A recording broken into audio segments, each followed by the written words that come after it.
All rise.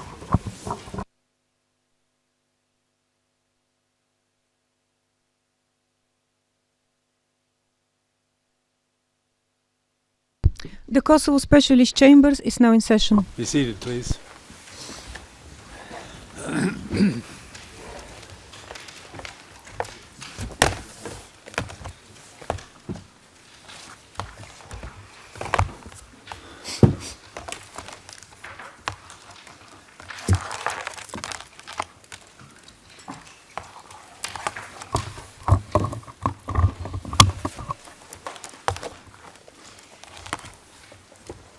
Madam Court Officer, please call the case. Good morning, Your Honors. This is case KC BC 2020-06, the Specialist Prosecutor versus Hashim Thaçi, Kadri Veseli, Recep Selini, and Jakub Krasnić. For the record, I note that the accused are all present in court today except Mr. Krasnić, who is following via video link. Before we continue with hearing the evidence of prosecution witness W04410, we have one oral order to issue. The panel is seized of a request by counsel for Mr. Thaçi to amend the panel's earlier decision concerning use of documents in judicial questioning. The defense asks of the panel to give the defense notice of material which one of the judges plans to use or might use in questioning where that material was disclosed to the defense pursuant to Rule 103 in addition to material disclosed under Rule 102.3. The panel is prepared to ensure fair and timely participation by both defense and the prosecution to grant the amendment sought of the panel's earlier oral order from 19 March 2024, stating that the panel will endeavor to give timely notice to the parties of any such material prior to judicial questioning. This ends the panel's order. Now we will continue with the evidence of prosecution, witness W04410. Madam Court Officer, please bring the witness in.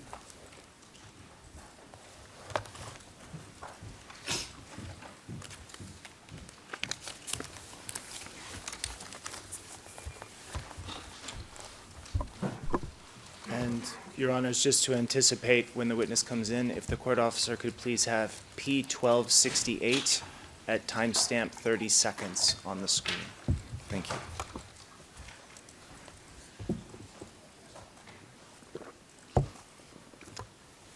And also, just for the record, we continue today in public session.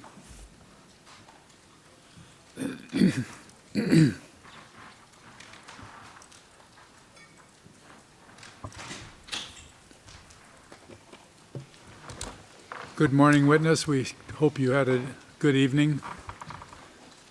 Today we are going to continue your testimony. I remind you to please try to answer the questions clearly with short sentences.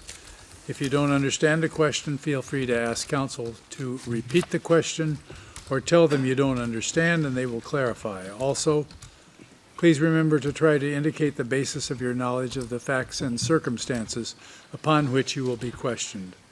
I remind you that you are still under an obligation to tell the truth as stated by you in your solemn declaration. Please also remember to speak into the microphone and to wait 5 seconds before answering a question and speak at a slow pace for the interpreters to catch up. And if you feel the need to take a break, please let us know. Prosecution continues with their questioning at this time. Please give them your attention. Go ahead, Mr. Howling. Thank you, Your Honor, and good morning, witness. I have some additional questions for you, starting with a follow-up question from yesterday. You can see on your screen, this is the second Hashim Thaçi extract from the Agin Çelay documentary I asked you about yesterday. And just briefly before we continue, around when was the interview with Hashim Thaçi you see on the screen here filmed?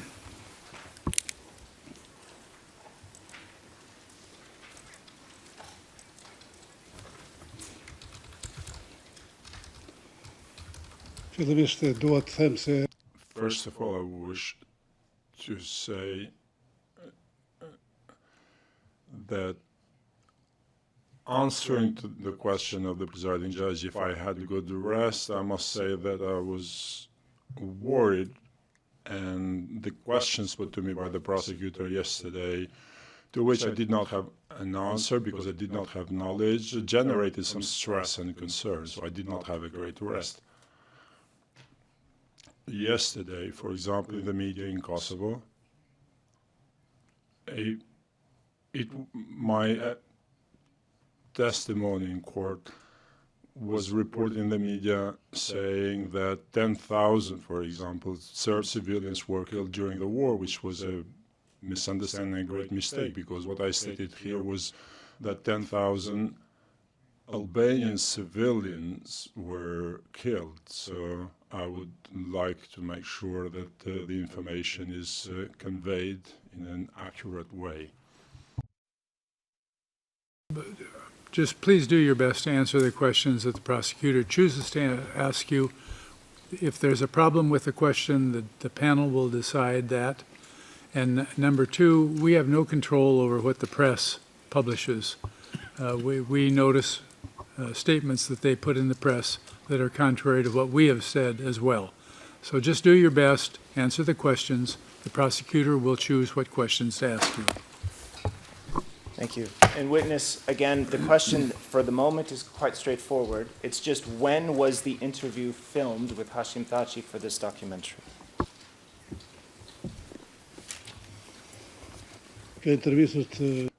This interview was filmed in 2009.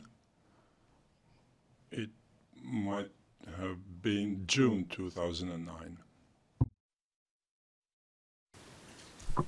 Thank you.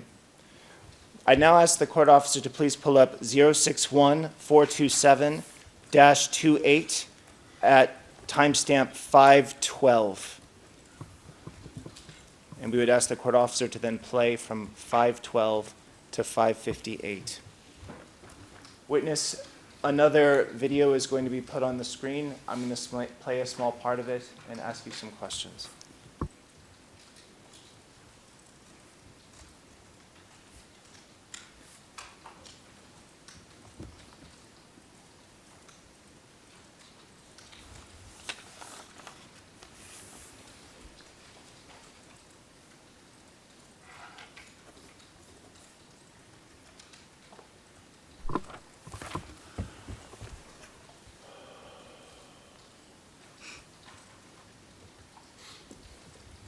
So 061-427-28 is the video. So a different ERN than the one that's currently on the screen.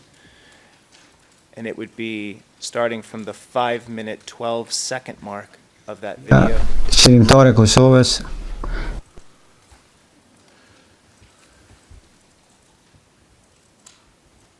And it would be page 1 of the English transcript.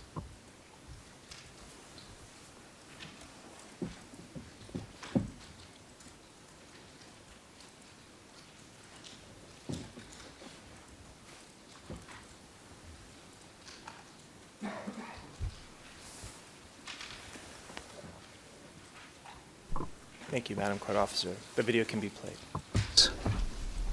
Tani, The Kosovo Liberation Army has presently its hierarchic organization from the general staff down to its lowest units. Kosovo Liberation Army has its institutional organization, and it will soon be established in the territories liberated by the Kosovo Liberation Army, the military civil power, the people's power, which will be independent and functional.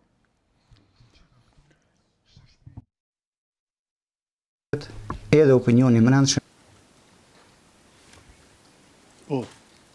Yes.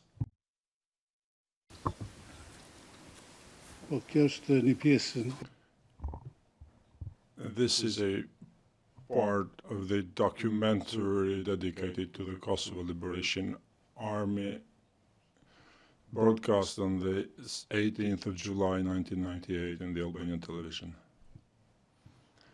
Mr. Krasnich is asserting things about the organizational matters of the Kosovo Liberation Army, which is part of his tasks. In the circumstances that I mentioned yesterday, Kosovo did not have government institutions or a state.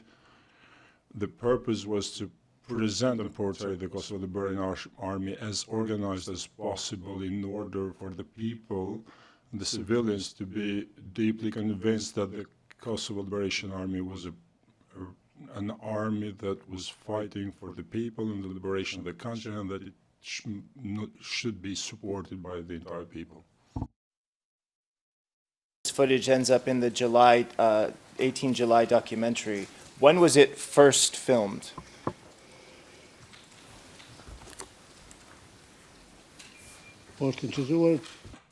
It was filmed after the oath ceremony in Kilechka, sometime towards the end of June 1998. And Your Honors, this is the footage from the original filming that informs the cut used in the documentary. We would tender this exhibit at this time, 061427-28. Any objection? None shown.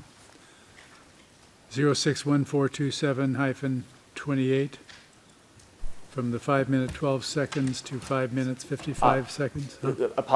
That one, it's actually the entire ERN that we would like admitted. We just played that part for the witness to be able to comment on it. Okay.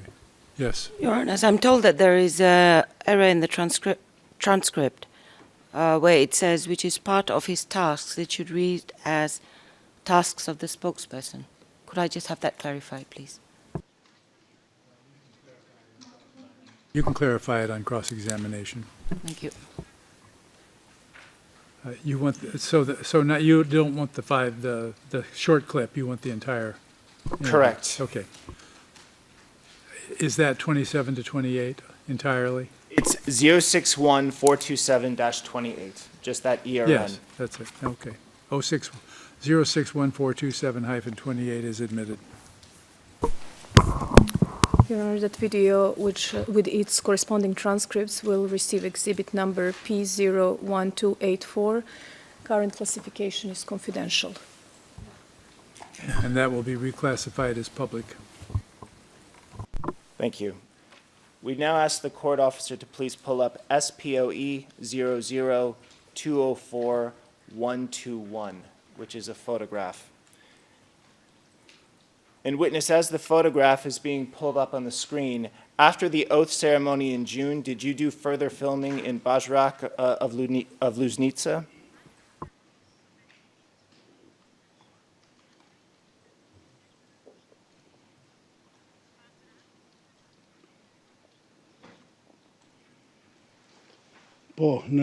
Yes, in June 1998, we filmed in the village of Bayrak in Luznica on several occasions, together with my cameraman Abbas Zeka. This is a photograph extracted from the filming where we see Commander Ismet Kumanova and myself and Kadri Veseli. By those persons going left to right in the photograph. Is that correct?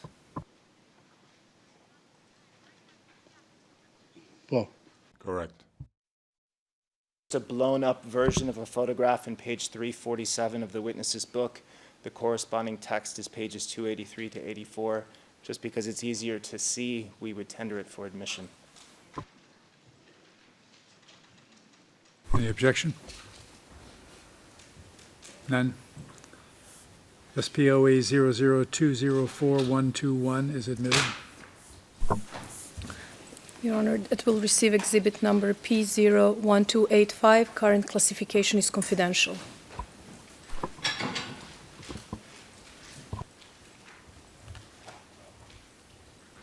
And that will be reclassified as public. Thank you. We now ask the court officer to please pull up P838, which is 061427-30, and go to the 6 minute 44 second mark.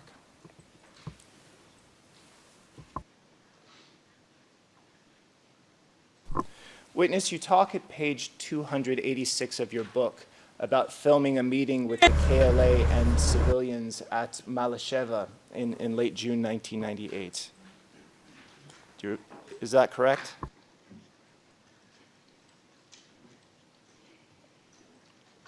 Yes, 29th June in 1998, a rally was held, a gathering in Malisheva with the citizens of Malisheva. The developments in war zones were discussed, as well as the need for a further stronger support for the KLA to face the constant provocations and assaults from the Serbian army. Transcript, if we could please now play 0644 to 0714.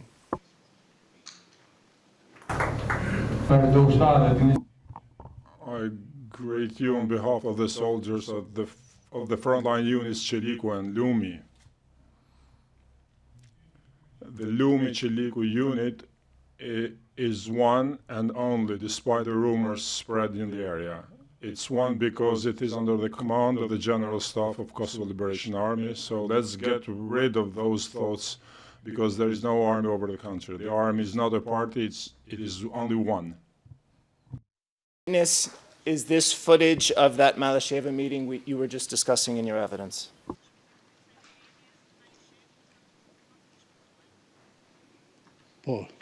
Yes. Fatmir Lima, Commander Cheliku.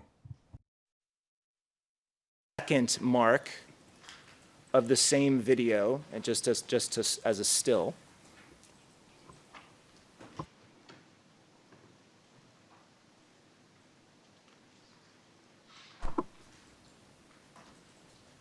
Just the first second, just to see the people at the podium.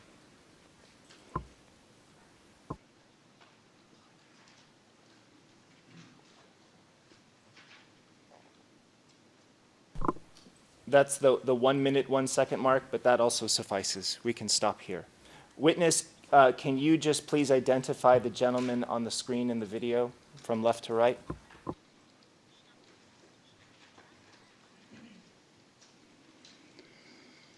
From left to right, we can see Fatmir Lima, Demi Krasniqi, and Shukri Buya on the right-hand side. Transcript was Dini Krasniqi. Is it Dini or Gani Krasniqi? Gani Krasniqi. Thank you. Could the court officer now please pull up 096352, 096352 in Albanian and English. And just, Your Honors, the video just played is already admitted again as Exhibit P838.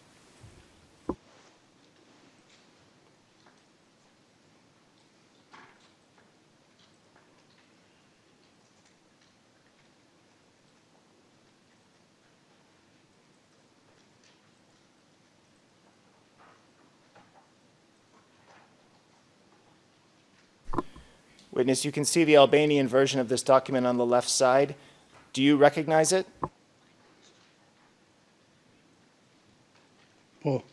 Yes. Bottom of it, which would just be a little further down. Yes, it's my signature. Top, it indicates a date of 6 July 1998. Was this request sent around that time? Yes. What is this request? This is a request. Our crew, which I was the leader with Abbas Seka, with the support of Mijenka and Mandy. So our crew needed equipment to film in the war zones, because we didn't know how long the war would last.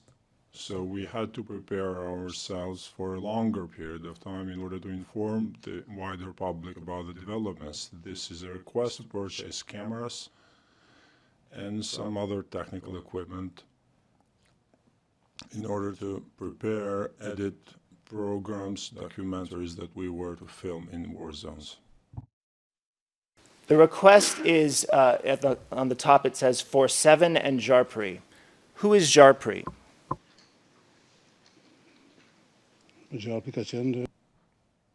Jarpri was Hashim Thaçi. At the time, I did not know who was the seventh.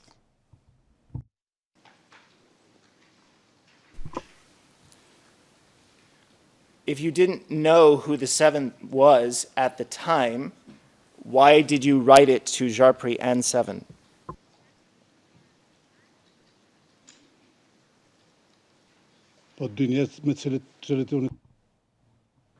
These are two persons I communicated with at the time, and I thought they could assist in procuring and purchasing this equipment. And just to be clear, is it that you no longer remember who this person is, or did you not know even at the time who the person is? I most probably knew at the time, but I have forgotten now. I do not want to say a name which I'm not sure of. I must be responsible and certain in my statement.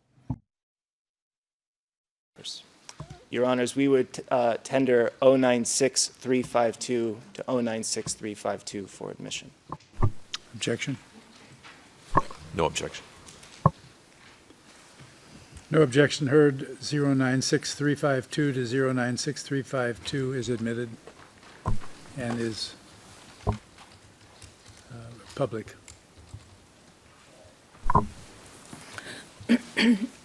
Your Honors, this document will receive exhibit number P01286. Just to clarify, it was reclassified now to public because initially classification was confidential. It is public. It should be public, Your Honors. Yes. Okay, thank you. Thank you. The next item that we'd ask the court officers to please pull up is KO 50-8439 to KO 50-8449 on page 4. And it can actually be the whole screen, even though it's in English. We will read this to you, witness with interpretation. On page, and as that's being pulled up, on page 482 of your book, you can see a picture of this. But on 17 October 1998, did you conduct an interview with Jakub Krasniqi for Zeri?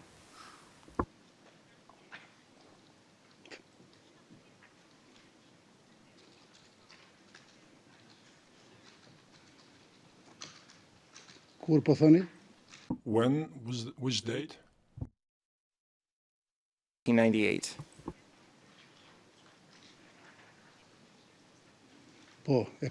Yes, I published the interview with Mr. Jakub Krasniqi on this date.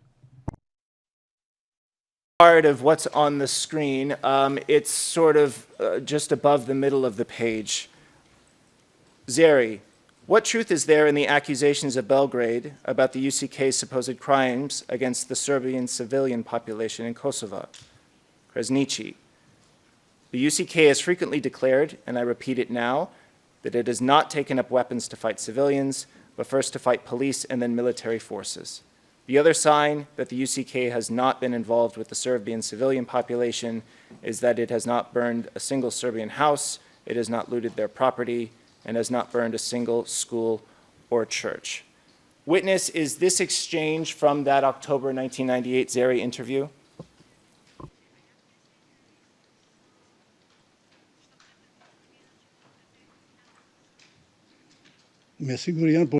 Most probably, yes, but I don't have the original here. I should be able to see the original and not just the transcript. You should show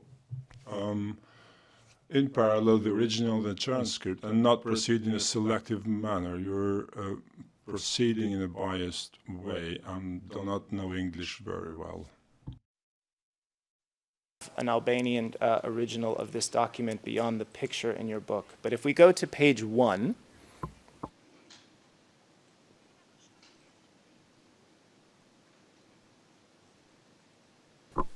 we can see in the metadata, Zeri in Albanian, 17 October 1998, and then a little further down the page, interview with Jakub Kresnici, spokesman of the General Staff of the Kosovo Liberation Army, by Nuhi Petici. Your Honors, we would submit that this article satisfies the admissibility criteria, and we would tender it at this time. Any objection? Mr. Prosecutor, since you asked,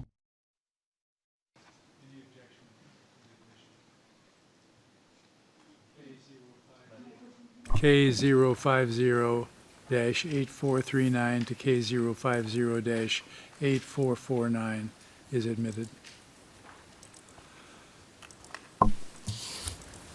Your Honors, the document will receive exhibit number P01287. Current classification is confidential. It can also be public, Your Honor. Without objection, it is reclassified as public. Thank you. We would now ask to please put on the screen an item that was admitted yesterday as an associated exhibit, and this would be P01256. And just to leave it at the 1 second mark, once it's put on the screen, it would be page 1 of the English transcript. And witness, while this is being put on the screen, you filmed the first public appearance of Hashim Thaçi. Is that correct?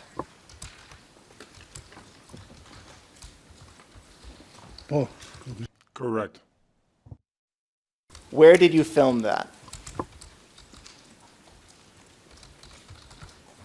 This was filmed in the village, the new village, Thaçi,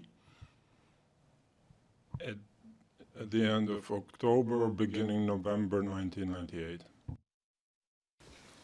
Are Thaçi and Novosel the same place? Yes. In Albanian, it's Thaçi. In Serbo-Croatian, Novosel. Sir, could please play the video now to the 57-second mark.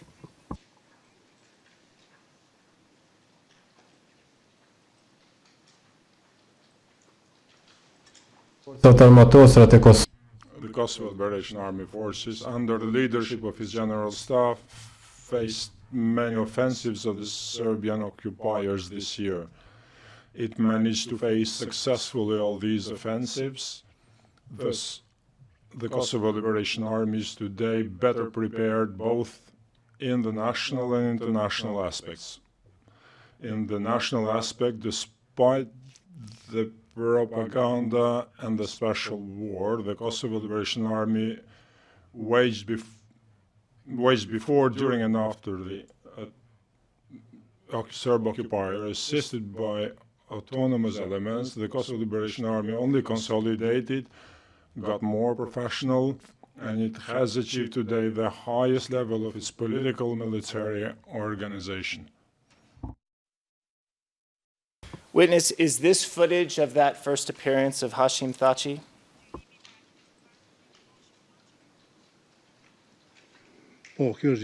Yes, this is the filming of the first appearance of Mr. Hashim Thaçi as a political leader of the KLA.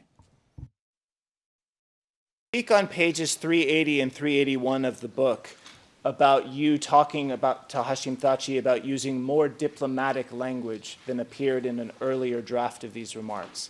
Is what we just saw on the screen the more diplomatic language?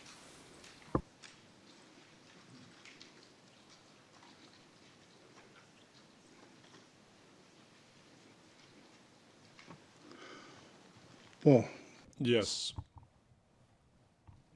During the preparations for the filming of this public appearance, the aim, since this was the first public appearance and that Mr. Thaçi was inexperienced in public appearances, he was nervous, which is a normal thing, and that can happen also to experienced reporters like us. It's a natural thing because a public appearance means also responsibilities in front of the public. So Mr. Thaçi tried to come out publicly with his position and stance that the Kosovo Liberation Army must receive the biggest support possible from the population and the leadership in Pristina, because at that time, as we know, the political leadership in Pristina, led by Ibrahim Rugova, the chairman of the LDK, was not at the level of responsibilities required by the circumstances and the situation at the time. And you used parts of Hashim Thaçi's remarks on the screen here in your Here Are documentary that aired in November 1998. Is that correct?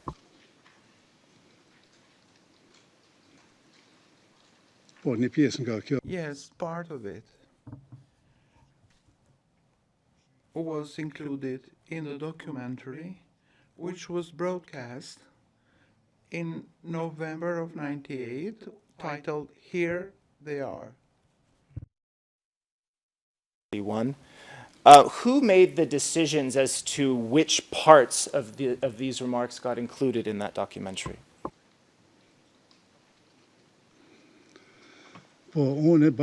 I, together with Mijen Kelmendi, who was chief of the editorial board at that time, the board was located in Pristina.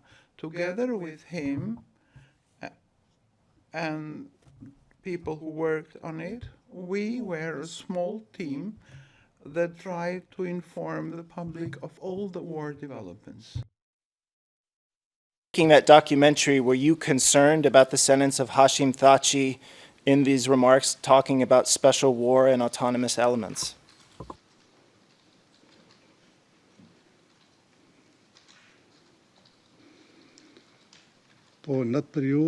At that period, as I already said, the situation was very grave. The Serbian forces had undertaken offensives against the civilian populations and the KLA positions. And the political leadership in Pristina was not up to the required level of responsibility needed at the time to assist the KLA, to call on the people to support the army, the KLA that is, and this was reflected at the grassroots level because Kosovo was indeed in a very bad situation. The civilians had taken shelter in the mountains, in forests. Many houses were burned. Thousands of civilians who were ousted from their homes. Many women were raped. This is not the question that I asked you. Let me repeat it. When making that documentary, were you concerned about the sentence of Hashim Thaçi in these remarks talking about special war and autonomous elements?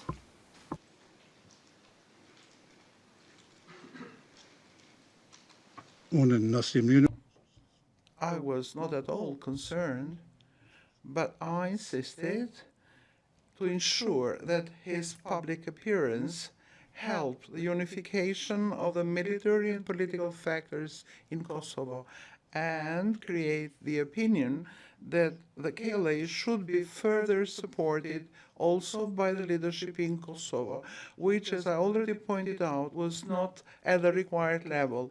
Rugova was a political leader with great authority in Pristina, but he lacked the courage, the determination to come out publicly and call on the people to give a powerful support to the Kosovo Liberation Army. And witness, if I put it to you that the first 3 sentences of this speech are in the Here Are documentary, the 2 sentences after the one about special war and autonomous elements are in the documentary, and that the second half of the sentence, which does not mention those words, appears in the documentary. Could you explain why that particular half sentence was not included?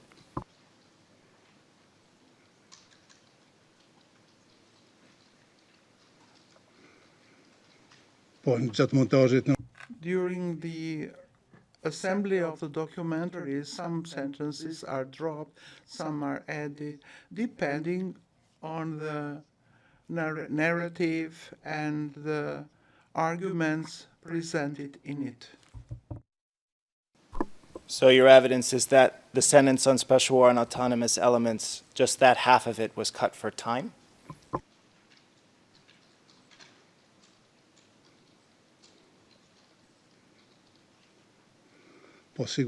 Yes, that is one of the elements. Because we had limited time, you can't have a documentary last 2 hours. Was one of the elements for why that half sentence wasn't included. What were the other elements? There were other elements.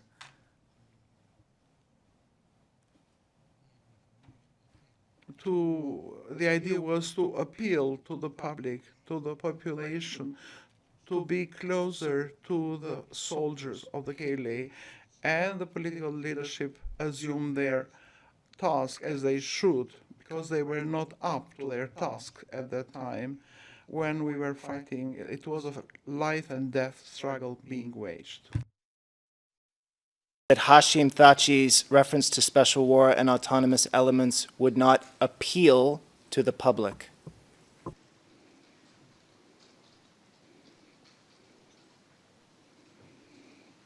At that time, there were such elements, but we didn't think it was important to focus on them. The important thing was for Mr. Thaçi to appear serious and appeal to the public and inform the public of the Kosovo Liberation Army and win the support also of the international factor. Witness, that doesn't answer my question. Please, with just a yes or a no, did you consider that Hashim Thaçi's reference to special war and autonomous elements would not appeal to the public?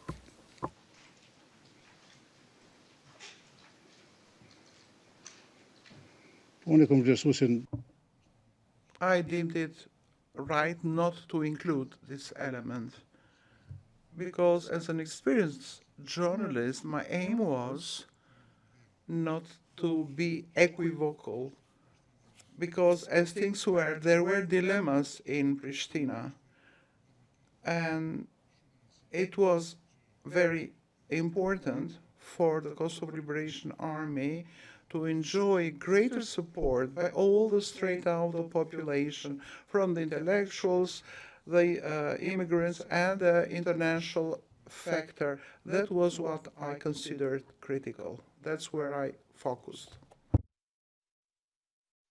You chose to not include this half sentence deliberately, didn't you?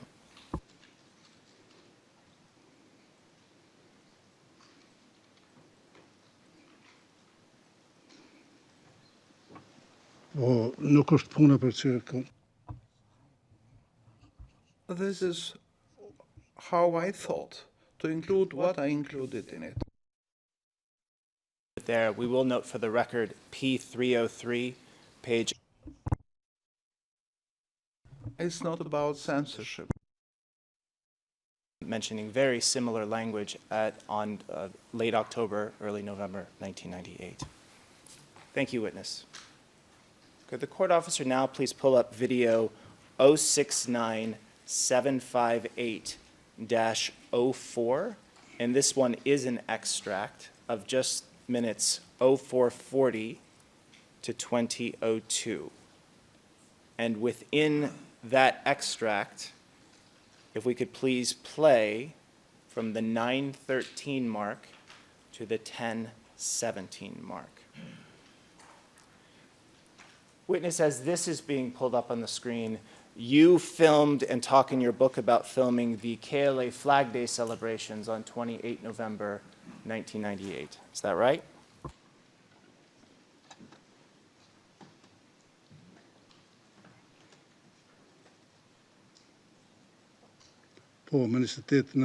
Yes, on the 28th of November 98 in Divjaka, there was a central rally organized devoted to the Flag Day, the day of the independence of the Albanian state.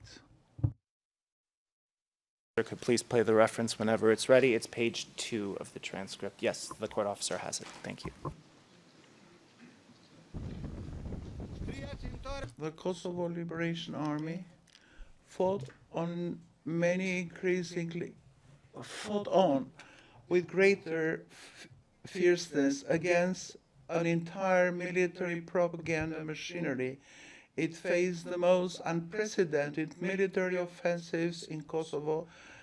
It coped with a coordinated special war from outside and inside, and it advanced unstoppably. Both friends and foes were surprised at the Kosovo Liberation Army survival. Its readiness and determination in the field of battle. The spectrum of enemies aimed to get rid of the KLA, eliminate it from the political life, and then impose on Kosovo an insignificant, contemptible, pacifist or Gandhist solution. This is what we just saw, part of that Flag Day footage that you took on 28 November 1998.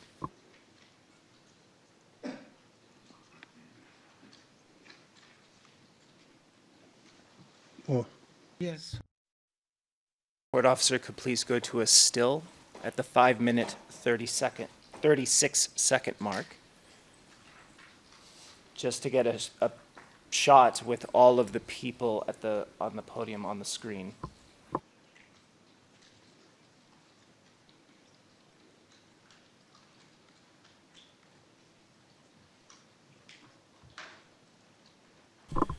Witness, to the extent that you know, please, going from left to right, identify the people in the shot that you see on the screen.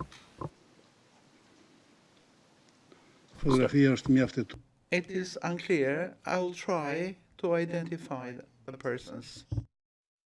Standing gentleman on the left side of the screen. Yes. Yes? Yes. He is Shefqet Buçaj, commander teacher. Rambuja, the father of the hero of Kosovo, Zenullah Mazreku. Then Jakub Krstići, the one who is speaking. There is the father of a martyr, I don't know his name. Then Fatmir Limaj, Naima Loku, Commander Mus Yashari, and Commander Tahir Yashari. Tahir Sinani. Just one small follow-up. The gentleman that you identified as Rambuja, you can see faintly another person behind him, and the second person to the left in the line. Do you know that person standing behind the gentleman that's you identified as Rambuja? He's a civilian, probably the parent of some hero. I don't know him, but I might identify him. Your Honors, we would tender this extract of 069-75804 into evidence. The extract, once again, is from the 4-minute 40-second mark to the 20-minute 02 mark. Any objection? None apparent. All right. 069-758-04 from 4-minute 40 seconds to 20 minutes 2 seconds is admitted. Your Honor, this video and its corresponding transcripts will receive exhibit number P01288. Current classification, legal work is confidential. This can be reclassified as public as well. Thank you. The next video will be 069758-05. This is also an extract from 1915 to 2412.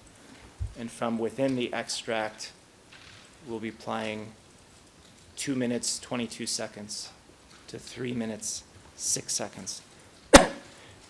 And witness, while that is being pulled up, on the same day as the flag ceremony, did you also film Fatmir Limay at a celebration event following the flag ceremony?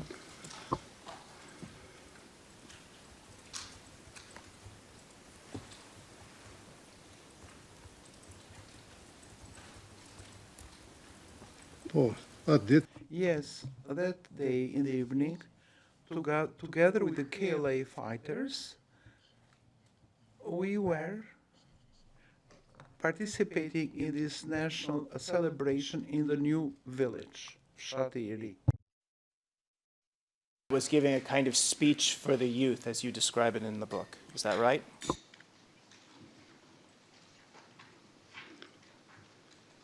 Yes, Mr. Fatmir Limay had in his hand the magazine of Cevdet Data High School in Pristina, on which they had published some articles of the students of the school on the Liberation Army of Kosovo, in which they had expressed their willingness to support and help the KLA, and Mr. Limay addresses the students of the school and thanks them for their support for the Liberation War.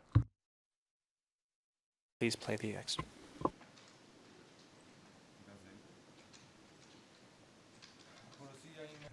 My advice to you is not to stop, to act, to work independently.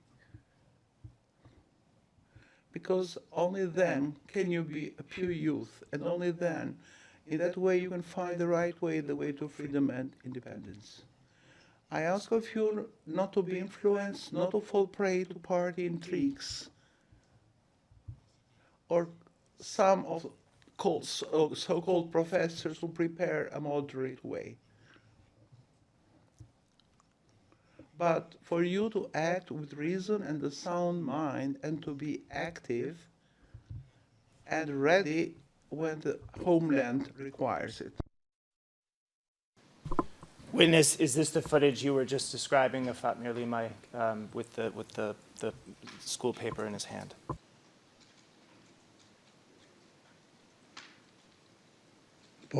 Yes, that's it.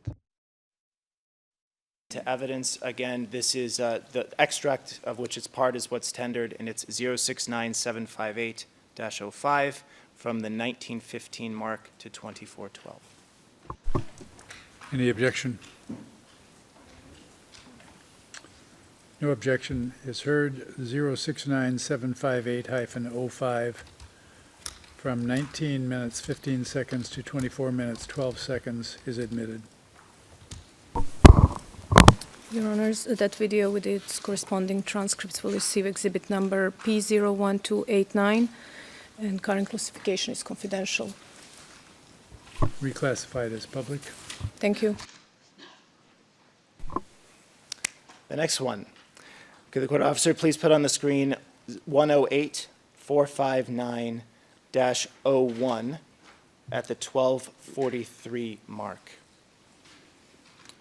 And witness, while that is being put up on the screen, you talk at page 405 of your book about doing filming in the lapse zone on 27-28 December 1998, and also filming New Year's celebrations with the KLA.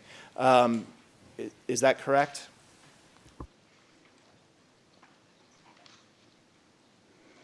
Yes, that's correct.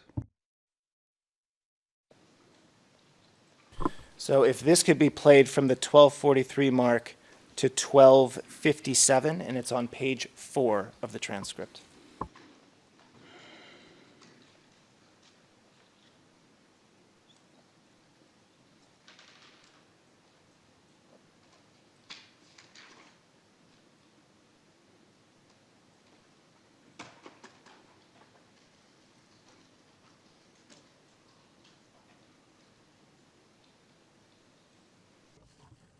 Unless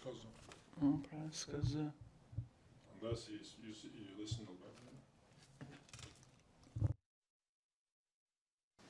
The enemy used their full military arsenal with over 100 tanks. Yes, I'm not sure that you heard the sound, but just to make it clear in the record, it said, since the Kosovo Liberation Army came on the scene, Lapi Operational Zone was able to form a professional army, which was also shown during the enemy offenses in the past days, recent days. Who is this person that's on the screen?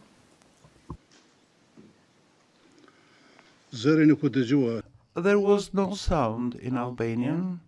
Your equipment are not functioning. I want to confirm that he is Kadri Kastrati, pseudonym Daya. He was a military senior in the LAP operational zone. 27, 28 December 1998.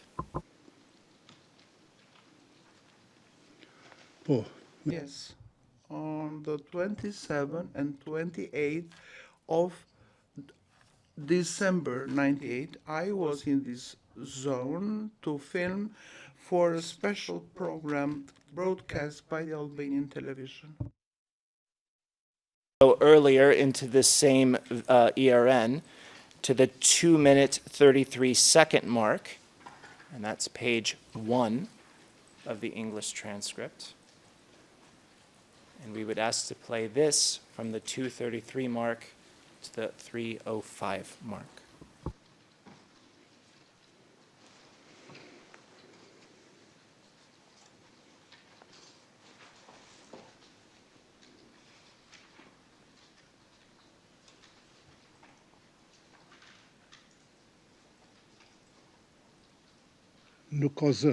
There is no sound. Please see, because there is no sound.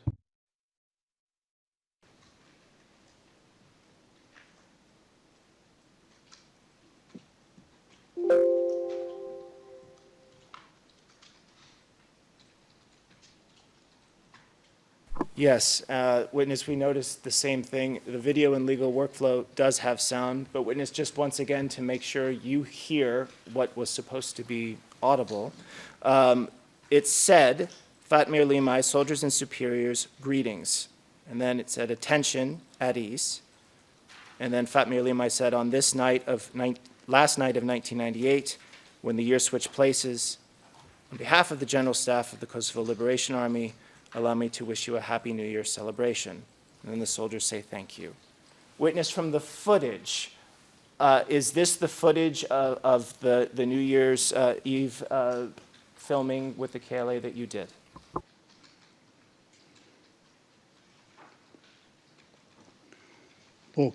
Yes, this filming was made on the 31st of December 98 in the zone under the command of Fatmir Limaj. And the remarks that I read to you and the person on the screen, that was Fatmir Limaj speaking. Is that correct?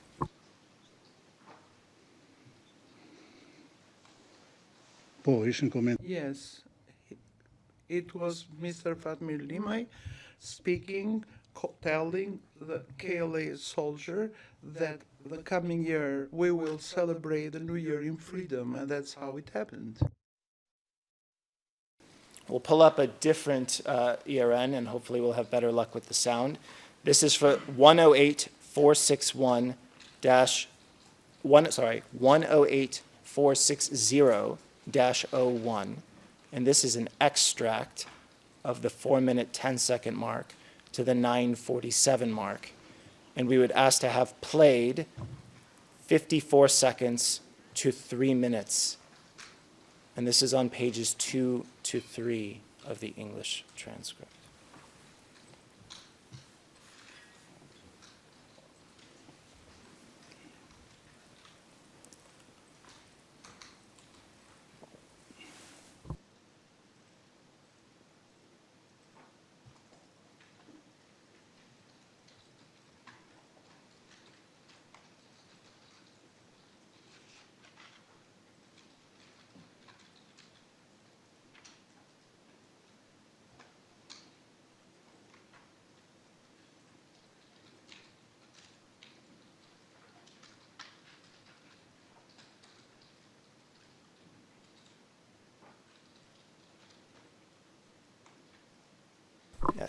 and it can be played now.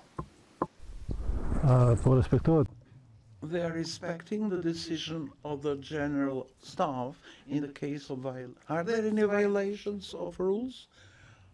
Of course, the general staff issues concrete decisions in every situation.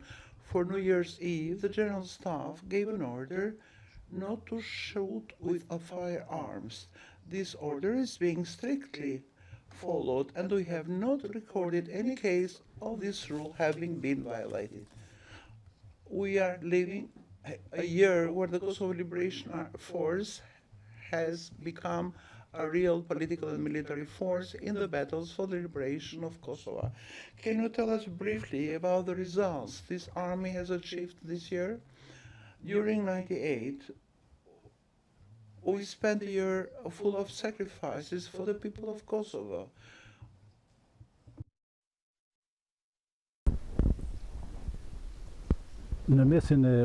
Among the soldiers of the Sadiq Shala battalion, we met also two members of the general staff of the KLA, Mr. Recep Selimi, who is also the general inspector of the staff, and Mr. Fatmi Limay. Mr. Recep, could you tell us what is the readiness of the forces of the Liberation Army during this holiday? The Kosovo Liberation Army and the general staff are at all times at the level of the military duties, at the level of their duties to the homeland. Even tonight, as we move to the new year, the KLA soldiers are in positions, they are on duties, and they are meticulously implementing all the orders of the general staff and other commands in the hierarchy. We can confidently say that the KLA, even tonight, is at the same level as it has been before the offensive. Thank you. Witness, is this your interview with Recep Selimi on 31 December 1998?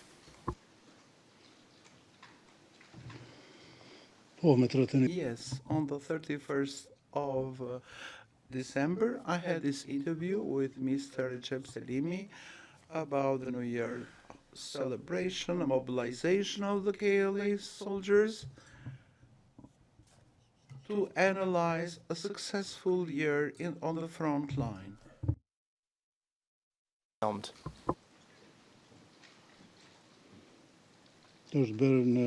It was filmed in the region where Brigade 121 of the KLA operated, Ismetja Sharikumanova, in the vicinity of Javol village and Luzhnitz, between the two villages. Thank you. Your Honors, we would at this time tender these last two videos shown, 108-459-01 and then 108-460-01, for the latter just the extract from the 4-minute 10-second mark to 9 minutes 47 seconds. Any objection? None heard. 108-459-01 is admitted. Your Honors, that video and its corresponding transcripts will receive exhibit number P01290 and current classification legal workflow is confidential. That will be reclassified as public. Thank you.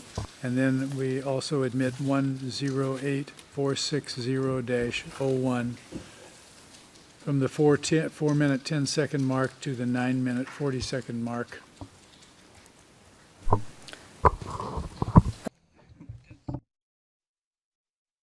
Will receive exhibit number P01291, and same as with the previous one, the current classification is confidential in legal workflow. And that will be reclassified as public. Thank you. Interpreters, kindly ask the witness to speak closer to the microphone, please. Witness, you may have heard the interpreters have asked if you could just speak closer to the microphone. And Your Honors, we note the time, it's about 10 o'clock we'll right take a now. We will finish in the second half of this session. We'll give you a 10-minute break now, witness, so you can join the court usher to leave the room, and we'll be back here at 10 minutes after 10.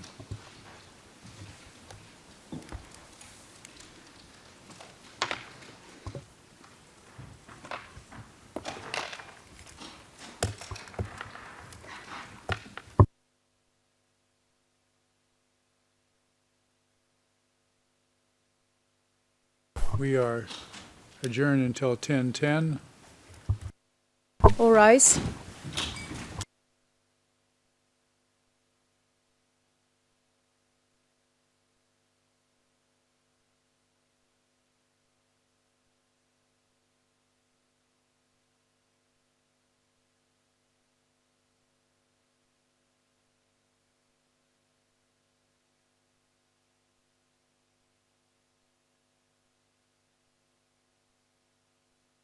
All rise.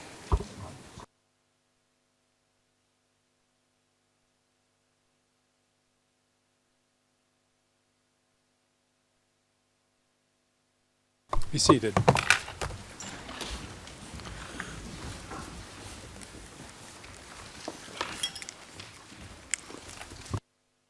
Please bring the witness back into the room, Madam Usher.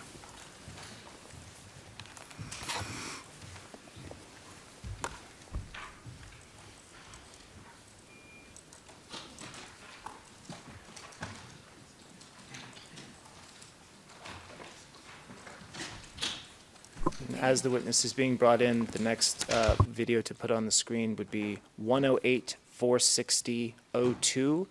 And there's actually going to be 3 separate extracts played. This is the first 0000 to 0431, and to freeze at the 10-second mark of that extract.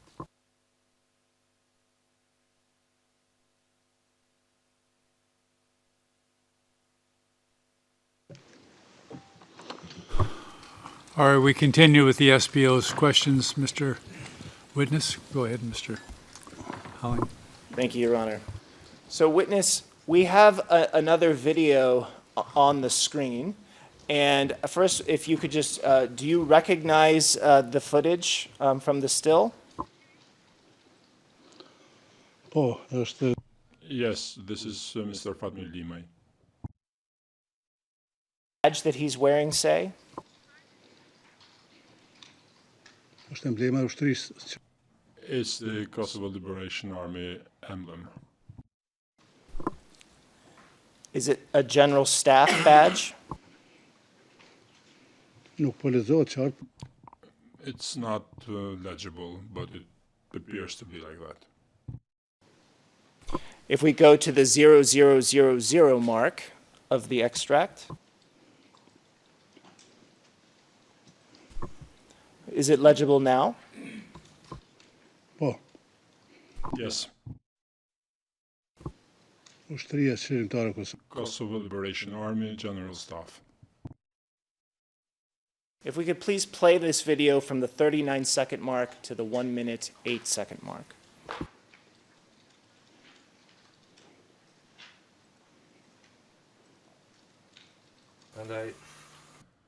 On behalf of the General Staff, on my own behalf as a former commander of this brigade, I would like to wish you a happy new year. I wish that next year will be even more committed, more disciplined and prepared for the challenges that time will bring.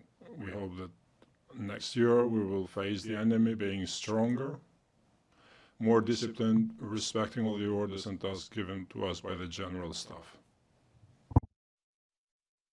Speaking here.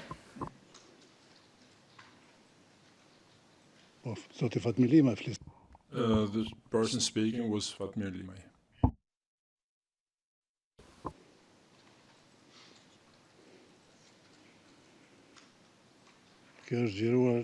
This was filmed in the village of Terpez in Malisheva on the 31st of December 1998.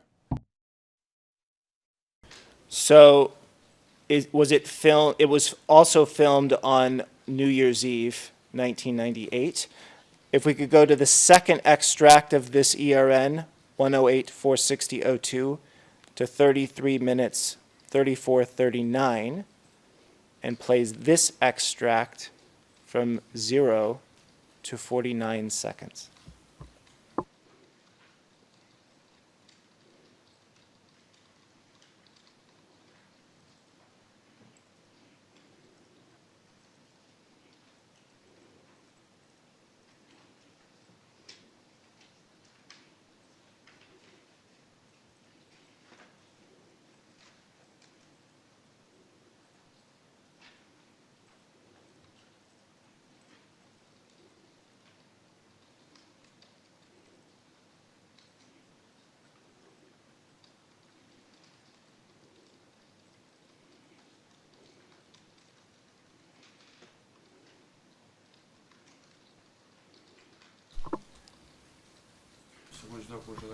Like everyone, we also did the annual analysis of how the year was, what experiences we had, how many losses we incurred, and how many victories during this year. At the same time, we are preparing for the war and future battles. After all, this is just the beginning of the war. Analyzed how many Albanians were killed, how many Albanians were beaten up, how many Albanians were mistreated, how many sisters were raped, how many Albanians fled their homeland. This is what the analysis looked like before. There was never anything about our victories. This means that over time, the first year that we analyze, not only the losses incurred we are used to, but also the victories, the damages we cause to the enemy. I'm not sure the English transcript aligned with the part of the video played, but with the subtitles, it could be followed. Witness, who is speaking in the video that was just played?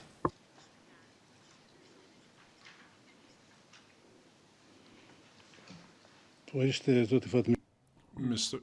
was Mr. Fatmir Limaj in the family of the hero of Kosovo, Nuhuri Mazareku, where he speaks about the situation at the time, the battles, the martyrs fallen, the sacrifices of the people in the struggle for freedom.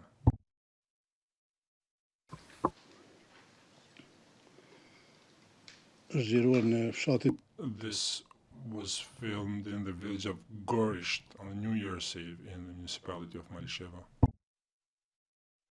In uniform sitting in the back of the still on the screen now, which is at 49 seconds. Can you identify those three in uniform from left to right? Yes, there's Haji Shala, Recep Selimi, and Fatmir Limaj. Last extract of this ERN would be from the 52:15 mark to the 56:17 mark. And if we could go to timestamp 2 minutes, 36 seconds. Witness, did you also film a speech of Ayat Kastrati on New Year's Eve?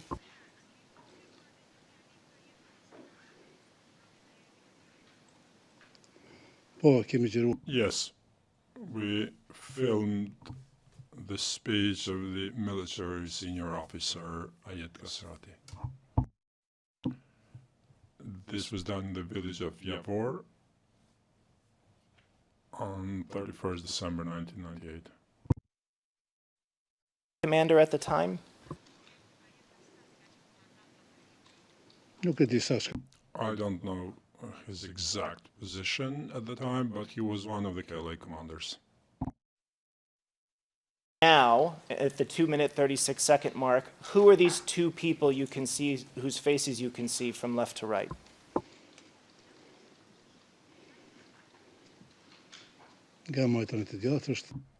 From left to right, Ayat Kastrati and then Fatmir Limaj.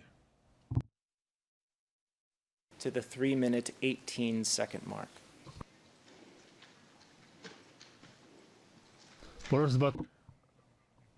Coming from the vertical lines of the military chain of the command has been respected.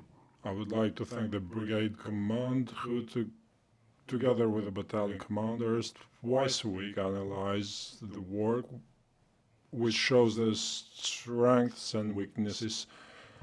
And from that meeting we always come up with proposals to eliminate the weaknesses and increase that period. In the end, once again, I promise that I will carry out all the orders that come from the General Staff, the Brigade Command, and so on. Karate speech you were just discussing in your evidence.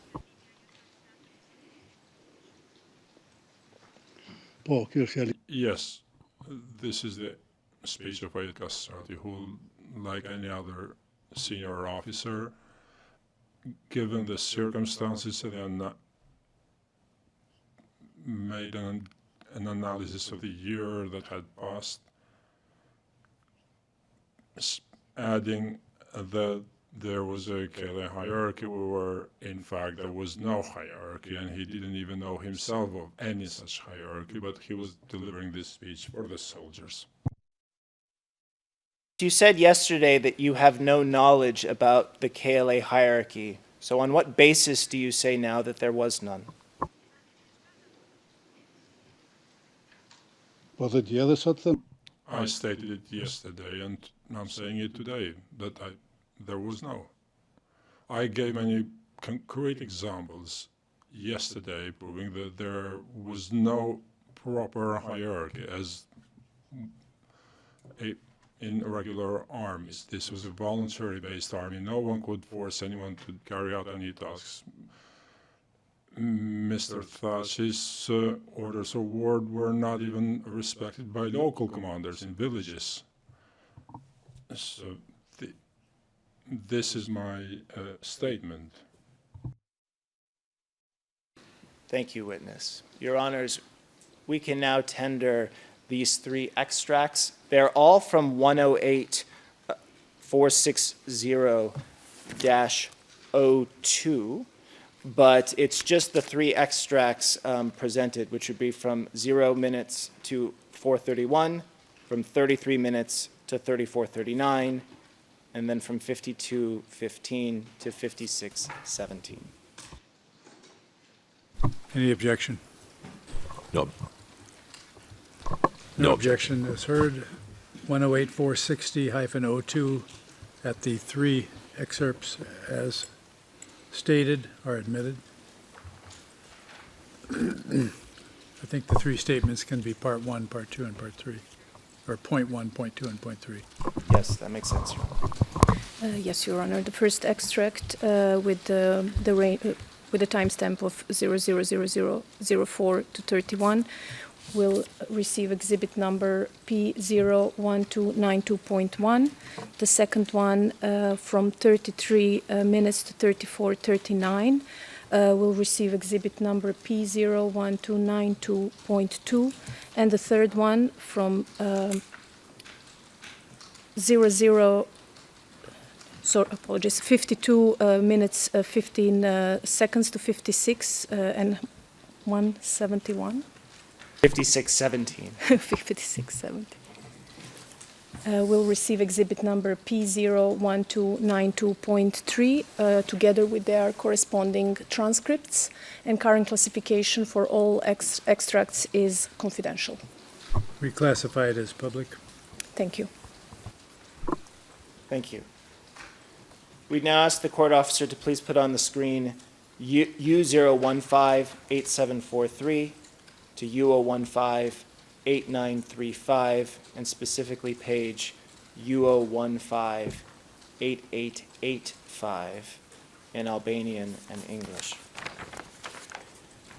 And witness, as this is being put on the screen, you write in your book about the establishment of Kosovo Press and Kosovo Ilir Radio in January 1999. And this is pages 413 and 414 of the book. Do you remember this part?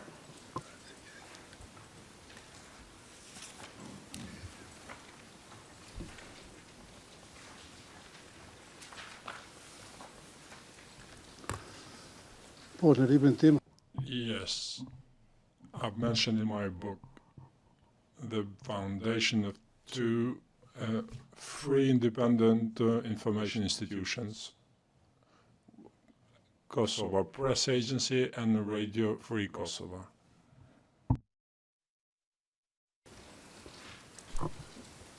And so I'm going to show you a page now from Jakub Krasnici's book, The Big Turn, that was also showed to you in the preparation session.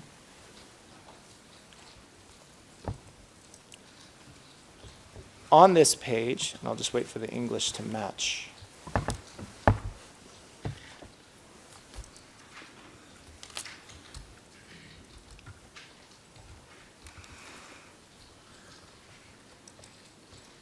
Mr. President, while we're waiting for that, I just wanted to note, I'm told that we are going to request a interpretation check on line 32, page 32, line 24. Thank you for making the record. It's 8885.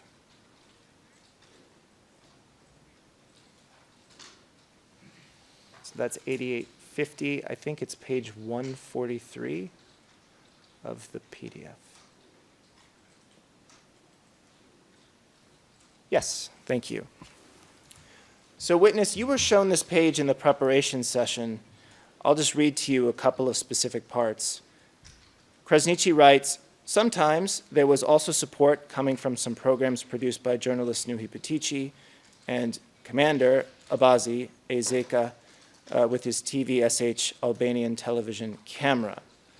It then later talks about how the enemy 1998 summer offenses obliged us to consider setting up a news agency, a radio station, a TV channel, and a newspaper. So in the meeting I mentioned, we appointed the people who would be in charge of these media. The main people in charge included Berat Luja and Ahmet Cherici. And then it also says at the end, the two institutions started operation on 4 January 1999 in the Berisha Mountains. Is what Jakub Krasnici writes on this page about you in Kosovo Press and Kosovo Idlir correct?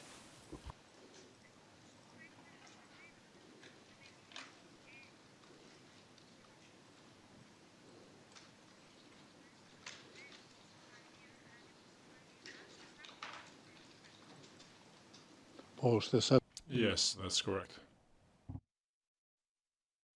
And we would tender this page. It's part of a 3-page section of this book, U015-8884 to U015-8886. And we would just tender those 3 pages, and it can be added to the previous exhibit number for Mr. Krasnici's book. We noted yesterday that the admitted parts of the book are already across different ERNs. So we don't know if they can all be consolidated into a single exhibit at a later time, but for now we just tender those 3 pages. Any objection?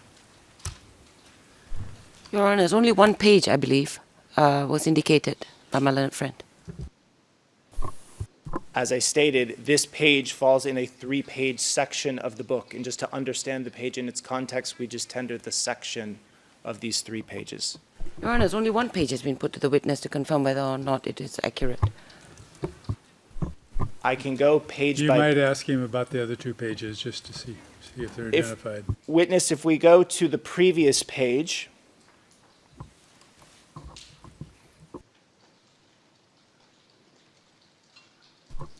Jakub Krasnici is starting a chapter about information institutions, and he's talking about media support during the war. And he talks at the end on this page, in Albania, press gave less coverage to the KLA war, and we counted on a powerful support for our struggle by TV companies, world media superpowers, including CNN and BBC. Witness, this matches your evidence as well on the Albanian press and the world media coverage, is that right?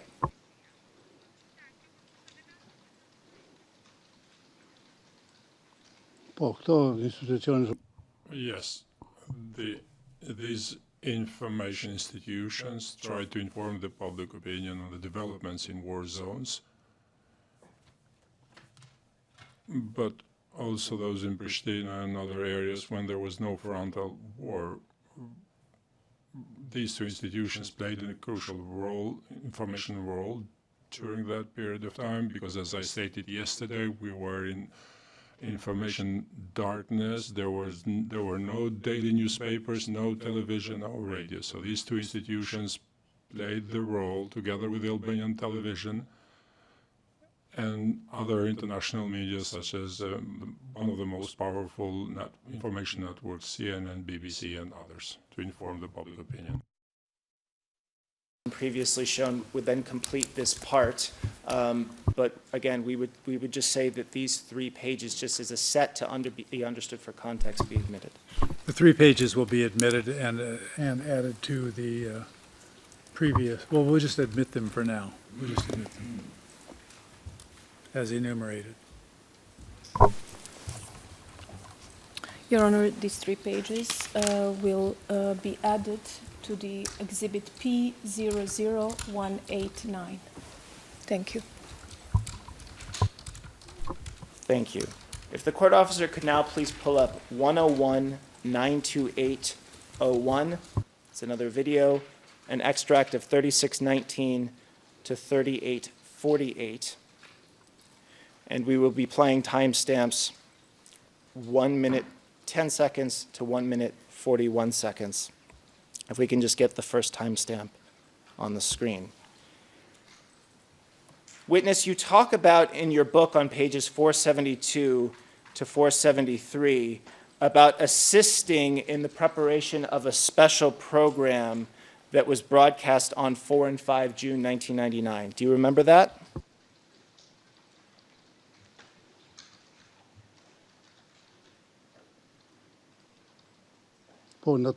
Yes, I was in Tirana at the time, the Albanian television. A tape was brought to me from the war zone about the situation in the war zones and about the Radio Kosovo Ilir and the press agency. 10 to 141 in just a moment for the transcript to come up. While we wait, who are the 2 people on the screen on the right side, from left to right?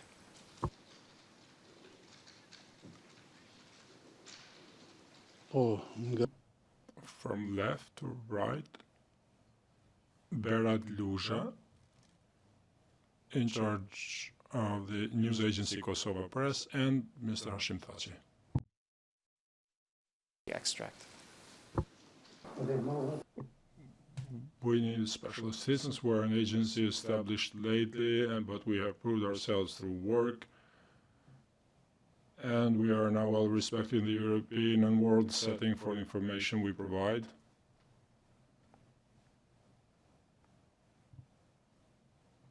Have a good trip. Goodbye. Have a good trip. Goodbye.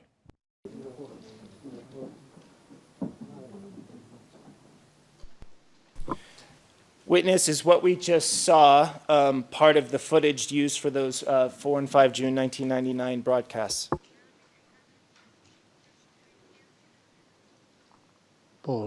Yes. It's a part of a portion of the special program that was broadcast on the 4th and 5th June 1999. Leaders and team of a Kosovo Press news agency led by Berat Luja, described in your book?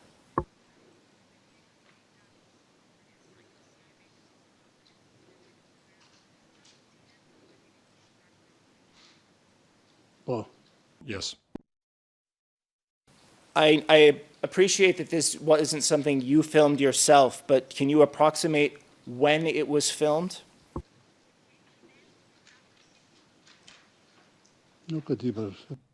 I don't know. It might have been May 1999. Most probably in May. Since the tape arrived in Tirana through land road, considering that the border was manned and there was a heavy presence of Serbian military and police presence, the tape must have followed the itinerary followed by KLA leaders, by KLA soldiers and personnel to supply themselves with weapons. This part and its corresponding transcript, again, it's 101-928-01, and only the portion extracted, which is 3619 to 3848. Any objection? No objection. No objection. 101, excuse me, 101928-01 from 3619 to 3848 is admitted. Your Honors, this video and its corresponding transcripts will receive exhibit number P01293, current classification, legal workplace confidential. It'll be reclassified as public. Thank you.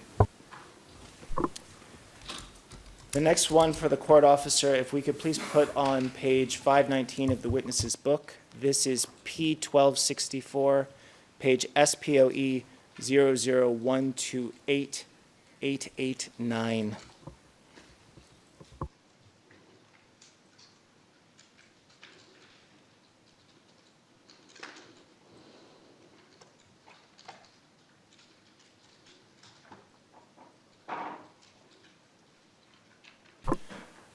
Witnesses, this is being pulled up from your book. Were you filming in Ladrocht on March 13, 1999?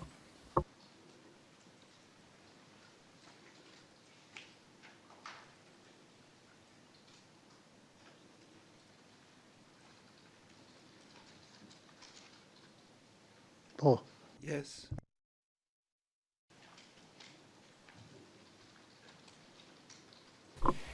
And on the lower right-hand side of the page, as you see there, there's a picture of you and another gentleman. Who is in that picture? Which picture? The page.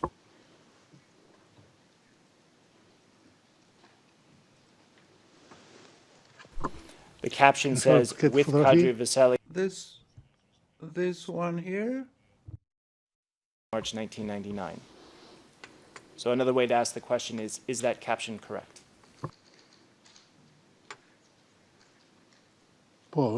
Yes, it is correct. It's myself and Kadri Veseli. The picture was taken on the 13th of March 1999 in Ladros village of Malishev municipality. 069-75807. It's transcript page 1, and it will be from the 30-second mark to the 1-minute, 11-second mark. Witness, at this same day and place, did you also interview Hashim Thaçi?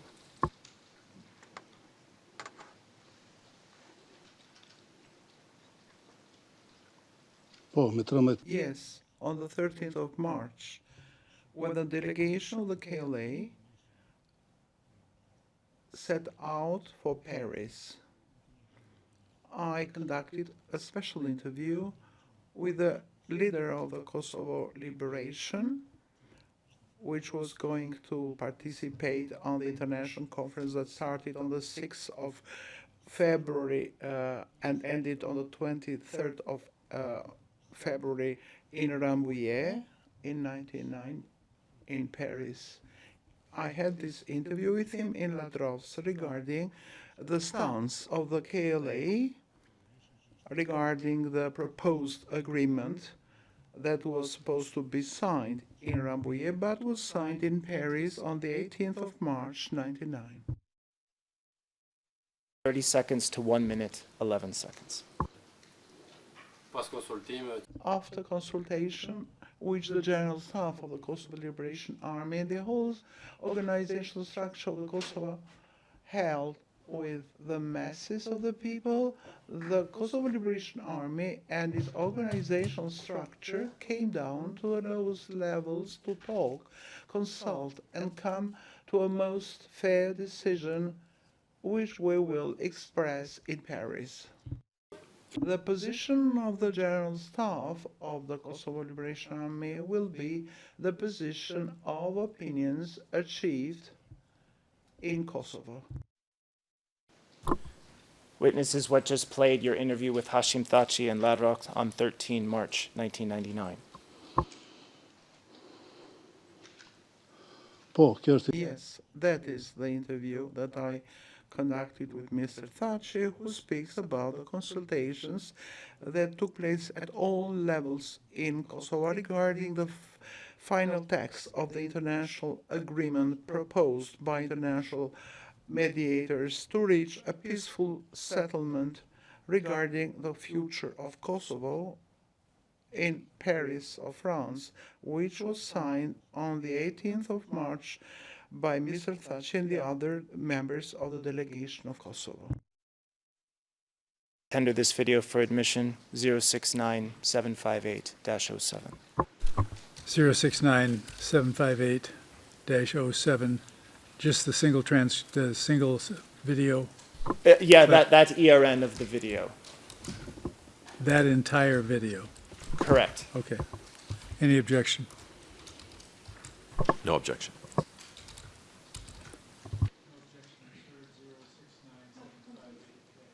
Oops. 069758-07 is admitted. Your Honor, that video and its corresponding transcripts will receive exhibit number P01294, current classification and legal workplace confidential. Reclassified as public. Thank you. Thank you. Just a couple more. If we could please now go to 049186 to 049186. We've made an extract of this video as well from 5:33 to 7:40. And if we can start just with a freeze of the 11-second mark of that extract.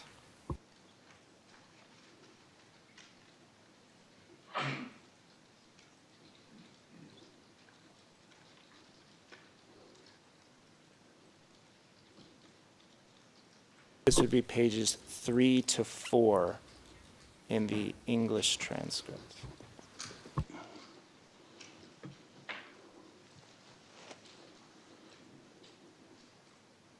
Now, witness, as the transcript is being pulled up, I acknowledge this is not your footage, correct?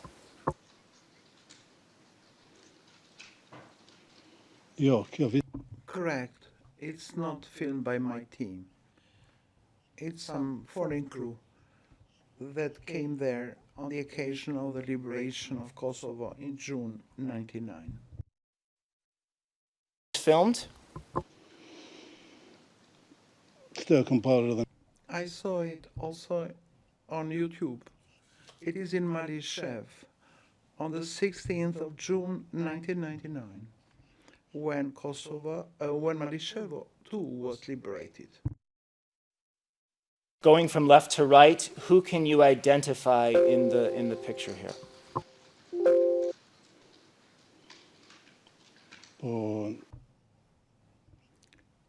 The first is Abdi Ratzi, then Haji Shala, then Recep Selimi, even though he has his back, but it seems to be him, and then Sabit Shala, the brother of Sadiq Shala, who fell a martyr. Avdi Rachi. He was a fighter of the KLA, a very good fighter of the KLA. Could we now play from the 00 mark to 57 seconds of the extract?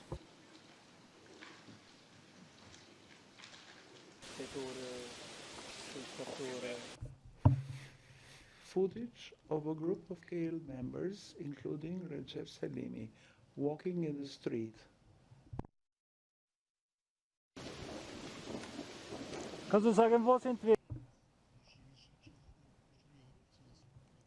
Look what the Serb police and army has done. It has burned to the ground all the buildings of Malishev. Many civilians were killed, among them my uncle and 6 civilians from my village. In other villages where I stayed in Reniz, they killed Nezi Shabani. I stayed in his family, and they killed people in many other villages of Kosovo. This is the time when Maldyshev was liberated and the KLA fighters celebrate the victory. Witness was talking over the remarks in that video, but I believe the answer gave sufficient authentication to what we were interested in. Your Honors, we would tender this extract of the video from 5:33 to 7:40. The video is available open source, as the witness himself indicated. It is produced by Paul Refstal. We would argue that the video also has relevance even independent of Mr. Refstal, just of Recep Salimi at the time he was Minister of Public Order, being in Malasheva around this time. So we tender it for admission in this regard. Mindful of the discussion yesterday, our intention is not to show any further extracts of Mr. Refstal's book, which make reference to the same video, but to instead file a renewed bar table request explaining how the book connects to the totality of the evidence. So for now, we only tender this video extract. Any objection to the extract? I'd like to hear a little more on relevance for Mr. Salimi, at time being Minister of Public Order, being in Malasheva around this time. And furthermore, I won't get into it now, but we have a lot to say on the introduction of Mr. Refstal's book and the way it's being used by the prosecution. We'll come to that. This is just about this extract. I understand, Your Honour. I just wanted to put on the record. Anybody else? Apparently no other objection. 049186 to 049186. The extract from 5:33 to 7:40 is admitted. Your Honor, that video and its corresponding transcripts will receive exhibit number P01295, and classification is public. Thank you. It is public already. Thank you. You said it was open source, so thank you, that's all. And the last video, if the court officer could please pull up 087008-01 at the 2-minute 10-second mark. Witness, my last questions are about you talking about the demilitarization discussions in your book. And I just have a question or two about that in June 1999.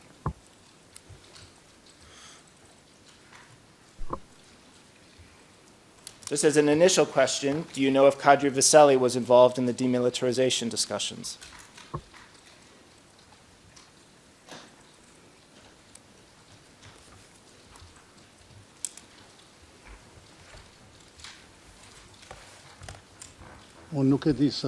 I don't know for sure whether he was part of such negotiations on demilitarization of the KLA, but I do know that Mr. Thaçi and Mr. Krasniqi did take part and aligned their stand with James Rubin's stand in the new village and in Divjak. Then the agreement was signed on the 21st June 1999 in the K4 base in Pristina between Mr. Thaçi and K4 General Michael Jackson. Given that, before playing this last video, if we could please go to page 692 of the book, which would be P1264, page 692.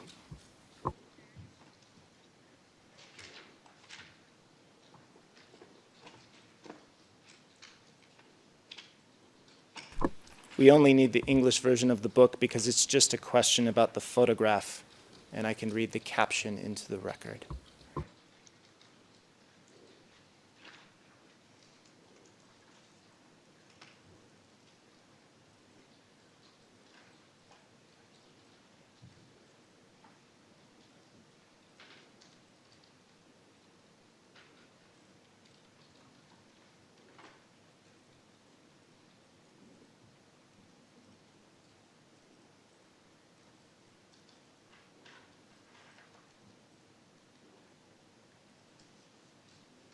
Once again, the page is SPOE 00128-935.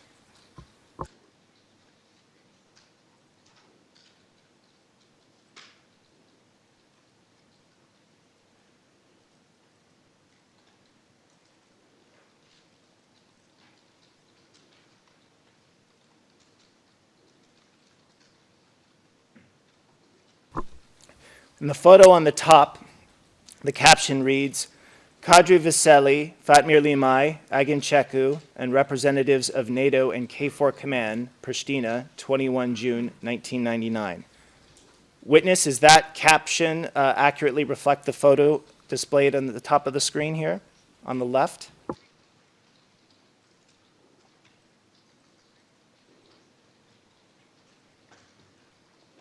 Both. Yes, it does. It's Kadri Veseli, Fatmir Limai, Agim Cheku, and a senior officer of NATO, KFOR. You asked me whether Mr. Veseli took part in negotiations. This I don't know, but he was present together with senior officers of the KLA. There were many such officers who were not in Rambouillet, but who participated in the signing ceremony of the agreement between KLA and K4 on the 21st of June 1999. When you formulate the question, you have to be more clear, because I'm a journalist and I have to convey only the truth. Witness. We can now play the portion of the video. Please play from 210 to 240.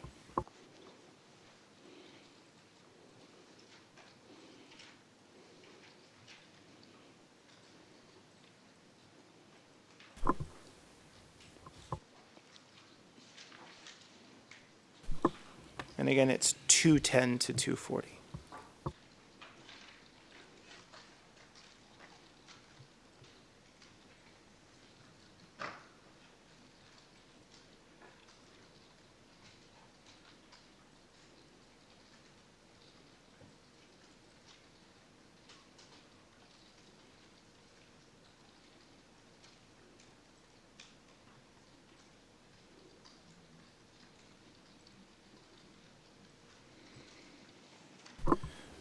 Witness, I appreciate what we just saw isn't your own footage, but do you know where this was filmed?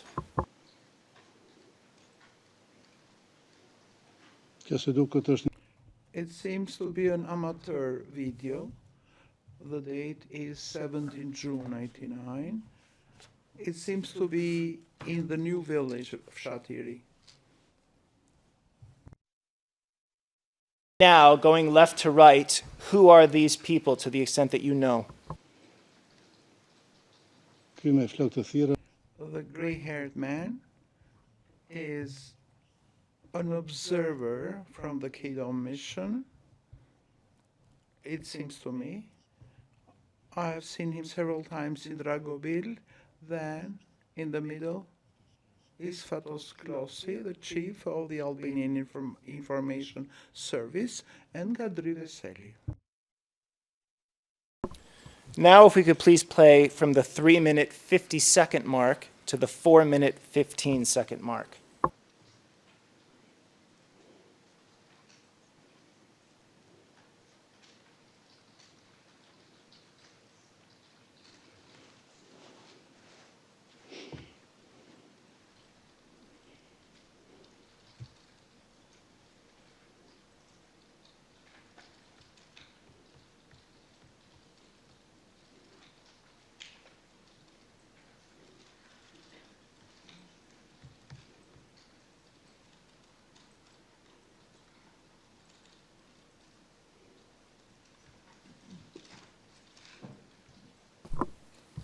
Witness, on the screen now on the right side, who is that person?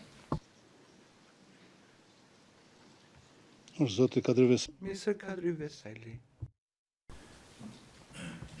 Your Honors, this video, between the identifications given by the witness, the timestamp, and the discussion in the book about Kadri Veseli's presence at demilitarization discussions, satisfies the admissibility criteria for this particular video, and we would tender it for admission into evidence. Any objection? None heard.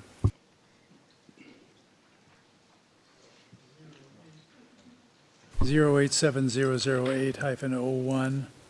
Do you want the 2 clips? The entire ERN for this one. Is admitted.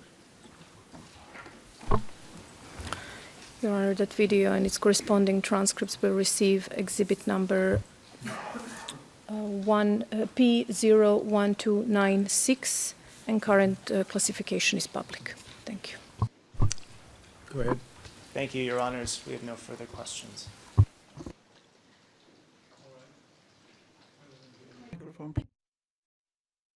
For 5 minutes, we'll take our break now. We'll take up your cross-examination after the break at 11:30. We'll take a half-hour break now, witness, as scheduled. Remember not to speak to anyone outside the courtroom about your testimony in court.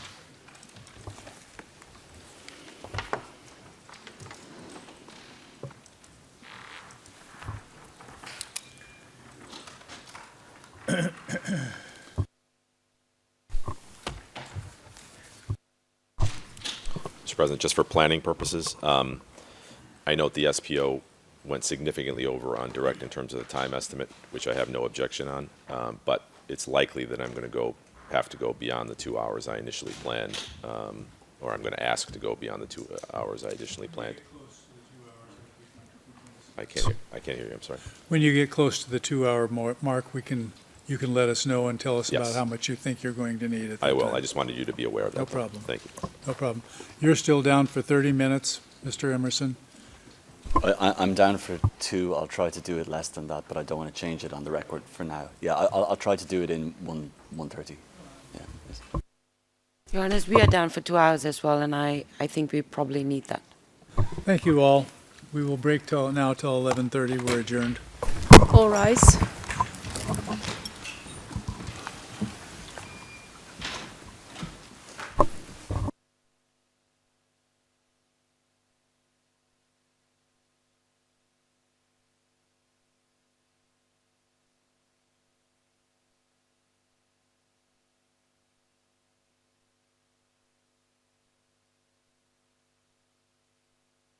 All rise.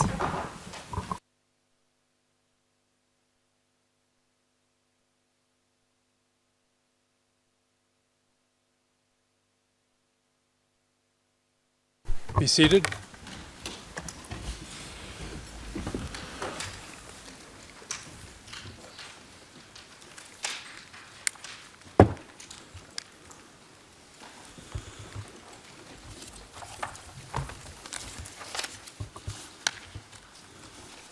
I must say I appreciate everybody's efforts. These weeks are a test of our endurance sometimes, so we understand if you feel some fatigue, because I do too. So please call the next witness in, please, Madam.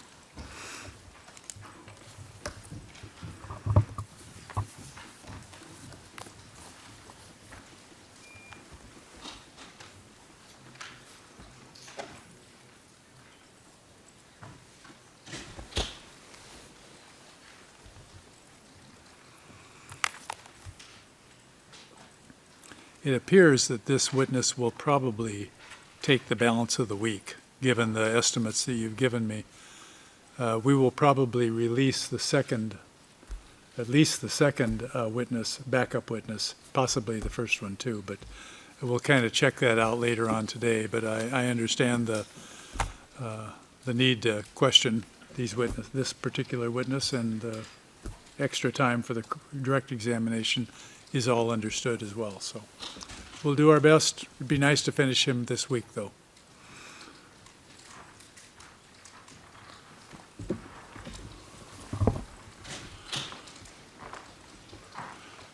All right, witness. Now you have some questions from the defense. We begin with the Thaçi defense. Mr. Misitich will be handling the questions. Please give him your attention. You have the floor, Mr. Misitich. Thank you, Mr. President. Good morning, witness. My name is Luka Misitich. I am counsel for Mr. Thaçi, and I have some questions for you as well. Witness, I'd like to start with a photo that the prosecutor showed you yesterday. If we could please call up Exhibit P01272.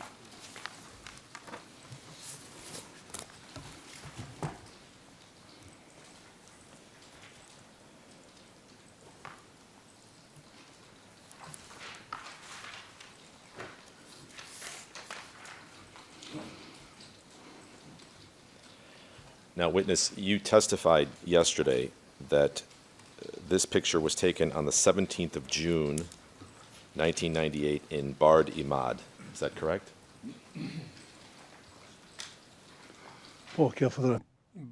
That's correct. This photograph was taken on the date you mentioned. Close look at the photograph and take a look and keep in mind the clothes that you're all wearing.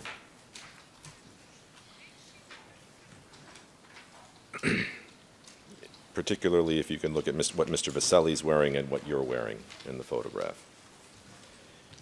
And now I'd like to take you to a video that Mr. Halling played for you, which is, Madam Court Officer, I'll try not to play too many videos, but it's P01280, starting at the 14-second mark until the 20-second mark.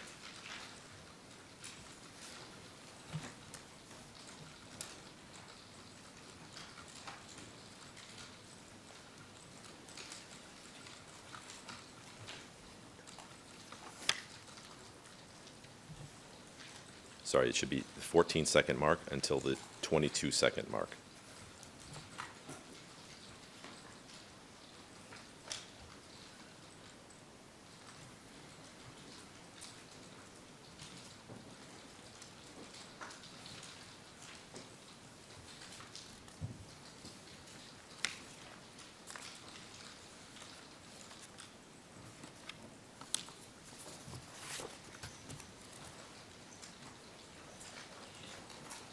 Sound is not needed for this. So.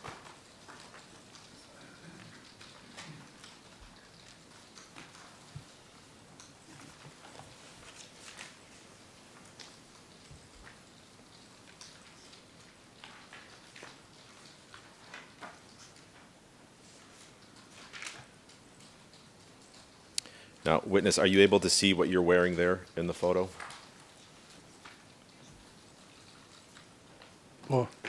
Yes.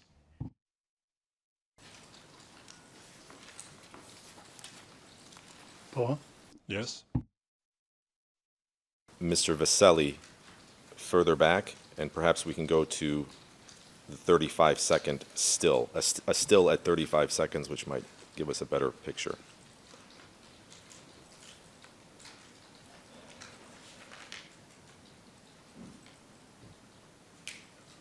Well, if we could go back to the 22-second mark, please.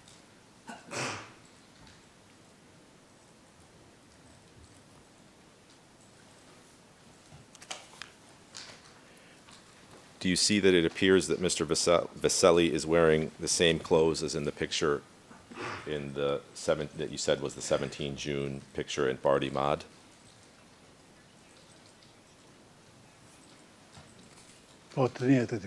Yes, the same clothes. This is how it appears to be. Go to another video that Mr. Halling showed you. And by the way, this is a video you say was taken on the 26th of June in Klečka, correct?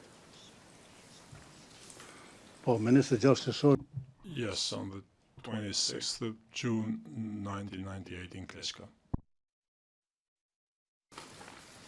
P01281, beginning at the 33-second mark to the 49-second mark.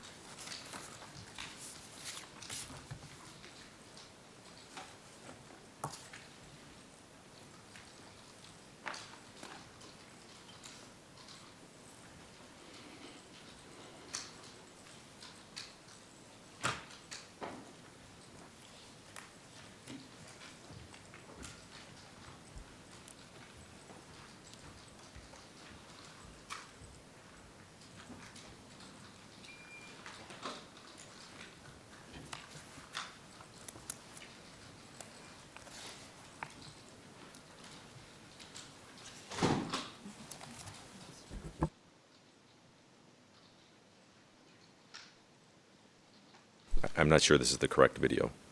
It should be P1281.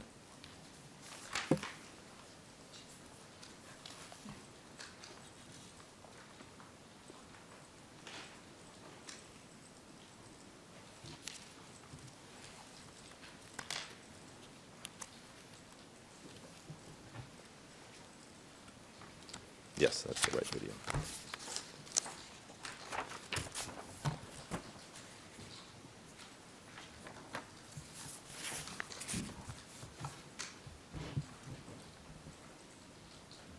Stop there, please. Witness, do you see Mr. Vasselli's clothes there? Yes.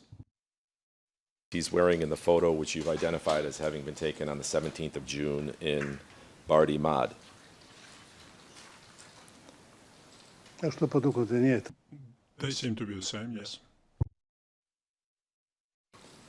To the 49-second mark.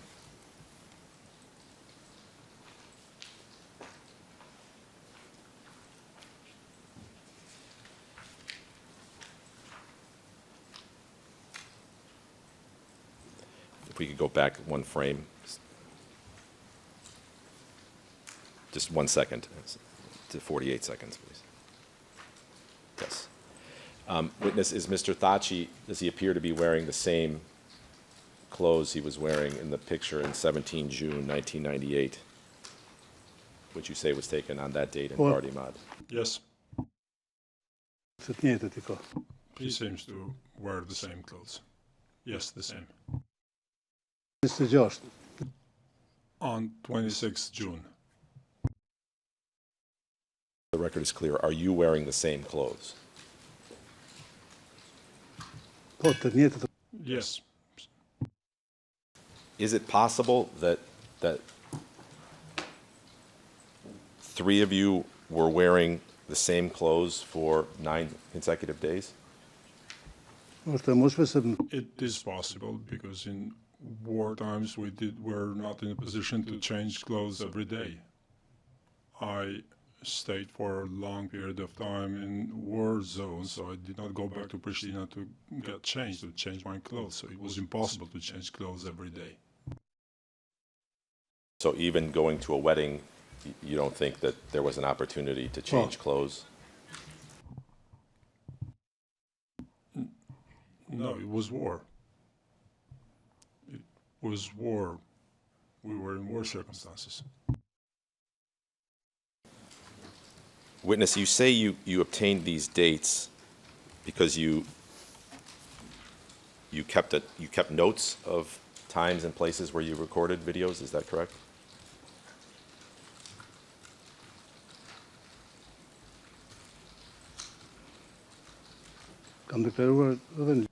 I have said this in the book and in my statement that I kept notes of the programs that I filmed and broadcasted, the dates of when they were filmed and produced and then broadcasted.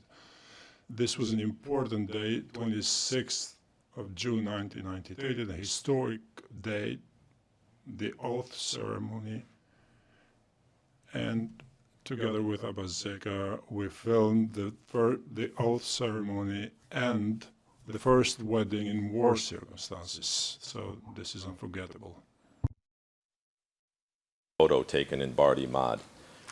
Did you have, when you wrote your book, notes of the dates that certain pictures or videos were taken when you wrote your book? Or did you do it all from memory?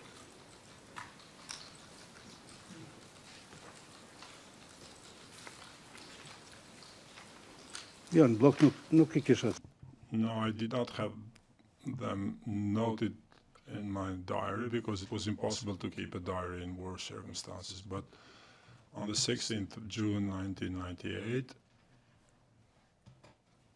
Imer Krasniqi fell martyr from Malisheva, and he was the first martyr from that area where I live and my family lives.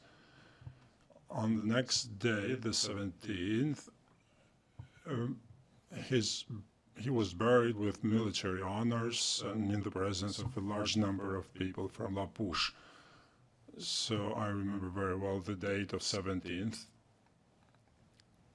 when we went together, Mr. Thaçi and Mr. Vasselli in Bardi Mad to see the situation on the open pit coal mine. You get those dates from your memory, correct? Yes. and this is in preparation note 2, paragraph 74, and I'll read it to you. You said, when preparing programs for Albanian television, you know the program aired because you took contemporaneous notes about these broadcasts. You left these notes at home during the war so they would stay safe. When writing your book, you then took all the known dates you had and used them to anchor the rest of the timeline. Is that accurate?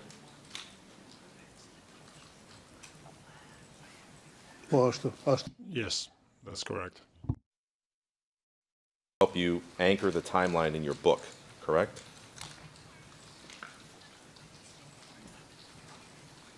That's correct. Put on the screen document 5014328 to 5014329, please.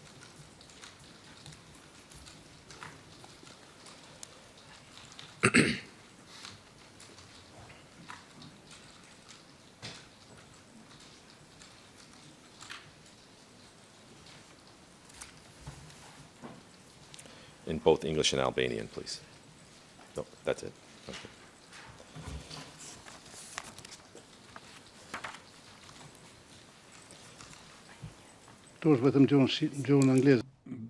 I see only the English version. If it's behind this page, it's the next page. Is there any way to put them on the screen together, Madam Gordon? Yeah.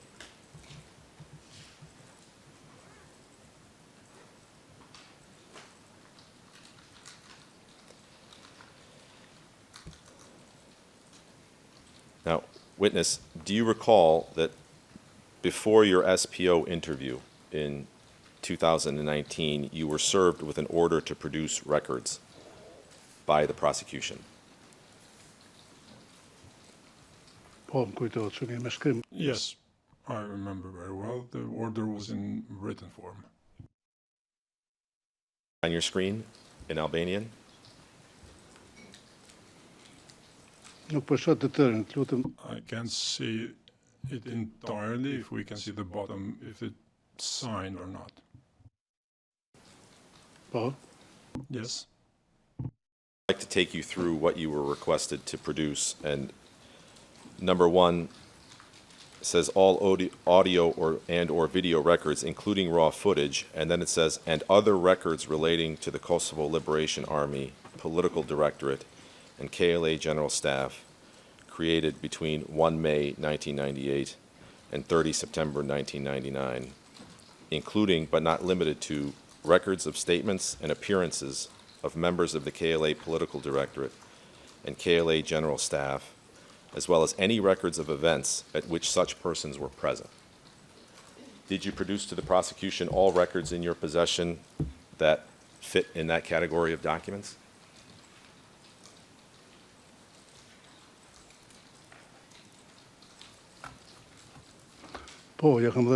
Yes, I gave it to the prosecutor, but I gave it also to the defense. All the material that I produced to the prosecutor, I gave it also to the defense. I just want to confirm that, because Yes, yes. defense, to whom on the defense did you give it?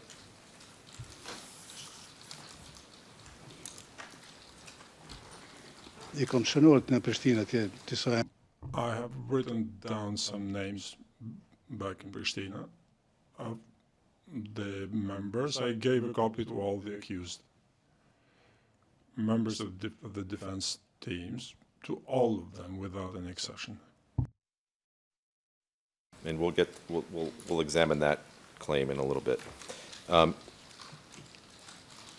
Number 3 asked you to produce all audio and or video records, including raw footage and other records of KLA activities produced for purposes of the following documentaries, television programs. And then it lists 4 documentaries or TV programs, including, here they are, broadcast on 24 November 1998, correct?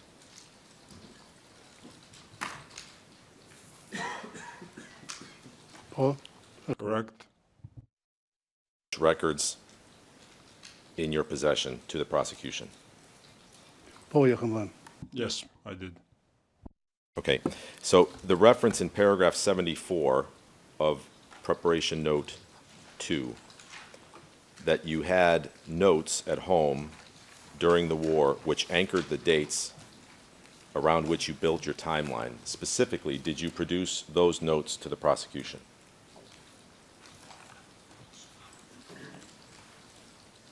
Jo. No. Produce those notes. Pse s'mi ka kërkuar ato? Because they don't ask for it. These are personal notes, and they didn't ask for them. Clear. Points 1 and 3 asked for other records relating to appearances of members of the KLA Political Directorate and KLA General Staff, as well as any records of events at which such persons were present. Did you not consider that your notes would fit within that category or in the category under Section 3 of records of KLA activities produced for purposes of the documentaries?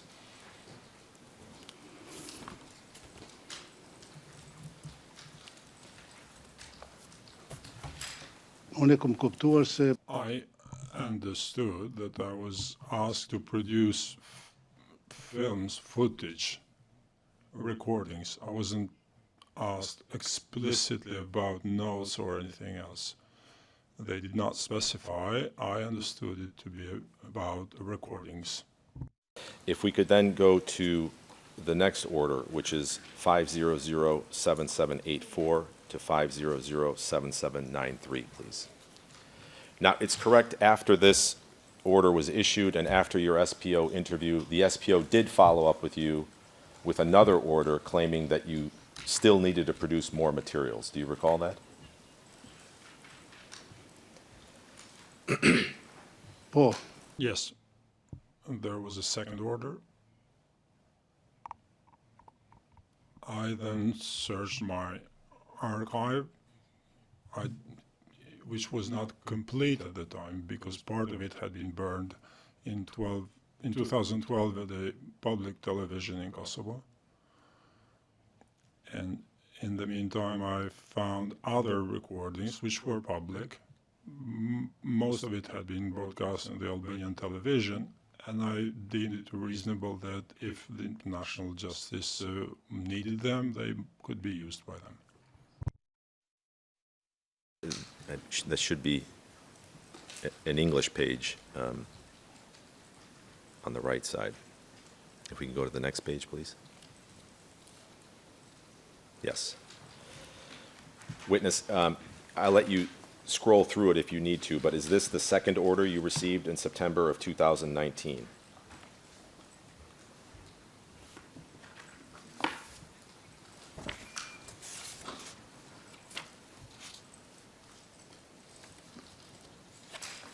nuk e di është ky urdhri para I dytë. I don't know if this is the first or the second order. I didn't remember the date of the first order. 19. And so if you read the order, it asks in the first paragraph, it mentions that order and says that you still need to. Yes, yes, Po. yes. This is the first order. I handed over part of the material after the first order, and then I handed over the other material after the second order. The date there was September, sometime in September, right? All of the points that the SPO asked you for additional information about, it was all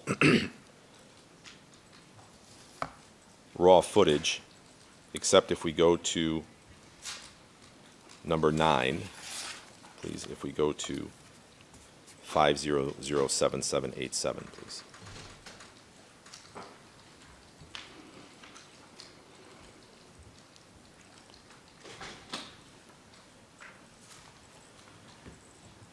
There's one request that asks not only for footage, but also other documents. Do you see that?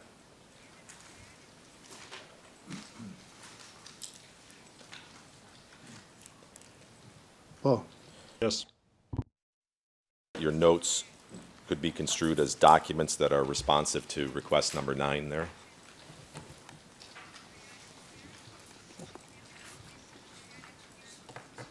Jos, No. I understood it to be about the recordings, not about other material. September of 2019 until today, is it correct that at no point since September of 2019 has the SPO suggested to you that you need to produce those documents that you reference in paragraph, those notes that you reference in paragraph 74 of preparation note 2, correct? jo, nuk më ka kërkuar asgjë më. No, they didn't ask for anything else.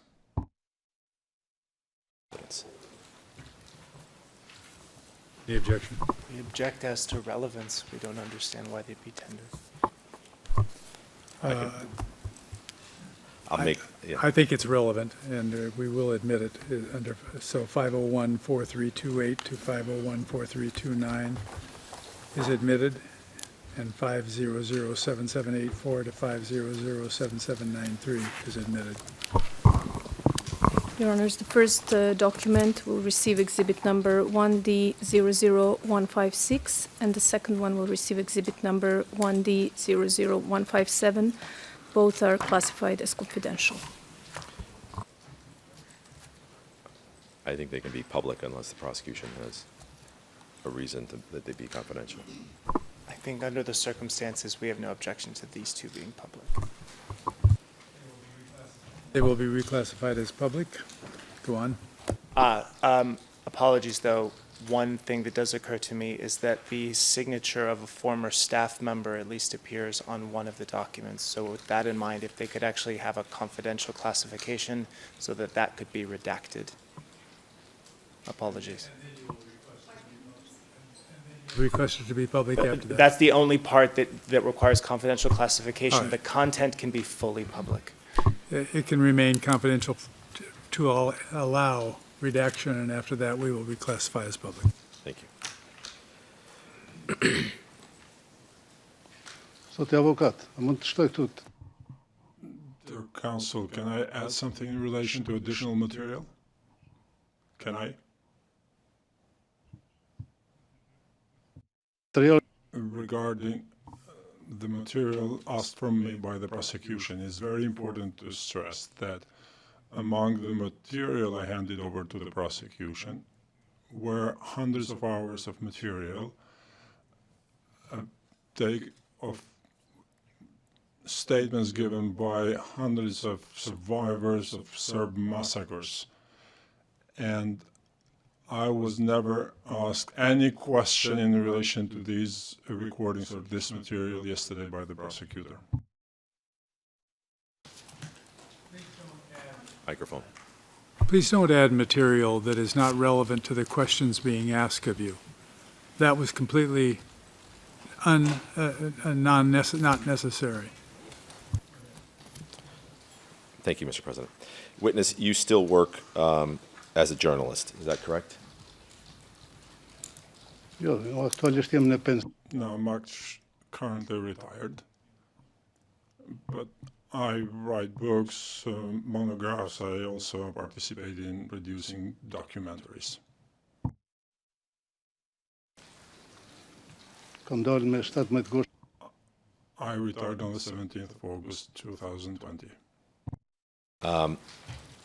Is it correct that you started covering the KLA? Sorry, let me rephrase. When is the first time you started covering the KLA as a journalist?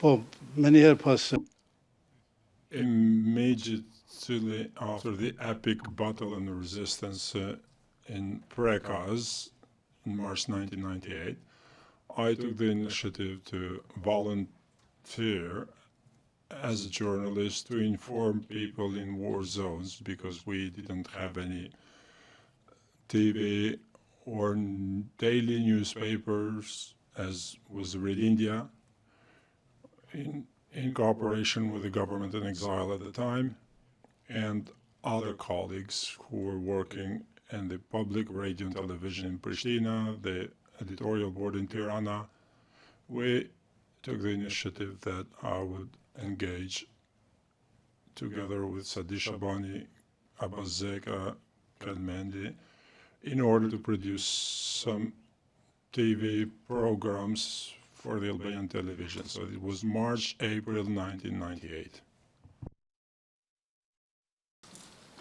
Decided to pursue that through one of your contacts in Pristina named Shaban Shala. Just query as to Shaban Shala was the name counsel intended to ask for this question. Yes, I'm looking at his book. Go ahead. And I'll do the reference, SPOE 0012, sorry, it's P01269 or 4, P01264 at page SPOE 00128582.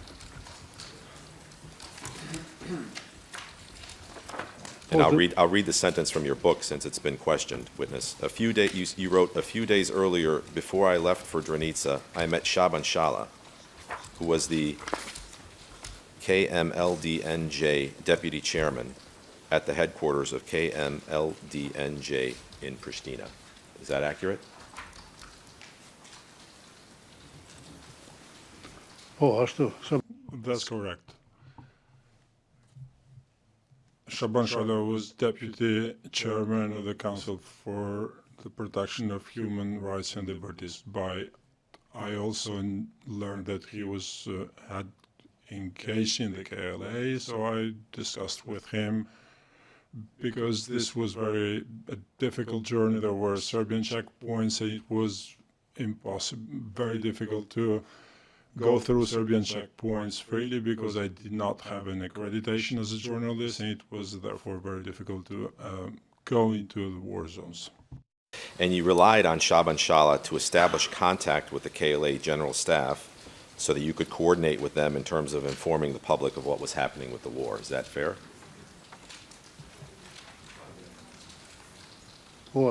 Yes, that's fair. Your book says this took place in April of 1998. Does that refresh your recollection of the month? Yes, it was in April. I don't remember the exact date. I didn't write them down, but it was in April 98. And it was Shaban Shala who spoke to several local commanders in Drenica on your behalf. Is that correct?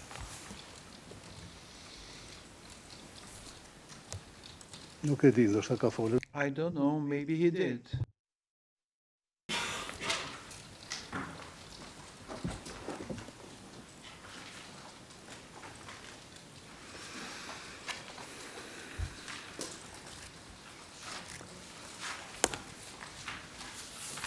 Let me read what you say in your book.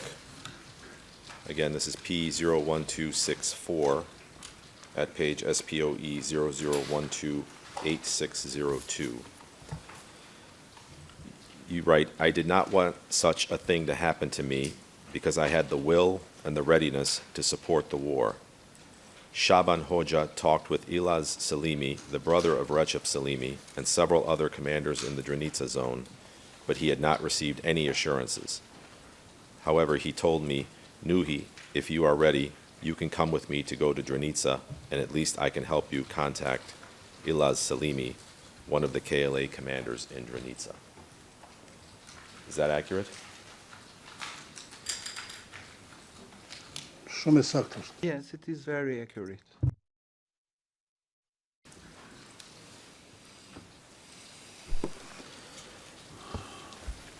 So is it correct that instead of addressing the KLA general staff initially, you dealt with local commanders in the Drenica zone first?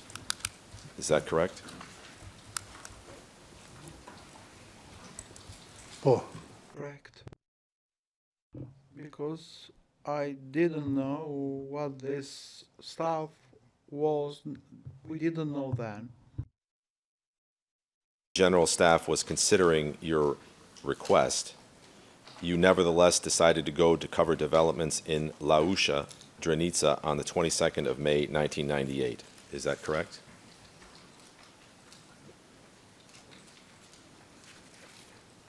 Po, Yes. I went to Mitrovica first, where I met the cameraman, Sadiq Shabani, who lived there, and from Mitrovic, together with Halit Berani and hero Agim Ramadani, we went to Polats, Prekaz, and other villages, Shiraz, Ligoshan, and then in Laush. And then that reporting was broadcast on Albanian national TV. Is that correct?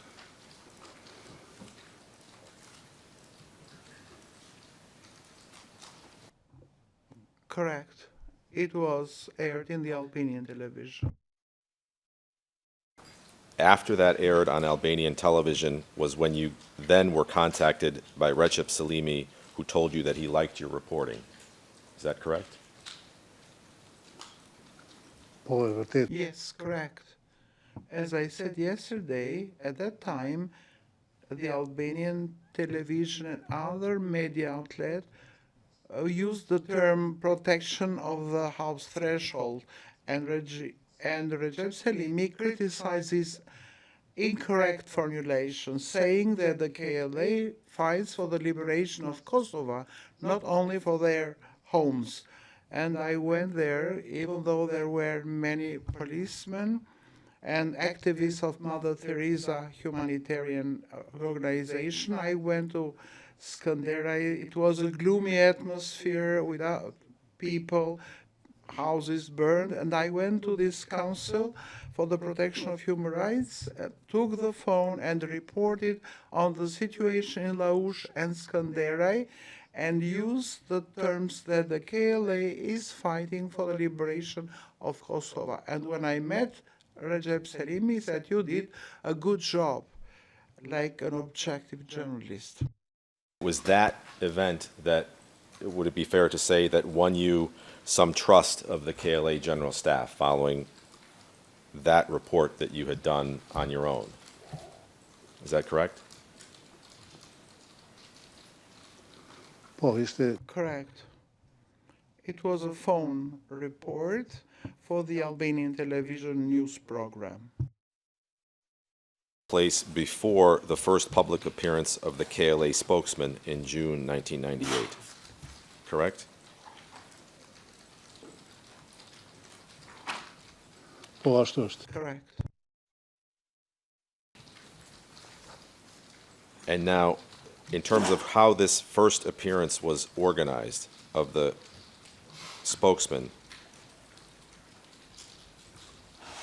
did they contact you, or did you, was it on your initiative that this first appearance take place? Po, ishte nisma i It was my initiative to contact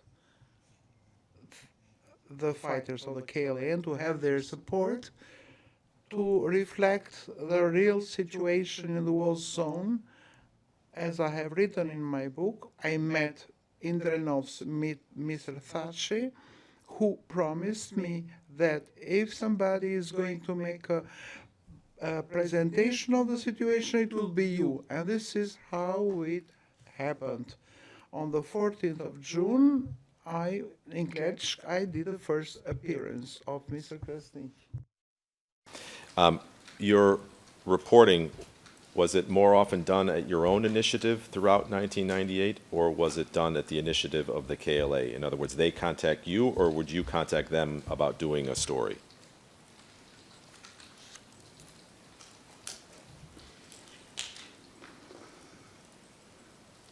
jo pas marrëveshjen. After we agreed with Mr. Thaçi, I had his approval, being what he was responsible for information, that we covered the situation in that hour, in that zone, in all the zones, and we had the support of the fighters of the KLA in the zones which were under their control. There were times where you would proceed with doing a story without approval of the KLA General Staff. Is that correct? Such as the Lapushnik Gorge battle? Po, është e vërtetë. Yes, that's correct. I was an independent journalist and I did what I could to provide an objective information. Of course, I consulted the people responsible for information in the KLA, but I always used my professional judgment to provide a realistic information.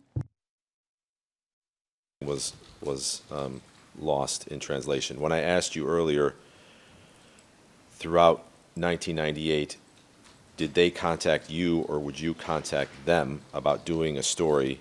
Whose idea was it? What did you say as to whose idea it was?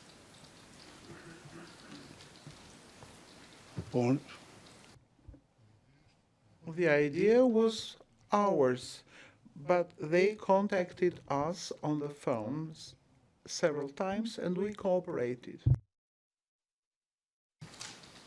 Now, getting back to the Lapushnik Gorge, that was an occasion where you filmed and did a story without permission of the general staff, correct? po saktë është. That's correct. Story, you filmed a statement from Shaban Shala, a KLA soldier, is that correct? E saktë është. Correct. We left Drenica with Shaban Shala to go to Drenovsov-Raovets, and we passed through Lapushnik Gorge, and Shaban started to speak on the Battle of Lapushnik. And I said, it's better if we do some film footage where the battle took place with the Serb forces, and Shaban said, it's not good to film it without having the approval of the people responsible for information, but I insisted to film that what Shaban said about this important event, and then that was aired in the Albanian television. Yes, and that caused some friction between you and Mr. Thaçi, is that correct? Ishte një frikimi vogël. It was a minor friction because I upheld my professionalism, saying that I filmed the interview and I don't consider it proper not to broadcast it. But maybe Thaçi thought that it should be the spokesperson of the KLA to appear and speak. So he might have had his reasons for not wanting Shaban Shala to speak about that, but I upheld my line, my professional line, that it should be broadcast, and it was broadcast. And on some occasions, even with approval of the general staff, you would then find yourself in the zone, for example, the Dukagin zone, and even with that permission, you weren't able to film without permission of the zone commander. Is that correct?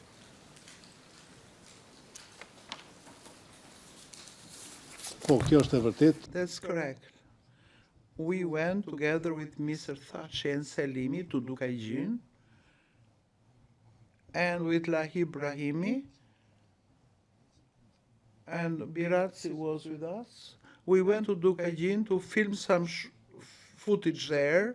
We had only from Drenica and Pastritz film footage. I proposed to go to Dukagin to film there too. When we went to Khrushchev's and Vranov's villages, we met some KLA fighters who were under the command of Dukagin operational zone, Mr.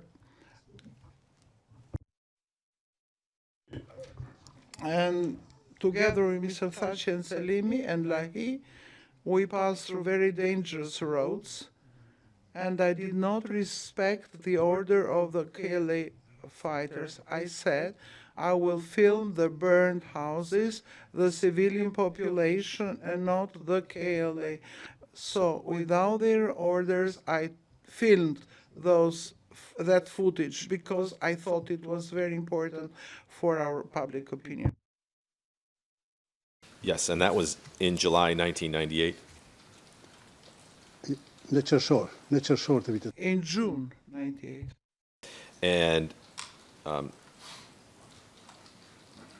nevertheless, you filmed, but without the consent of the zone command. Is that correct? Yes, that's correct, without his consent. I took the danger upon myself as a journalist because I thought it was very important to have images from the Dukaijin zone. I was aware of the consequences, but it's part of a journalist's duty to take risks. So I regretted that I didn't respect the order of Mr. Thaçi. I felt bad, but I used my professional ethics. And you discuss this incident in your book at P01264, beginning at SPOE 00128650.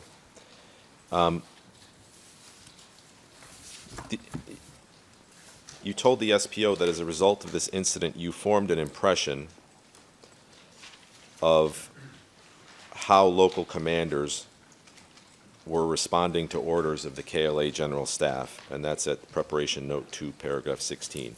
Could you tell us what impression you formed?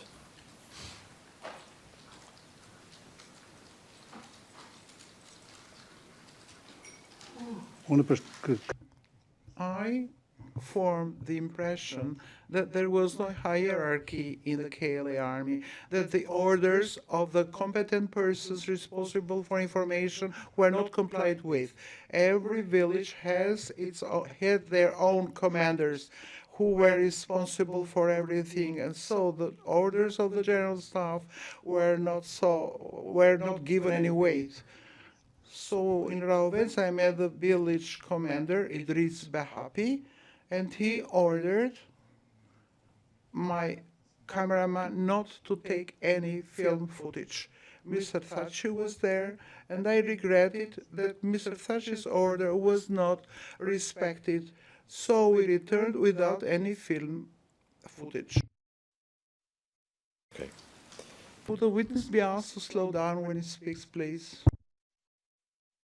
Interpreters are again asking if you could slow down the pace and speed at which you speak, because they're having a hard time following you and translating into English. I apologize. I will try to speak slower.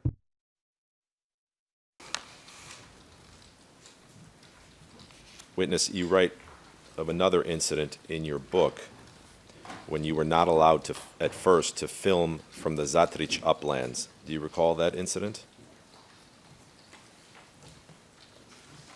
Yes, in Zatrich, we went together with Mr. Thaçi and Shaban Shalla.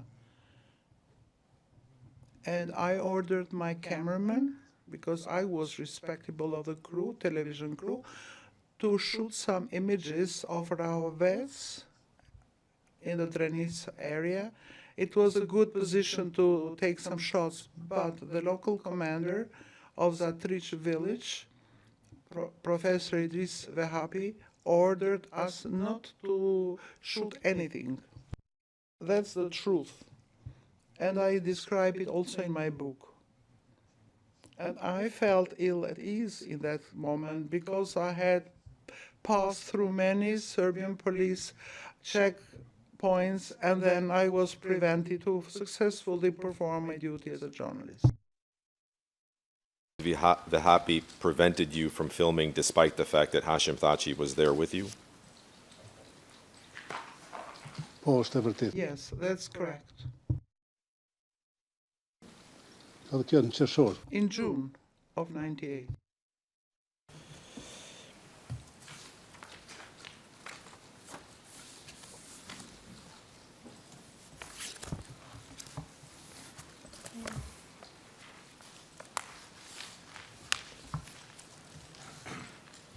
Now, another event that took place was your interview with Naim Maloku in October 1998. Do you recall that? Yes, I remember it very well. I conducted this interview with Naim Maloku in '98 in Ladrov's village of Malisha. And you decided to interview Naim Maloku because you considered him a good officer. Is that correct? Ashtu e kam Yes, this is what I thought of him, and this is how he was. To interview him? vetëm It was my decision. I didn't ask anyone. And what was Naim Maloku's role at the time, if you know? nuk e di sakt, po I don't know exactly, but he was one of the senior officers of the KLA. He was part of the operational staff. I don't know exactly what role he had, but I thought very high of him. He was an intellectual and a senior officer who was very active in all the war zones. Ask for permission or tell anyone in the general staff that you were going to interview Naim Maloku, correct? jo, nuk e kërkoj. Correct. I met him by chance. It was war. I met him in Ladrovs of Malishev and I asked him to give me an interview. We went to another room to conduct this interview for the weekly magazine Zuri. And when Hashim Thaçi found out that you had interviewed Naim Maloku, he felt that he should have been consulted. Is that correct? Before you interviewed him? Po, Yes. Yes, that's correct. That's what Mr. Thaçi told me.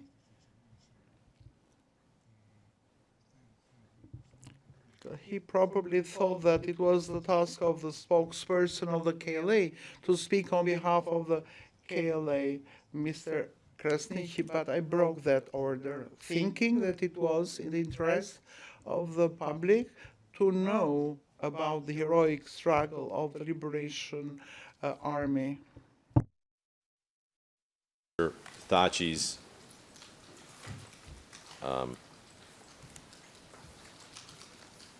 resistance or pushback to you having conducted that interview, you nevertheless published it. po, e bota. Yes, I published it. And I think that I did well that I published it. I was an independent journalist, and it was not correct to receive orders from anyone. Did you suffer any repercussions from the general staff for conducting and publishing the interview without approval?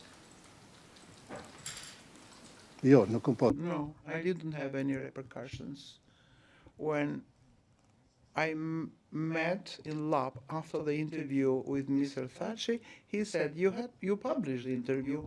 And I said, yes, I did. He just smiled and went his own way, together with his colleague. Now, in terms of your coverage of the LAP operational zone in October of 1998, do you recall the first time you went to cover the KLA in the LAP zone?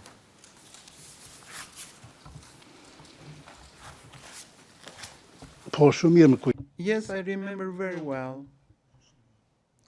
I was at the editorial board of the Zuri newspaper to give them an article to publish. I met Femi Bakiu there, who was working in the office of the political representative of KLA in Pristina, Adem Demaci, and he said, Mr. Adem, ask you, if possible, to go to the LAP operational zone to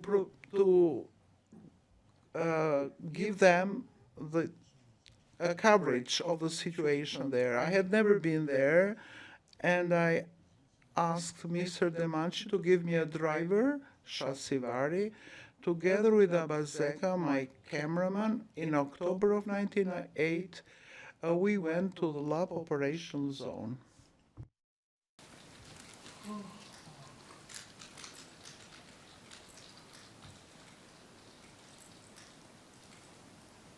Yes. So it was Adam Demaci who asked you to go into the LAP zone to do some interviews, correct? Po, zoti Demosi. Yes, Mr. Demaci, he asked me and it was a very reasonable request. He made it possible for me to go there, and I went and did what I wanted to do. Coordinated your ability to go into the KLA lap zone, is that correct? Yes, Mr. Thaçi coordinated our visit to the match, to Dranots. Lab correction. Okay. What was your understanding of who or what role Adam Demaci had at the time?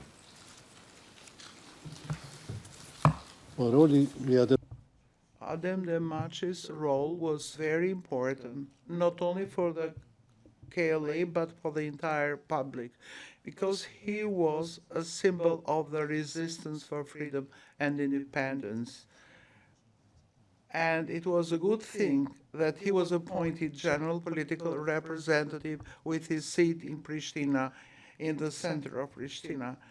It was a good location because there he could meet with the international Western representatives to propagate the just struggle of Kosovo Liberation Army and to set up institutions in Kosovo to form a form of assembly involving all the entities, military and political ones. But as is known, he could not accomplish that mission because some of the Albanian factors were not up to the required level and had dilemmas regarding developments in the war zones and developments in general. And what did you understand Mr. Thaçi's role to be at the time? Beginning in June and later on through the year, what did you understand his role to be? Actually, let's begin with May and then go through November. The main role of Mr. Thaçi, from what I understood, was to provide information.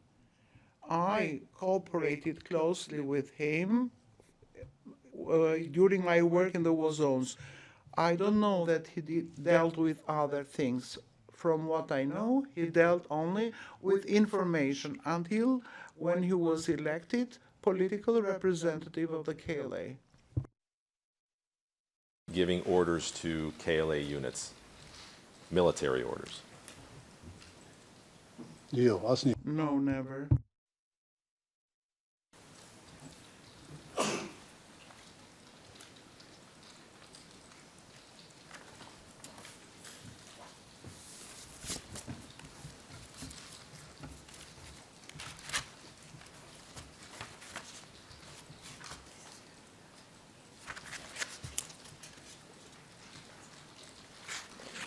Now,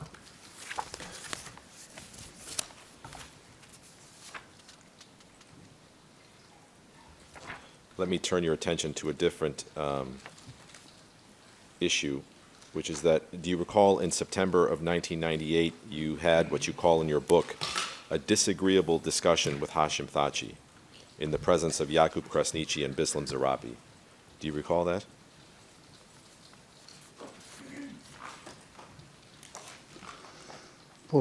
Yes, I do very well remember this unpleasant discussion. After my filming in Drenica zone mainly, covering burned houses and other things, murders and other cruel acts committed by the Serb police and army, together with cameraman Abazeka, horrible images, and I informed Mr. Thaçi.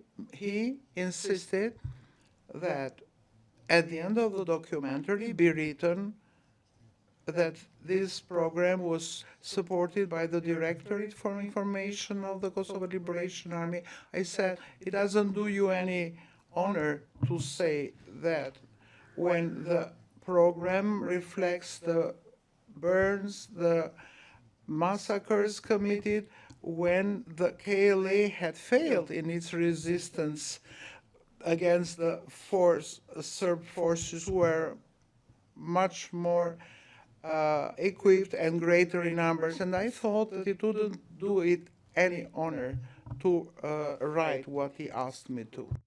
Okay. And how did that situation resolve? Did your position prevail?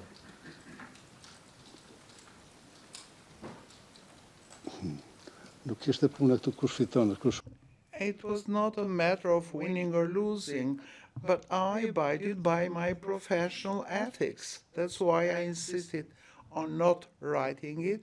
I am a reasonable, tolerant person. I consulted Mr. Krasnitsky, who was older, and he advised me it's good that you respect the suggestion of Mr. Thaçi. I too would like you to write that subtitle, but in the interest of cooperating my work, continuing my work, because without their support I could not accomplish my duty, I ceded and not to insist on my opinion and include that subtitle at the end of the documentary. It was not a lengthy, unpleasant discussion. First came to be introduced to Hashim Thaçi. Would that have been around May of 1998 that you first came in contact with him? Yes, yes. At the end of May of 99. 19. My recollection. 98. And is it correct that you first met him in Isuf Gashi's Batza house? Yes, that's correct, that I met Mr. Thaçi in the house of my son, the son-in-law of my family, Isuf Gashi. Can you explain how he arranged for you to meet Mr. Thaçi?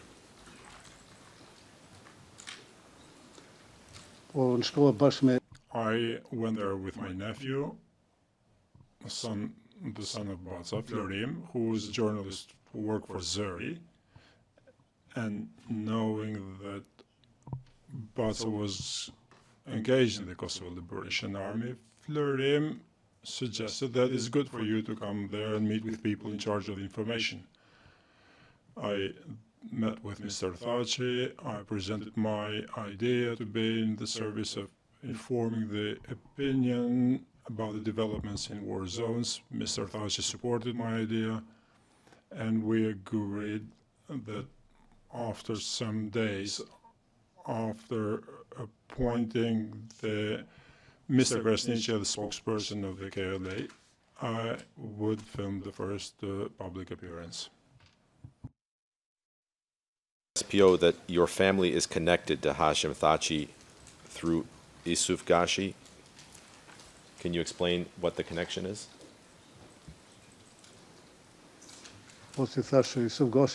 Isuf Gashi families are in-laws in our family.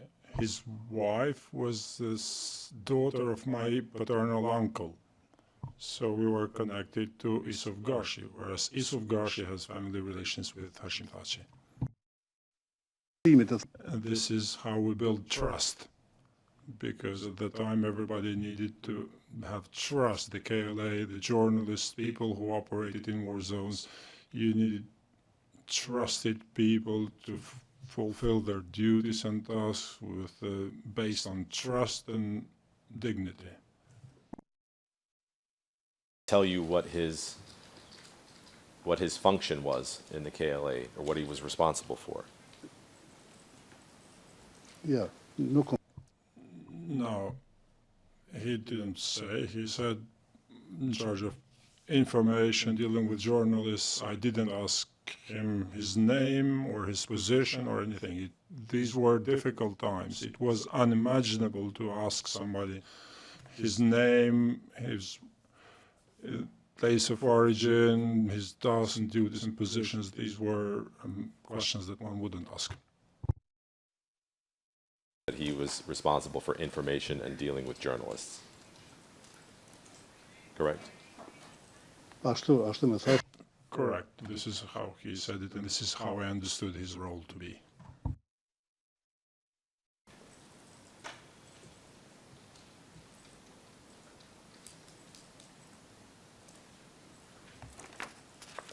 Now,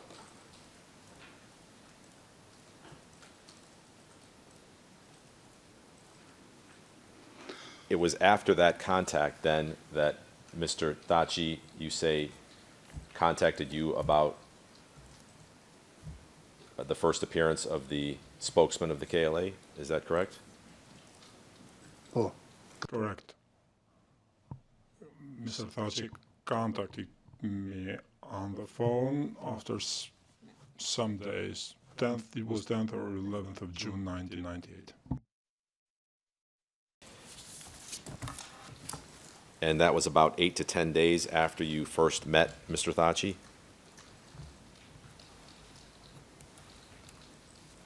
ashtu I bie. It would be that time period, yes.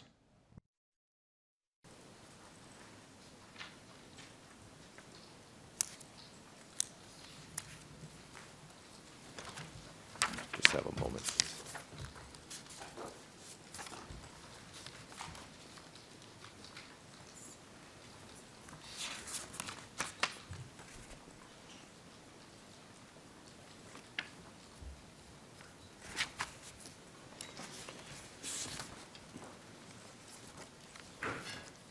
Witness, let me ask you,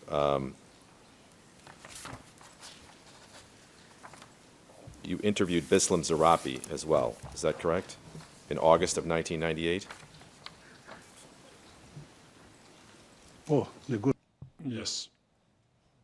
In the second half of August 98, I interviewed Mr. Bislim Zirapi in Likots in Drenica. And was it a pre-planned encounter or was it a chance encounter? jo, ka qenë takimi rastësishëm. No, it was a chance encounter. I was coming back from the Dukajin operational zone after Glojan fell after the offensive in Dukajin, where I had filmed some images. I stayed 2 days there. Then I returned to Drenica and I met Mr. Bislim Zirapi by chance. Ultimately,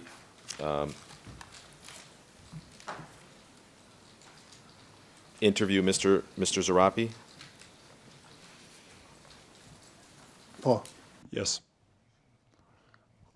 I thought it would be of interest to interview Mr. Zirapi because in August 98 there was a large offensive of Serbian military and police forces against all zones where the KLA was operating, and which resulted in houses burned down and killings and schools destroyed and everything. Permission other than Mr. Zarapi to interview him?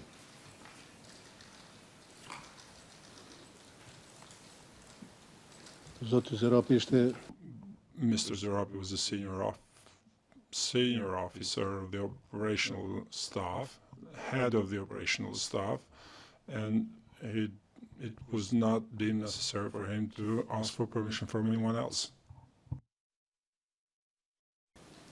Mr. President, if I could go into private session for just the next few questions. In a private session, please, to protect the witness.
Your Honors, we are now in public session. Go ahead, Mr. Mistich. Thank you, Mr. President. Witness, let's turn to the release of some Serbian quote-unquote journalists on the 27th of November, 1998. Were you also present at the release of 2 Serbian journalists and 2 Albanian activists in Dragobil on the 27th of November, 1998? Po, minister, Yes, on 27th November 98, I was present and covered the release of 2 Serb journalists and 2 political activists, Albanian activists in Dragobil in Malaysia. Were going to be released.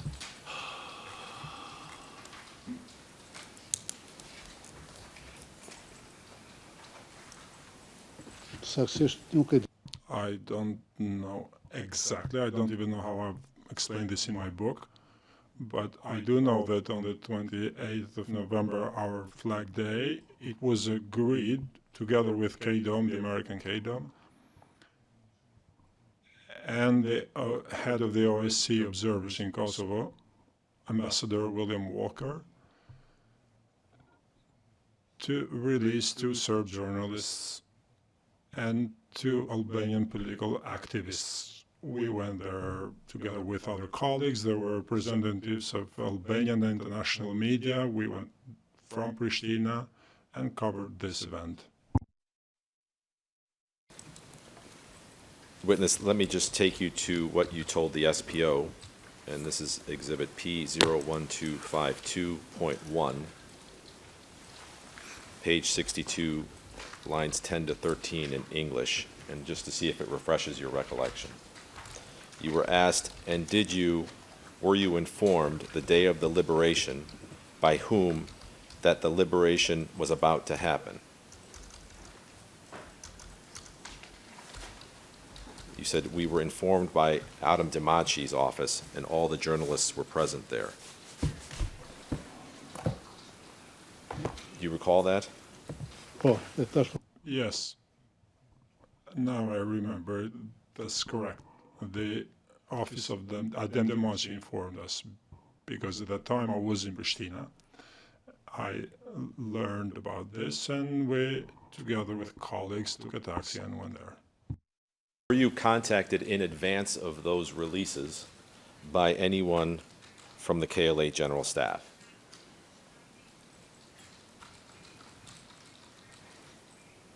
Nuk më kujtohet se që I don't recall, but we received this information from Mr. Demaci's office.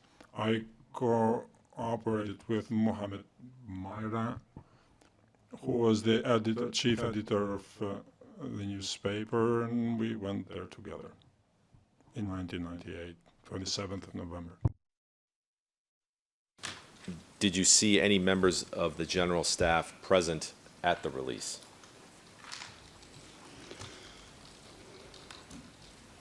po, Yes, from the General Staff. There was Sokol Bashota, who, in the name of the General Staff, together with Ambassador Walker, released the journalists, the Serb journalists, and the 2 political activists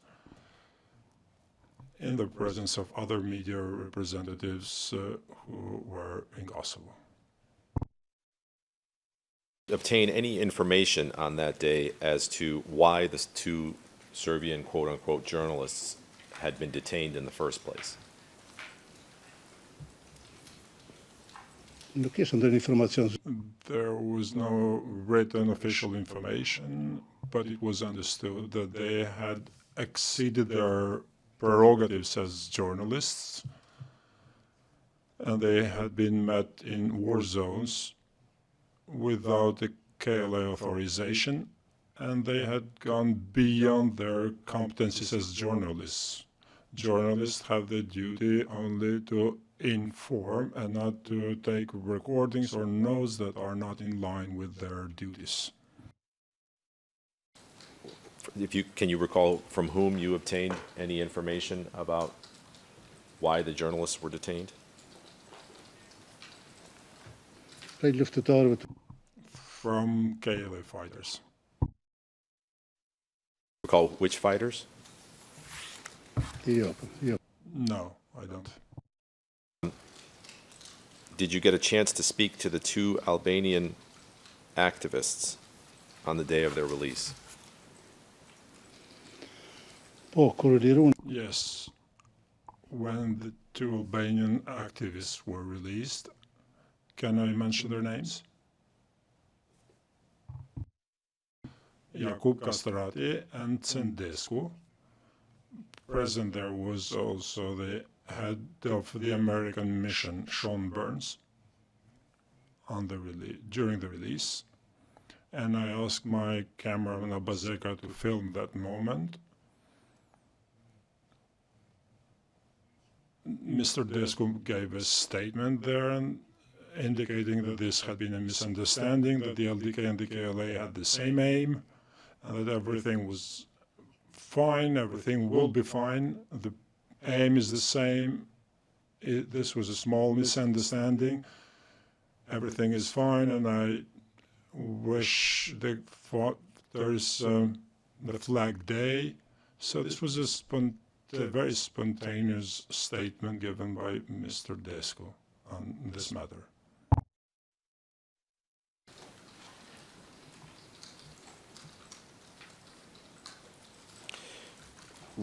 Did you have any impression of their physical condition upon their release? gjendja e tyre fizike është shumë rregull. Në vërtetë Their physical condition was fine. I did not notice anything that would indicate any mistreatment or anything. They were in a good mood. This was the impression I got, and this is how it was.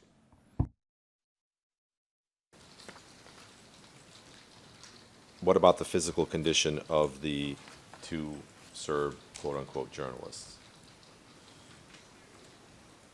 edhe gjendja e tyre fizike Their physical condition was good. They gave a short statement saying that it was fine. It's a good thing we were released. And that's it. I did not notice any bad things or negative things on them. Witness, let me ask you a few questions about the LDK.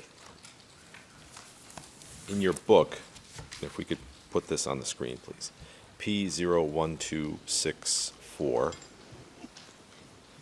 at page SPOE 0012860 in English and in Albanian.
Now witness the first paragraph on this page. I'll read it out. It says, at the time when in Drenica and Dukajin, the Serbian military and police forces met with resistance, in Pristina, the U.S. and European diplomats came to talk with the president of the Democratic League of Kosovo, Ibrahim Rugova. The same day when Rugova met with the U.S. diplomats Richard Holbrooke and Robert Gelbard, he stated, quote, we do not know who is fighting, close quote, and that, quote, they are the long hand of Serbia, close quote. Meanwhile, the U.S. diplomat Gelbard had stated that, quote, the KLA might be designated a terrorist organization, close quote. On the other hand, Serbia wanted to show its force It simply was not ready to talk with the Albanians for the future of Kosovo. Now, if I could just clarify in that paragraph, when you quote someone as saying, "We do not know who is fighting," who are you quoting there?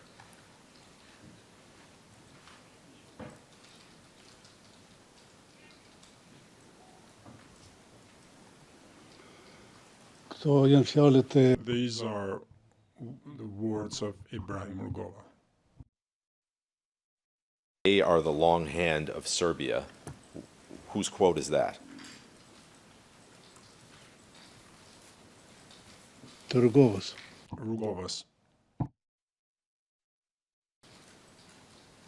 What did you understand Rugova to be saying? Well, first of all, let me ask this question. Did you actually hear him say that?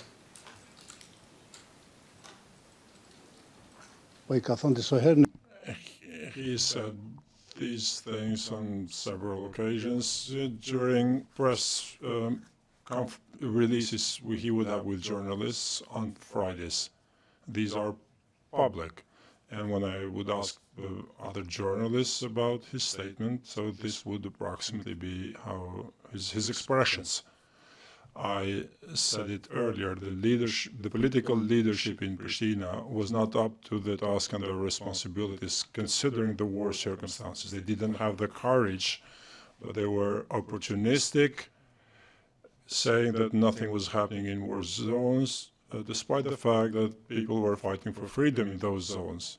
So they lacked readiness to support, by all means, the Kosovo Liberation Army, to support the civilian population, to support the struggle for freedom. Because of this opportunistic approach, many unpleasant developments followed in the war zones, because had Kosovo had a Franjo Tudjman, as Croatia had, or had Kosovo had an Alija Begovic, as in Bosnia, who led the fight of their people for freedom, had Kosovo had Rugova heading the resistance and the fight for freedom, the situation in the war zones and in Kosovo in general would have been more favorable. The people would have further supported the KLA, and the war would have had less consequences. So this is the essence of it. Need to be clear here. When the sentence says they are the long hand of Serbia, who was he referring to there? Who is they?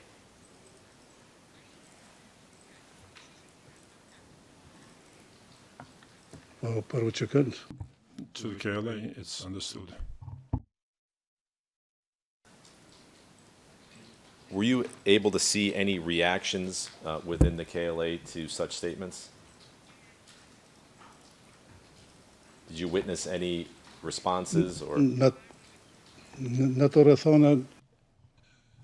I was not able to see any public reaction in those circumstances because I was traveling for entire days in the war zones. I did not have enough time to follow the media. But I do know that within the ranks of the KLA, there was no hatred towards the LDK or towards Rugova or anyone else. There were remarks saying that Rugova and the political factor of Kosovo must unite and give a stronger support to the Kosovo Liberation Armies. This was the essence of it. It should not be misunderstood in this court or in the wider opinion that the KLA was of the LDK or any political party. It was not the time to fight for a seat or positions, but to liberate Kosovo. Not know who is fighting. Did you understand that to mean that he's not recognizing the existence of an actual organization and therefore he's just saying that we don't know who it is? He was an opportunist. His approach and program was that Kosovo could be liberated without waging war through peaceful negotiations and through other means, but Serbia would not consider those. Question. And that's how you understood this, or how we're to understand this. when he says, we don't know who is fighting, did you understand that effectively to mean that he's not recognizing that a KLA exists?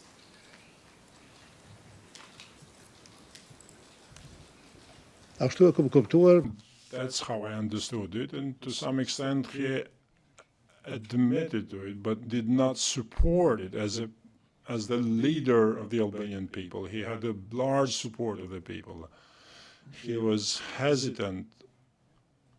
The people were hesitant. Would they join the fight or wait for instructions from Rugova? Rugova didn't give such order or instructions to join the war effort.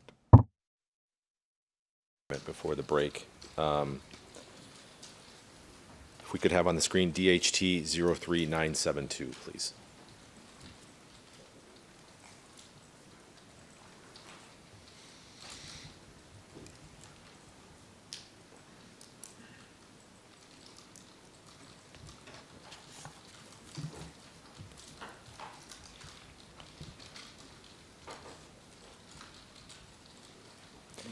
Now, witness, this is an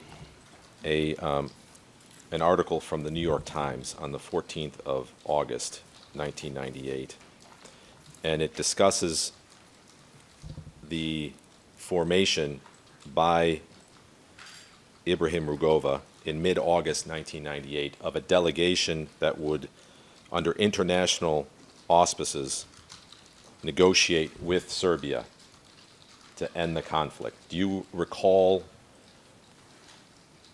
that being an issue in the summer of 1998 about who would speak on behalf of Kosovo Albanians in negotiations with Serbia?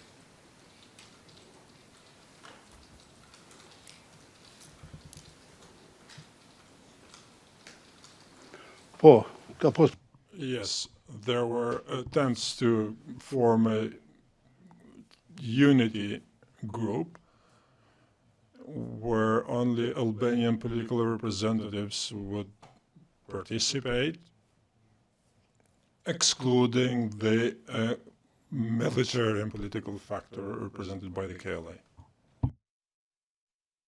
Rugova was continuing through the summer to keep the KLA out of officially being able to be part of representation of the people, of the Albanian people in Kosovo. Is that correct? That's correct. He didn't do it. And if we look at the third paragraph, and I'll read it to you, or actually it's in Albanian on the screen as well. And this is now what the internationals were proposing in the summer and fall of 1998. It says, perhaps even more devastating to the Western diplomatic strategy, Mr. Rugova's chief aide predicted that the negotiating team would unquestionably fail because Western governments insist it cannot negotiate independence for Kosovo, which almost all ethnic Albanians demand. First question, is it correct that in the summer of 1998, almost all, as far as you know, as far as you could observe, almost all ethnic Albanians demanded independence for Kosovo? Yes, this was the determination of all the Albanian people for independence. This was their will for independence. That in the summer and fall of 1998, the international community was insisting that the most that could be negotiated for Kosovo Albanians was autonomy within the Federal Republic of Yugoslavia. That's correct. The international factor in Serbia thought that they could give some rights to the Albanians, which would consist of some sort of autonomy, not independence. Before the break. Any objection? None, Your Honor. DHT 03972 is admitted and should be classified public if it is not. Yes, Your Honor, it's classified as public. Just a clarification, is it only this one page or both pages? The one page is fine. One page. DHT 03972 and its corresponding Albanian translation will be assigned exhibit number 1D00158. Thank you.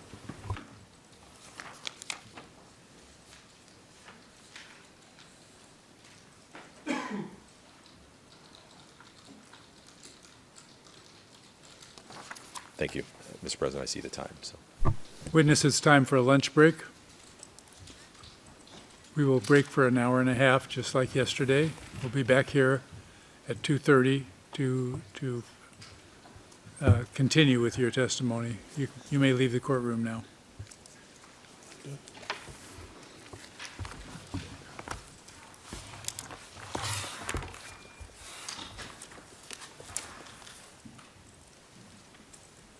For planning purposes, Mr. President, I think I'm back on track, so I'm going to be around 2 hours.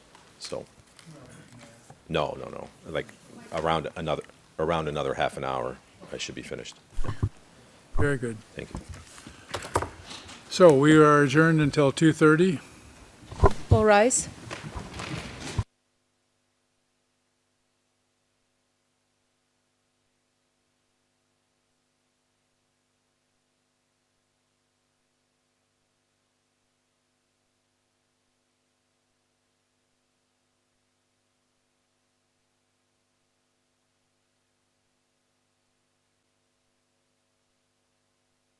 All rise.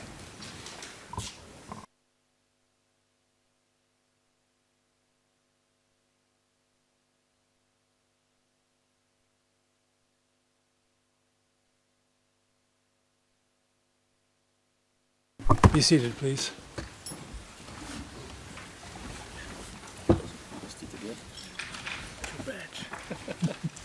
I found it. It was out.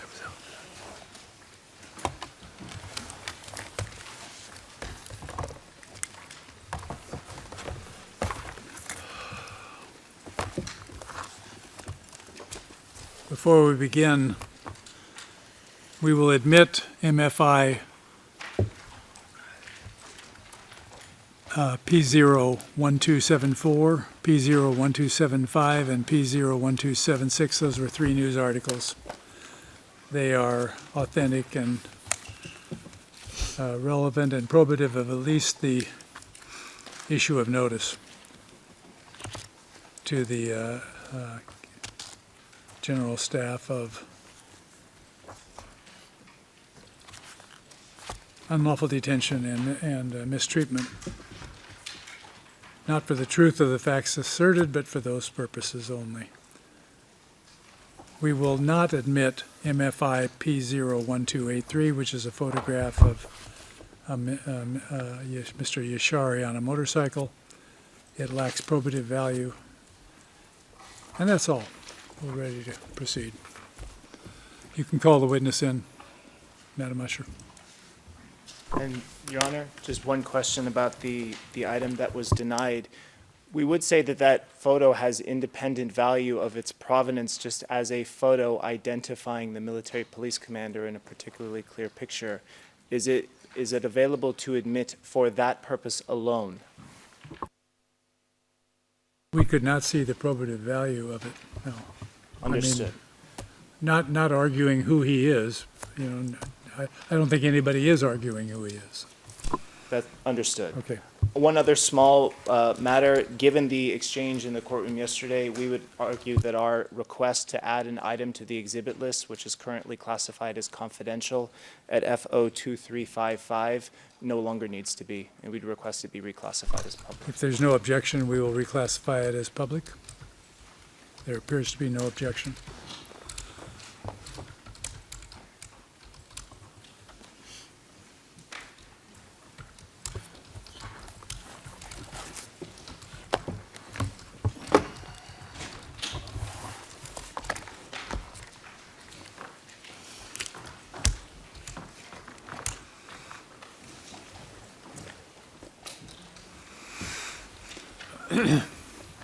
Witness, we're ready to proceed.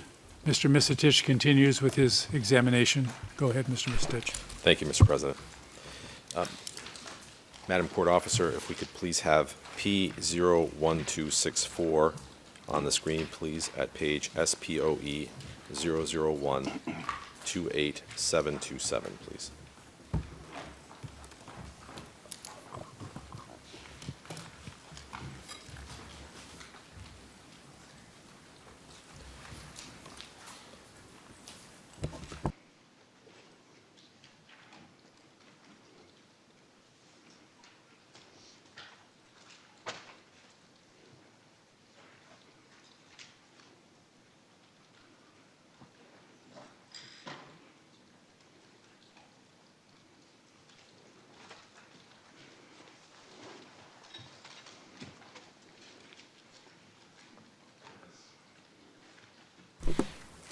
Witness, if we could scroll to the bottom, there and there. Witness, in the bottom right-hand box, who is that?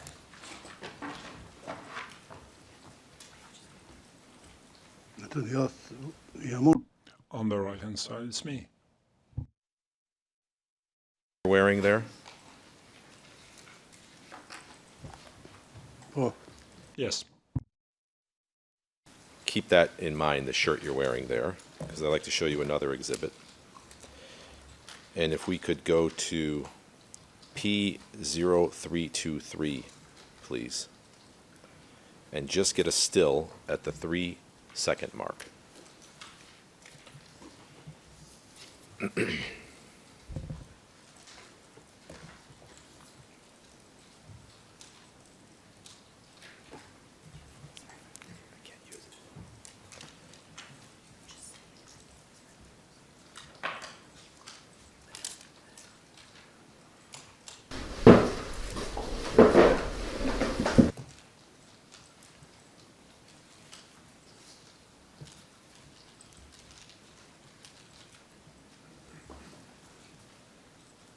Okay, if we just stop there for a second. You recognize who the person is on the video? Yes. I know him. This is the video you shot on the 24th of June, 1998. Is that correct? According to your book?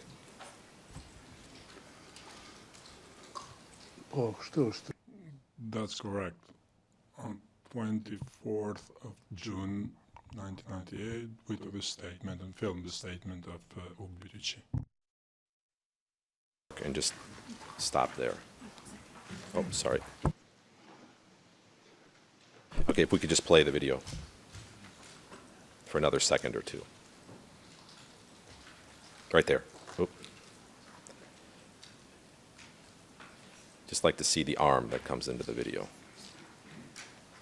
Right there. Witness, that's you wearing the same shirt that we just saw in the previous picture, correct?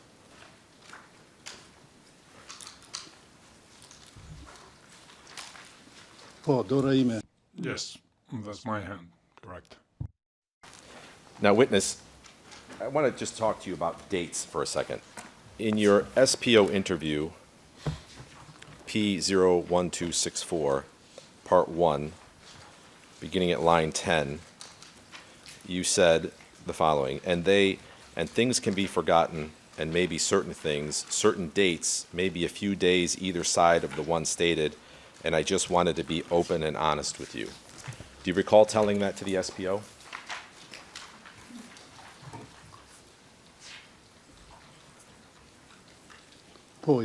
Yes, I said that in Pristina and here in The Hague.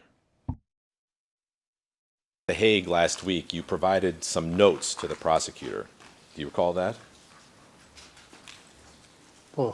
Yes. Notes and ask if it's accurate. You say, as I mentioned in my first testimony in front of the prosecutor on 30 and 31 July 2019 in Pristina, during the war I did not dare keep a diary on some names and dates noted in the book, and some names and dates noted in the book might not be accurate. I ask for understanding on the part of the panel and the public. Do you stand by that remark?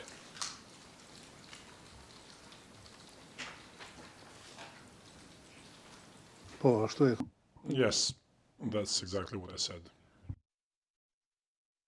I showed you that on the 17th, or at least what you claim to have, or what you say was the 17th of June at Bardi Mod, you were wearing, you, Mr. Vaselli, Mr. Thaçi are all wearing certain clothes, and then on the 26th you're wearing the same clothes. And your answer to me was, it was not unusual to you that you would have been wearing the same clothes for 9 days. But now I'm showing you the still that in fact, on the 24th of June, you clearly did change clothes. Do you see that? So what I'm suggesting to you is that the dates that you've provided, despite your best efforts to provide accurate dates, might in fact be wrong, as you've stated in your notes and you told the SPO. Do you agree with that?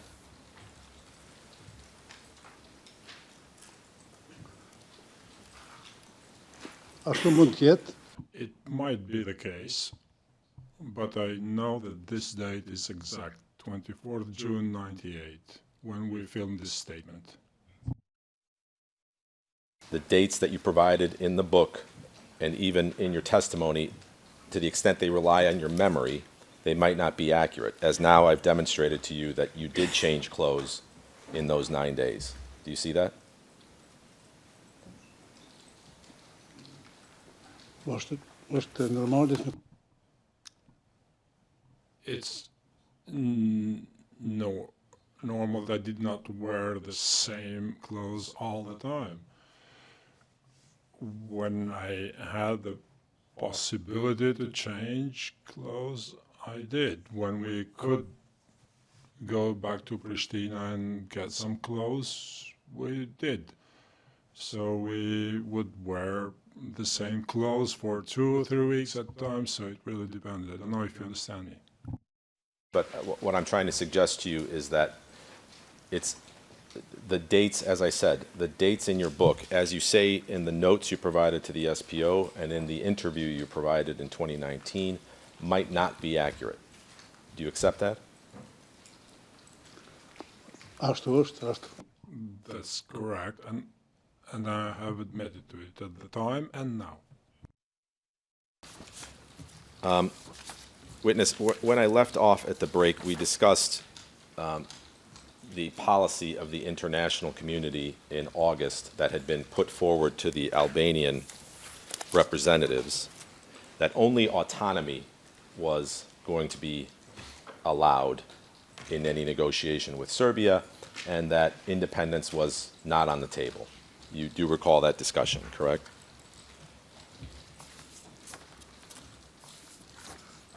Yes, I remember it very well.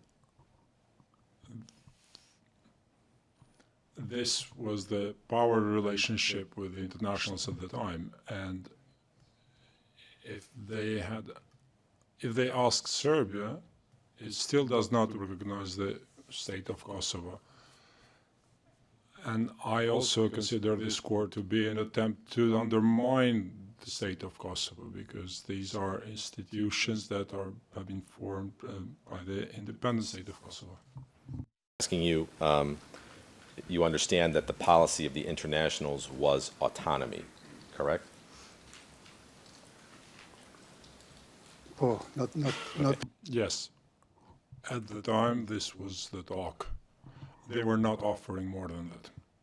Were you aware that Slobodan Milosevic, at the end of September, had been declaring, including to international representatives, that the KLA had effectively been destroyed?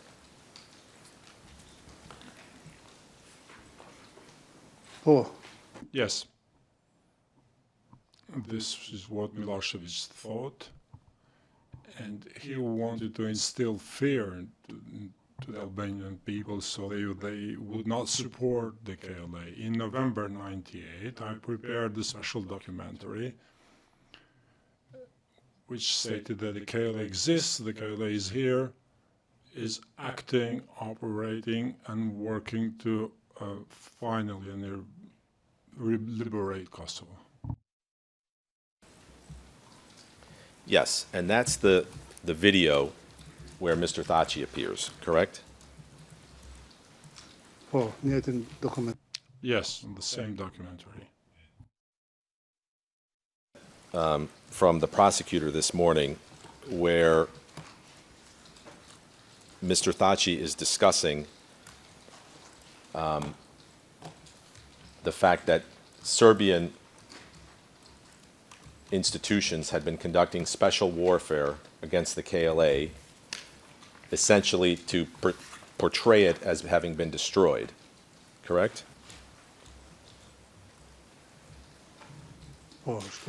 Correct.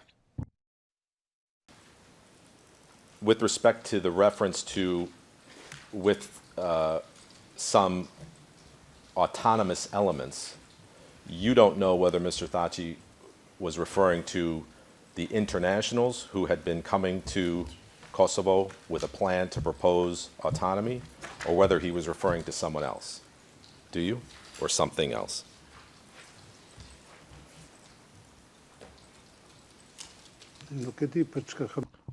I don't know what Mr. Thaçi was thinking, but at the time, some internationals also thought that autonomy was sufficient for Kosovo.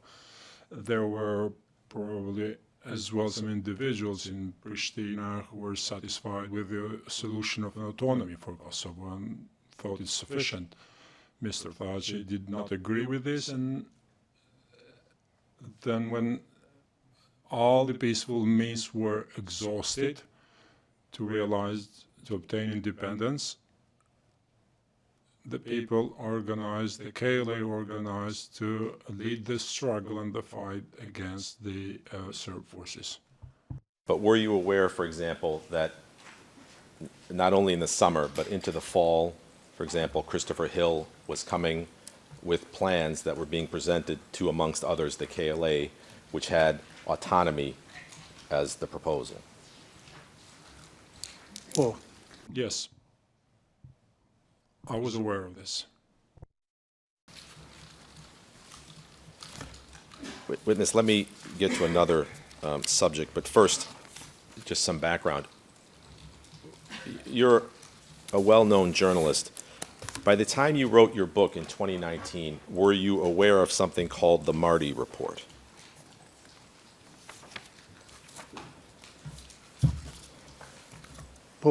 Yes, I heard of it. Marty Report? I read this report and I consider it to be unreal and an attempt of Serbia and Russia to criminalize the just war of the KLA. If you read it, then you know it references the Drenica group and Hashim Thaçi in it, correct? Correct.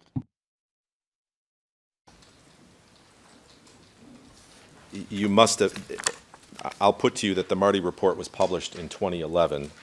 You must have seen references in the media to the report and rumors that Mr. Thaçi was the target of the investigation, correct? That's correct.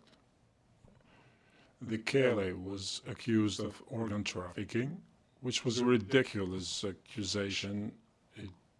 It was baseless and it was a lie. In the interest of getting the full picture in front of the panel, I'm going to read different portions of the book to you just so that we get an accurate understanding of your relationship to Mr. Thaçi at the time the book was written. Do you understand? Okay. Yes. 01264.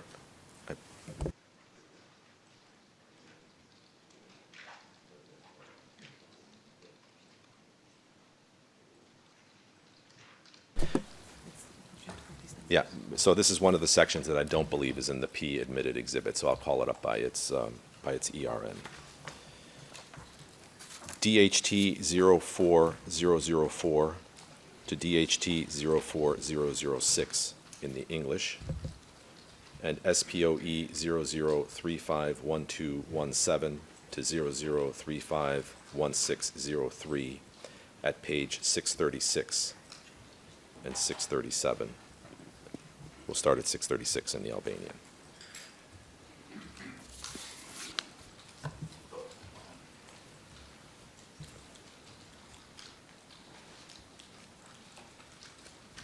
Më në gjuhën shqipe, nuk është teksti.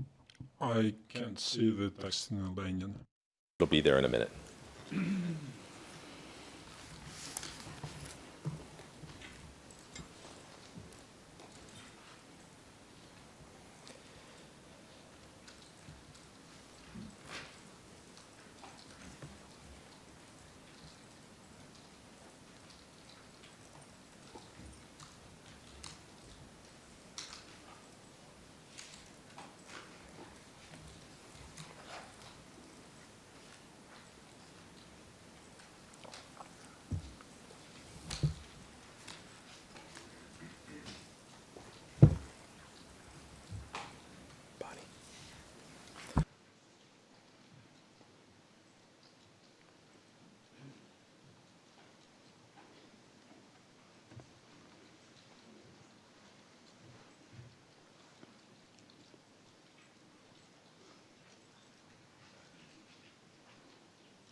I'm told to call up 351537. That's the page. Yeah.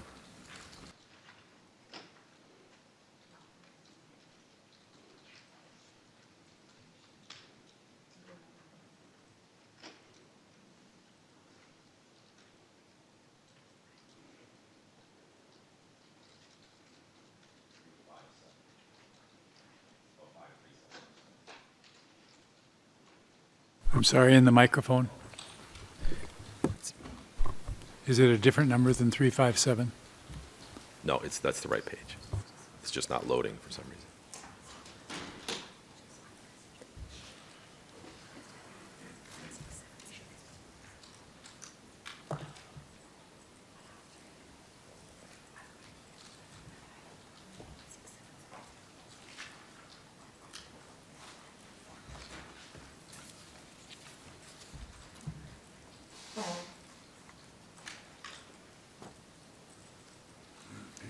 Mund ta bëni pyetjen.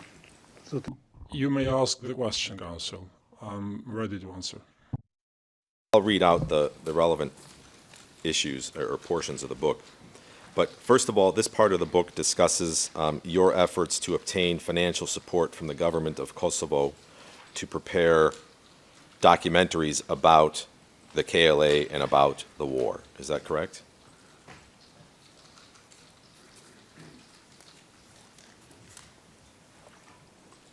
Po, e vërtetë është. Yes, that's correct. I produced several documentary films, but we did not receive sufficient support from the government and institutions at the time for their production. Portions. You wrote in the book, I am sorry to say, but the office of the former Prime Minister of Kosovo, Hashim Thaçi, and the government cabinet of Prime Minister Ramush Haradinaj, as leaders and supporters of the Liberation War, have not sponsored any documentary film project, even though I had submitted both the script and official request. And then it goes on, I have submitted several scripts and requests for financial support for these important projects to our institutions, primarily the government of the Republic of Kosovo, but unfortunately, they have not adequately supported me. In 2008 and 2009, I submitted a request to the Thaçi government for support of the documentary film about Kosovo's journey to its liberation and independence, but I did not receive any support. The requested amount was very minimal, 14,000 euros, but since it was requested to be reduced even further, although this insistence seemed unserious to me, I accepted. Now, do you recall those events, and it bothered you at the time you wrote the book sufficiently that you put it in the book, correct?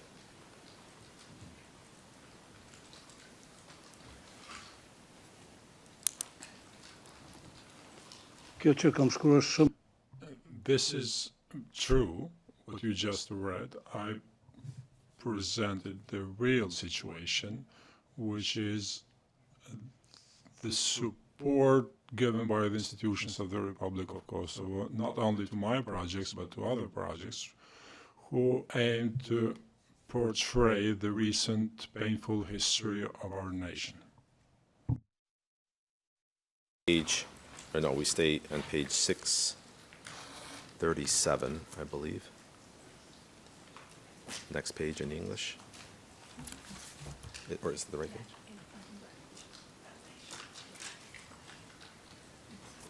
Yeah, that's right.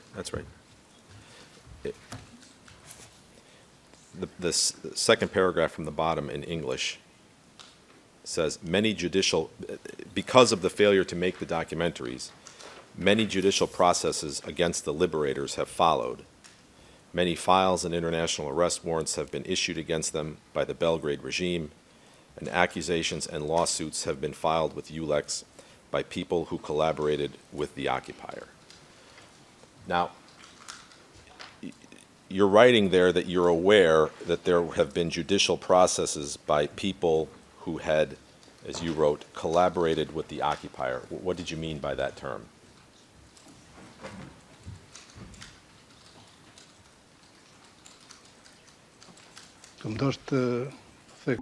I wanted to underline that in Kosovo, after the war, a number of judicial processes took place against former KLA fighters,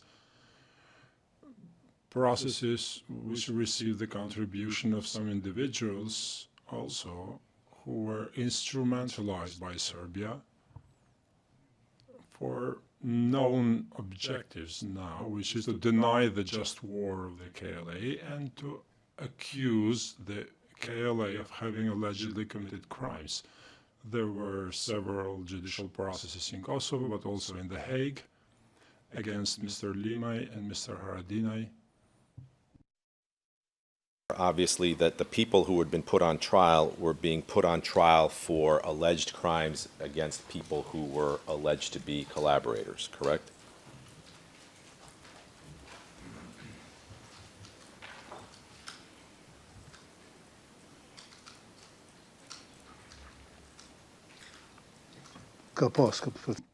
There were such judicial processes, and the public knows this.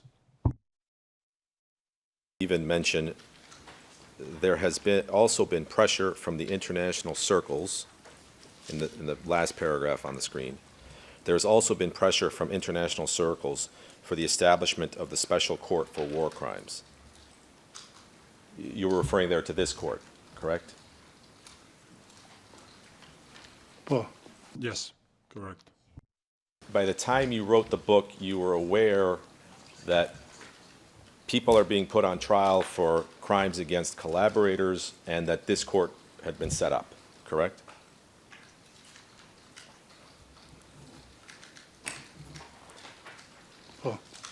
Correct. Page 677 in the English version, which is SPOE 00351-557, please, in the Albanian. And while we get that on the screen, the next part of the book that I'd like to look at, you discuss, you had applied to become the director of RTK, Radio TV Kosovo, correct? That's correct. I'll read what you wrote in the book. Hashim submitted, I don't know if we have the, sorry, I'll wait for the Albanian.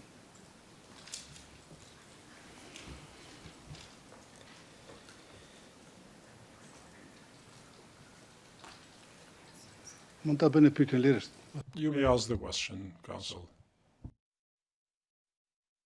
With respect to your application to become the director of RTK, Hashim submitted his objection to me. I left there very disappointed in Hashim. His behavior was ignorant, disingenuous, not at all grateful for my sacrifice during the war and for the media support I had given him and his comrades in the most difficult and challenging moments when they had very few supporters. Despite all the support I had given to Hashim and his friends since the Liberation War period, as well as in the post-war period, I was aware that I was not very suitable for Hashim and his friends because they could not manipulate me for their own daily interests. My previous support for him and his comrades was because of the political background from the Liberation War, so it was not support that meant manipulation by them against others.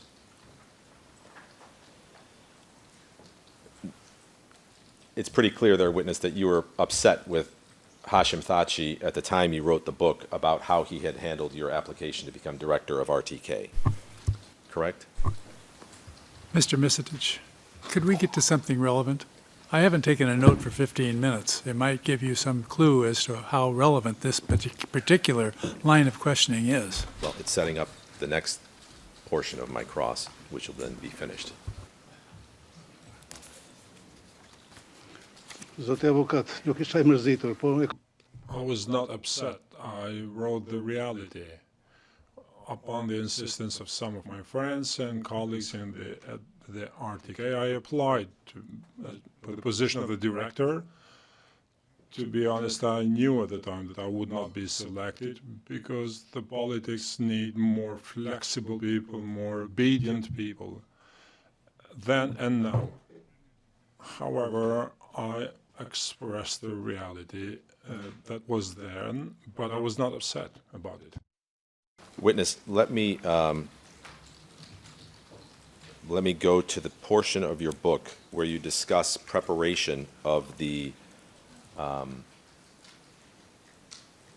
documentary in November of 1998. And first, you say that Mr. Thaçi had a draft that he prepared. Did you have a copy of that draft when you prepared the book?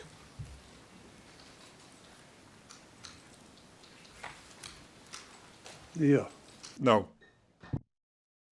Unë ja disa ti. we did together.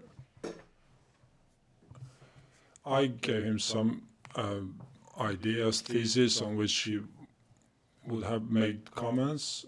He had a draft.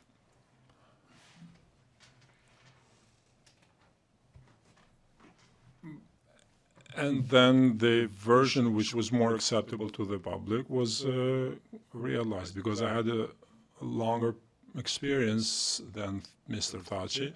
Mr. Thaçi did not have experience in presenting things in front of the public.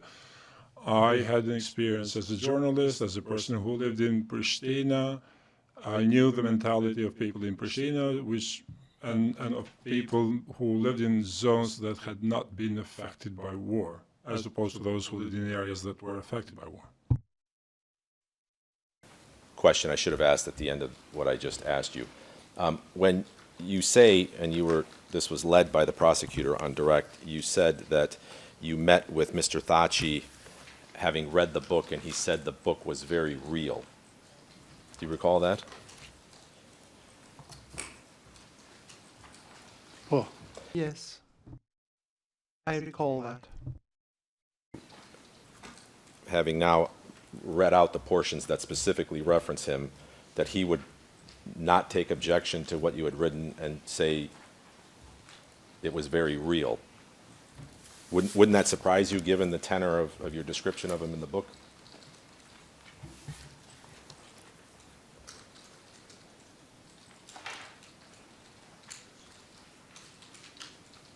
Po tash shikuar nga distanca. Seen from a distance in time, like 26 years later, I looked at the events of that time the way I describe them in my book. They may not be in line with the actual situation, but in my opinion, they are real events. These are my opinions, my testimony to them. We didn't have time to discuss at length on every single page, their number being over 600-700, but it was a general estimation, focusing on the most important events. It's real. But what I'm suggesting to you is you told the prosecution on direct examination that Mr. Thaçi told you the book was real, and I'm suggesting that should have surprised you given your description of him in the book. Do you agree?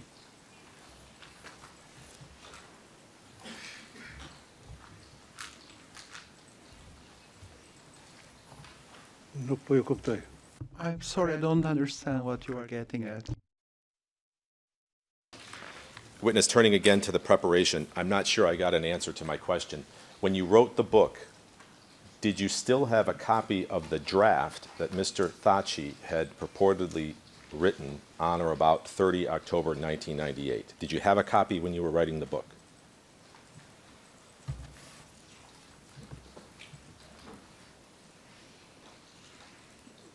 Nuk kisha kopje, po më I didn't have a copy, but he showed me how he thought to formulate the first sentence. First sentence, you're writing 20 years after the fact. It's based on what you remember you saw, correct? po sigurisht. That's correct. Quotes around that, as if it's a direct quote. It's really just your best recollection of what was written, but you can't say for certain that those exact words were used in that first sentence. Do you accept that?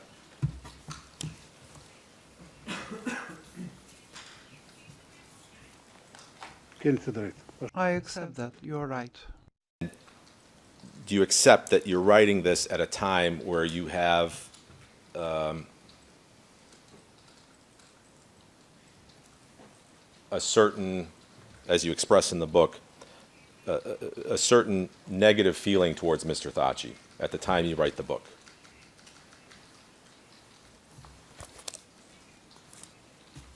Jo, kurse si nuk e pra. No, not at all.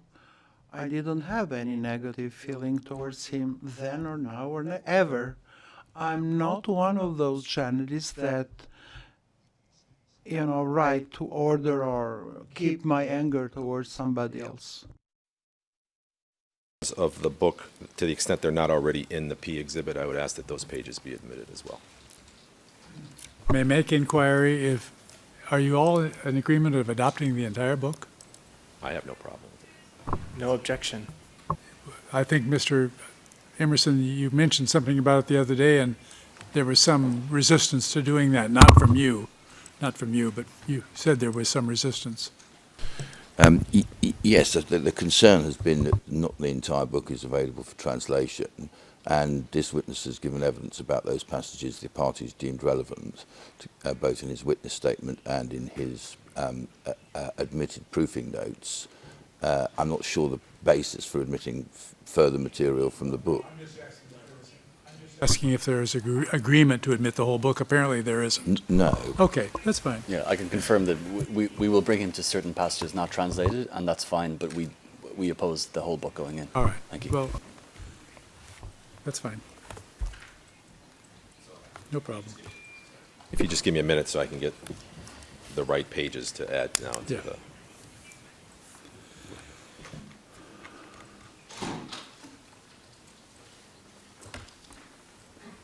Or perhaps not to waste time, I can do it via email. You can do it in writing if you That's want what to. I mean. Yeah, that might be easier. Thank you. And the most accurate. Yes, thank you. That concludes my cross-examination. Thank you, witness. for your Thank you. time. Mr. Emerson, it's your witness. We will, at 3:30, we will take a short break.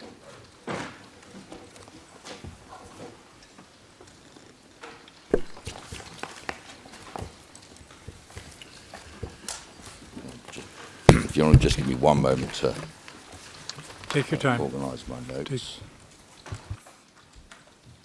Yeah.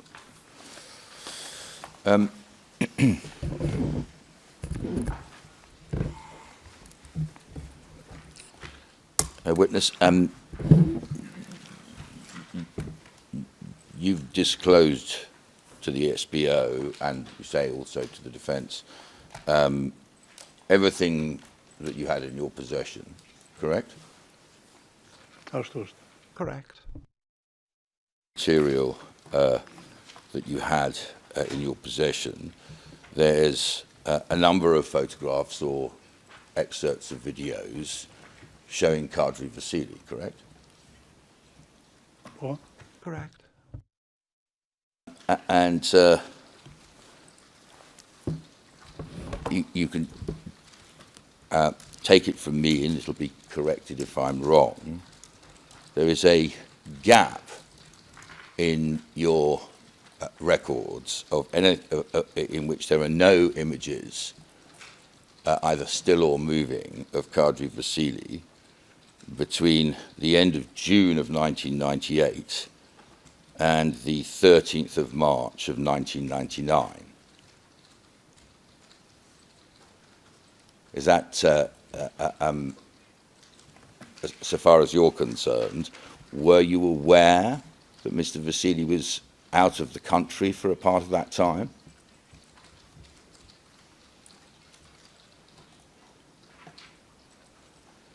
I knew that he was out of the country, and I didn't have any filming of him during that time, because he was not a political representative or someone authorized to make public statements. That's why there are nothing on him during that period. Did you know, you mentioned in the book his role with intelligence, did you know what he was doing outside Kosovo? Did you learn at any stage what he was doing outside Kosovo during that period of absence?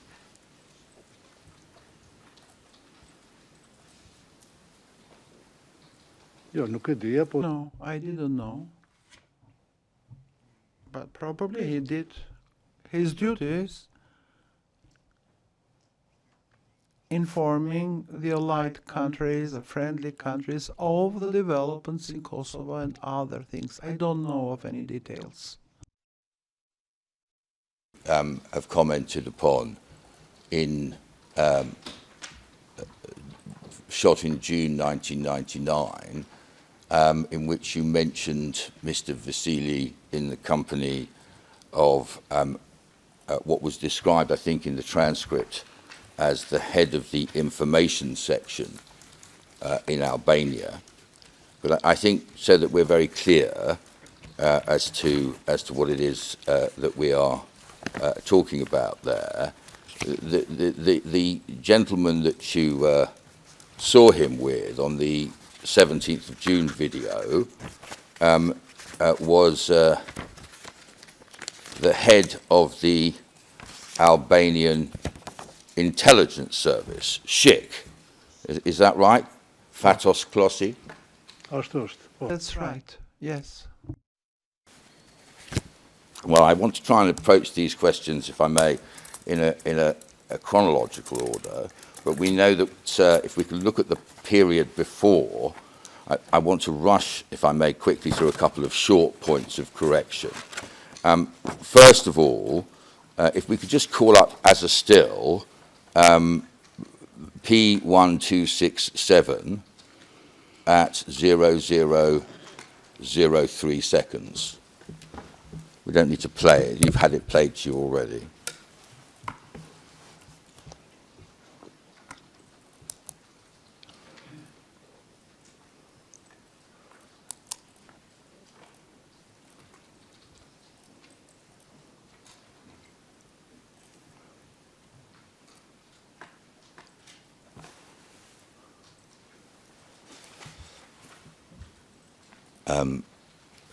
Just give me a moment. That's not the speaker. Go forward another second. I think we may need to go a little, 1 second further, or a little couple of seconds further.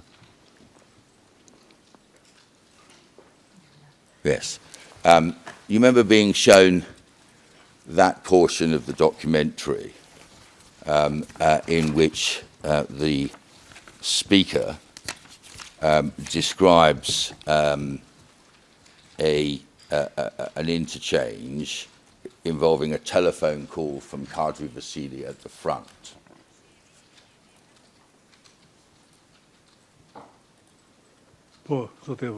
Yes, Council. Here we see Mujurgova, Professor Mujurgova, speaking about his memories. He's responsible for what he says. Exactly. But if you'll remember, at the time when you were asked questions about this, I was seeking some clarification on the dates that were put to you. This is the video that was compiled concerning the military career of Agim Chelai, correct? Correct. It is part of the documentary dedicated to Kosovo's hero Agim Chelai. If you remember, I'm not going to take you to it unless it's necessary, but if you remember the comment that the Speaker makes is that on the 12th of March, after the murder of the Jashari people, Agim Chelai came to Kosovo government office in Bonn, and there was then a telephone call from Kadri Vasili at the front line. And you were asked by Mr. Halling, so what date was he referring to as the date of the telephone call? And you said, I think it was the 12th of March of 1998.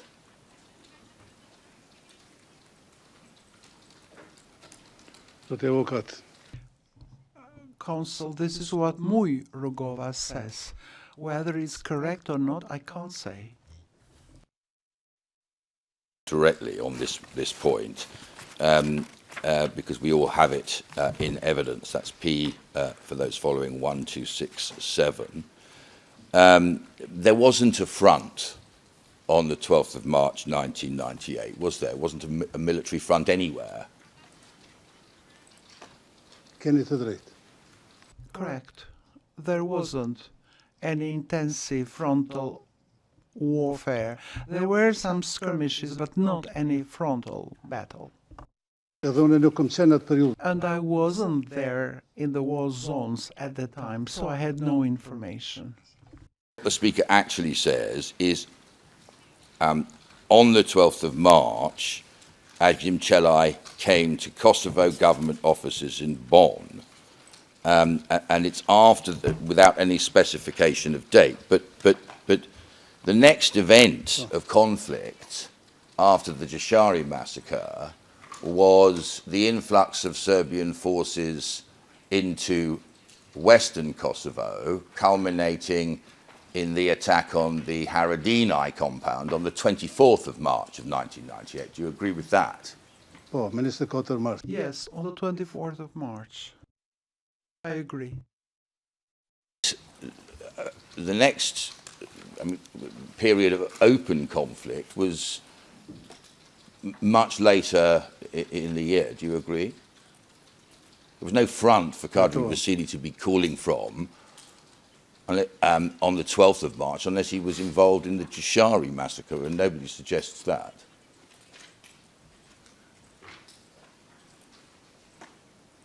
Can you iterate? You are right, Counsel. The Speaker must, would you agree, have been referring to a later date than the date of the 12th of March, which is the date, is it not, of the Jashari massacre itself? It was a kind of orientation. All the volunteers who came from the West and joined the KLA came after the massacre against the Jashari family, 4, 5, 6 March. It was then that a large influx of Albanians came from Western countries and from America. The frontal battle started at the end of April or beginning of May, 8, 9 May in the Lapushni Gorge and so on. Apart from the frontal attack on the Jasharis and the frontal attack on the Haradinajs in March, we're talking about dates towards the end of April and early May, correct? Before there were front lines being opened from which Kadri Vasili or anybody else could have been making a telephone call.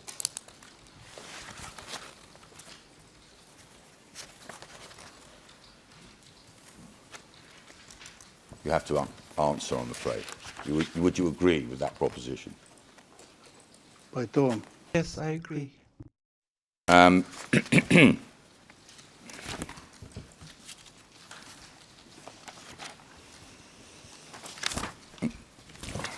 I want to take you, just give me 1 second.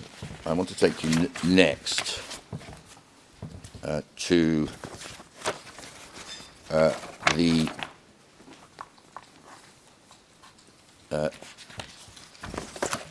just give me 1 moment. I want to make sure I've got everything in the correct order here.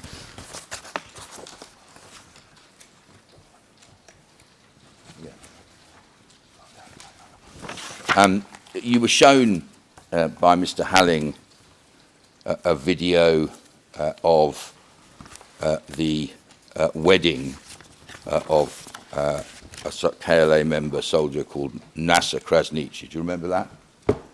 And we saw a number of people, including Mr. Vasily, in that video discharging weapons into the air. Do you remember that? Yes, I do, certainly.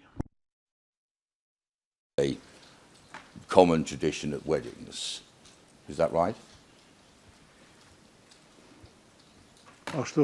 Yes, that's right. And it shows the real atmosphere prevailing in weddings. People were happy, they sang, not only for Nasser, but for their comrades. Even now in Kosovo, people have such atmospheres. Just to be clear, when you say it's a tradition, it's not a tradition specific to the KLA. It's an ancient tradition. It's a popular tradition. It's an old popular tradition of the Albanian people. It goes back as far as firearms were available in that part of the world. Is that correct? Correct. And indeed, I think other major family events like the birth of a child as well. Yes, at moments of joy, people celebrate like that. I want to move now to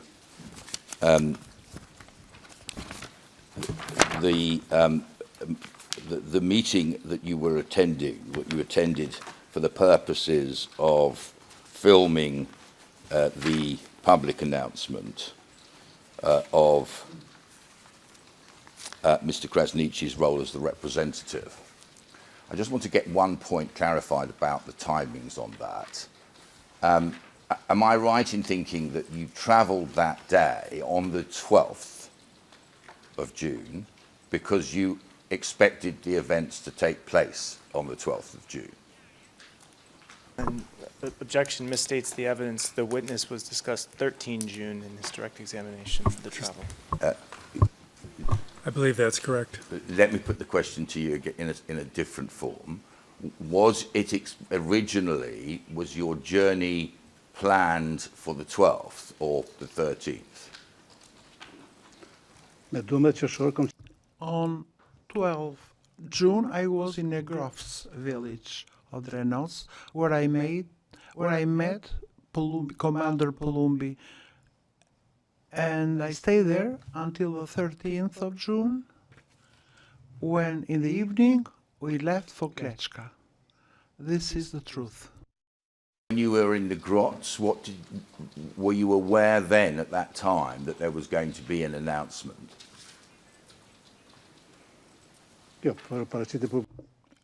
No, I knew earlier about the public appearance after we discussed with Mr. Thaçi, but then I met Mr. Kadri Veseli, who told me that we can go to the designated place.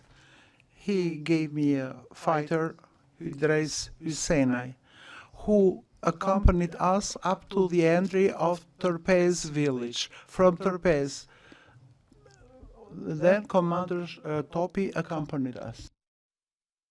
Just to be clear, did you leave Pristina for the purpose of this visit?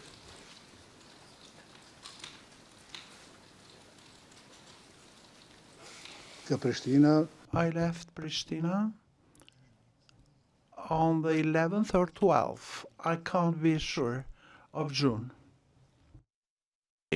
At that stage, waiting for further instructions as to the location?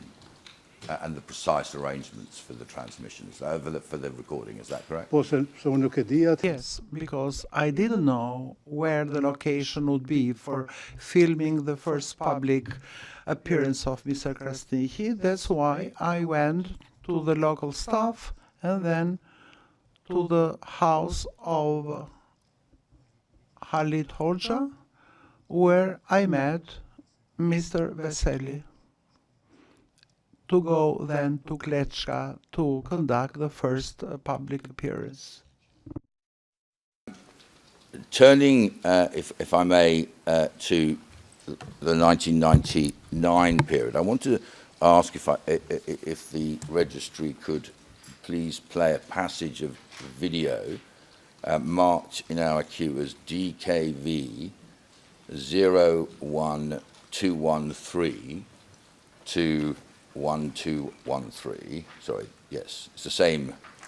That is the starting point. At first of all 00.00 and to 01.55.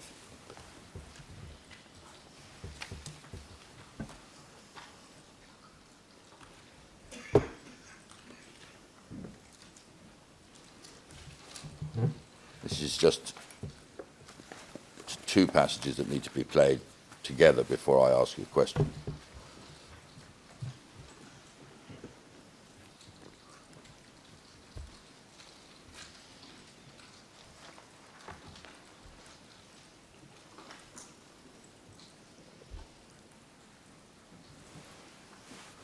Now, the date of this video is the 11th of April.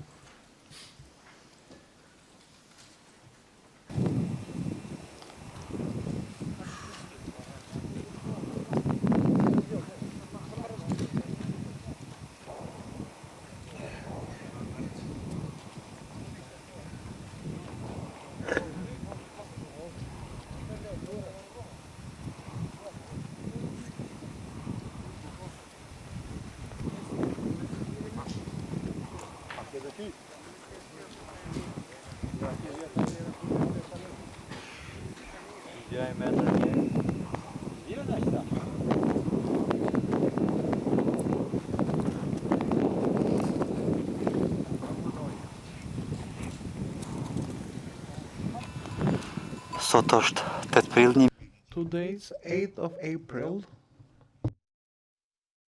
89. We are transporting the wounded from Baința Valley to Vučjak.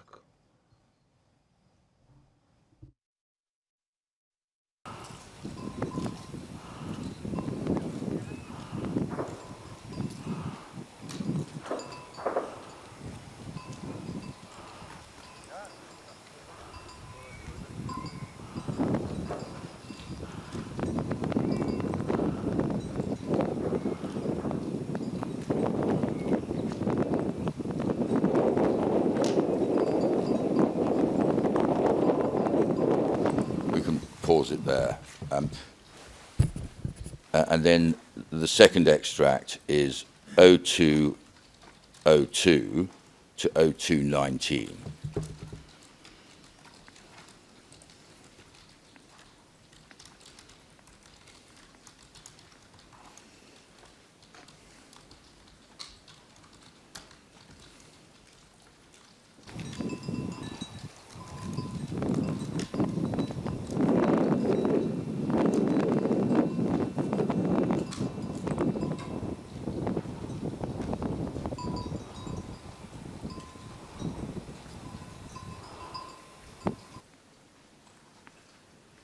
Now, as you heard, I misstated the date. According to the cameraman, that is the 8th of April, 99, so 2 weeks after the NATO bombing began. Have you ever seen that video before, as far as you know? Part of it I saw because it was used in a documentary on the war invalids. First of all, the overall scene that we're looking at here would you agree that that is the scene of refugees making their way away from Kosovo and escaping? Yes, yes, sir. It is true that a large part of the civilian population had left Kosovo, not only from their homes in the war zones, but a large number had fled Kosovo completely. They were violently ousted from Kosovo, from Pristina and all the other towns of Kosovo. And a small number had remained in the mountains of Drenica and Dukajin. You'd seen it in a documentary about the treatment of the wounded. Is that correct? Yes, I prepared a documentary on the war invalids, those who were injured during the war. It's not the whole documentary, but some parts of it were used for this documentary. Is that a convenient moment? We'll give you a 10-minute break, witness. We'll be back to the court at 20 minutes until 4.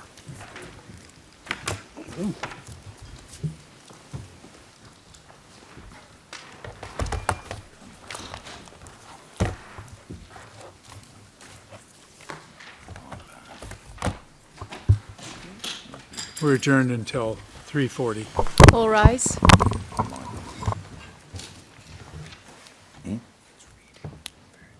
That was it.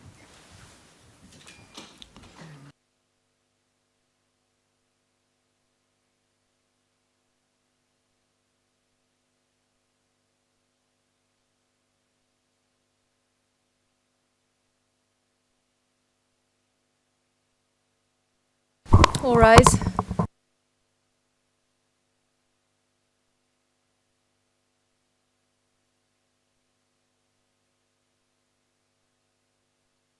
Be seated. Madam Usher, please bring the witness in.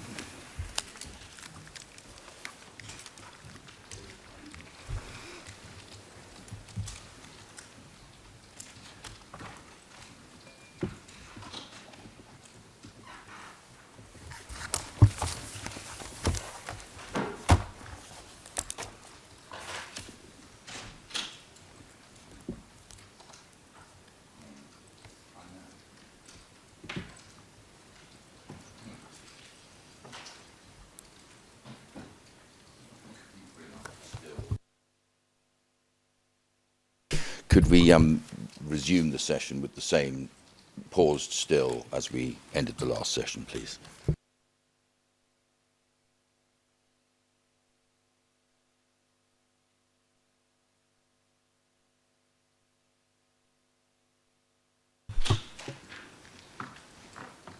All right, witness, we continue with Mr. Emerson's questions.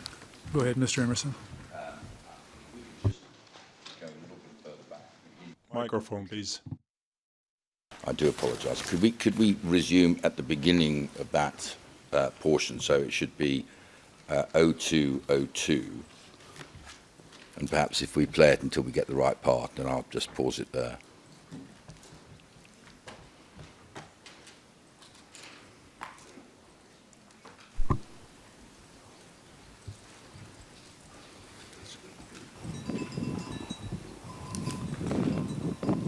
You could pause it there, please. Thank you. Do you recognise the person in the video? Yes, of course. It's Mr. Kadri Veseli. Either at the time or in the research you did for your subsequent documentaries on the war, of Mr. Vasili's role in the escorting of refugees and the treatment of wounded people.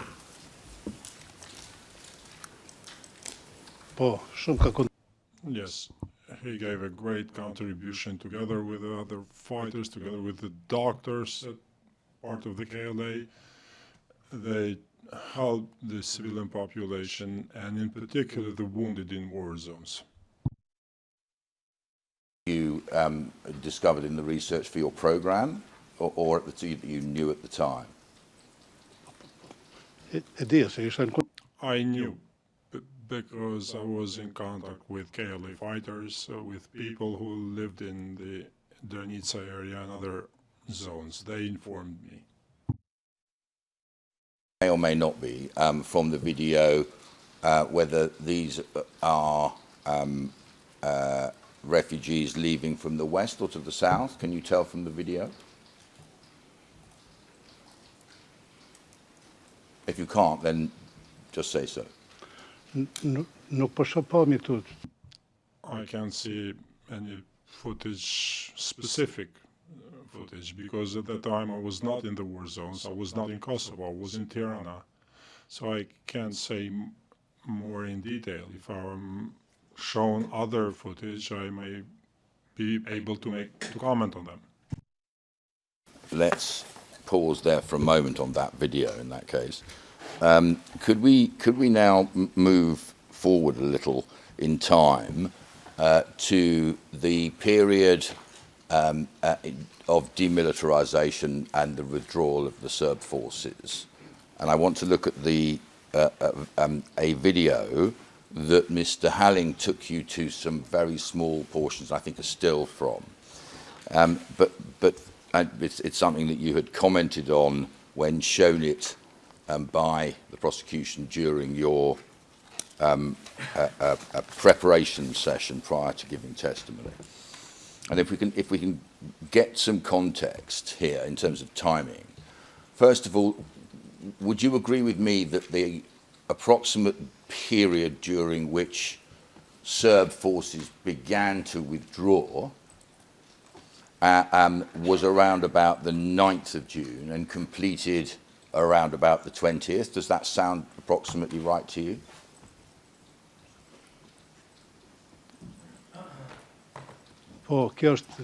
Yes, that's correct.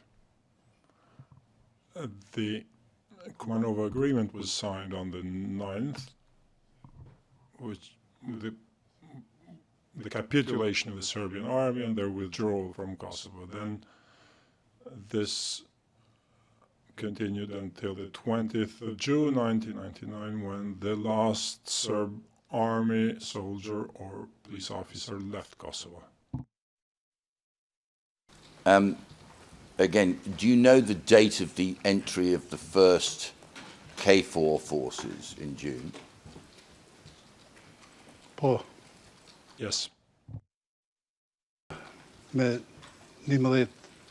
On 11 June 1999. And if I suggest to you that the date on the evidence we've heard for the entry of KFOR forces into Prizren was the 14th of June, does that sound right to you? Yes. Now, are you aware also in that context that a contingent of forces was led by Commander Drini into Prizren on the 13th of June against the express order of Agim Ceku?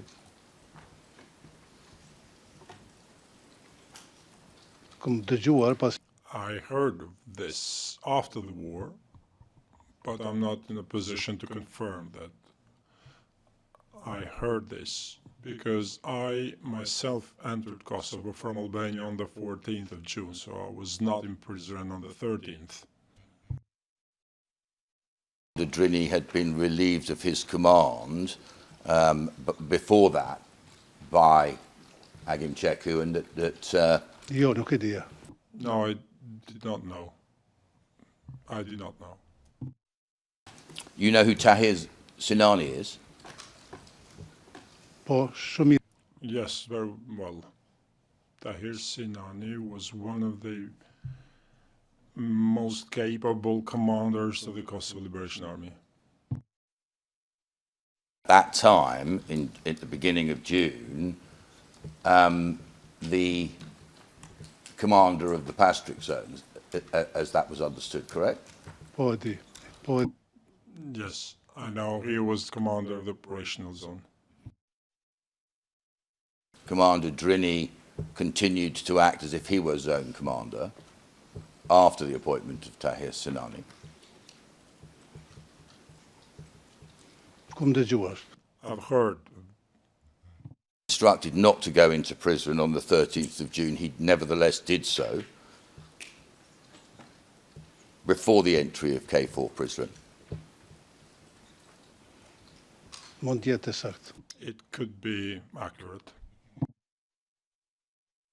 Would you agree with me that it appears that the forces under Commander Drini were not operating within the chain of command at that time? Objection goes to ultimate issue. Oh, well, let me put it this way then, if you want to uphold the objection. Well, it is a bit of the It's on the borderline. final Let issue. me try and find a way of putting it differently.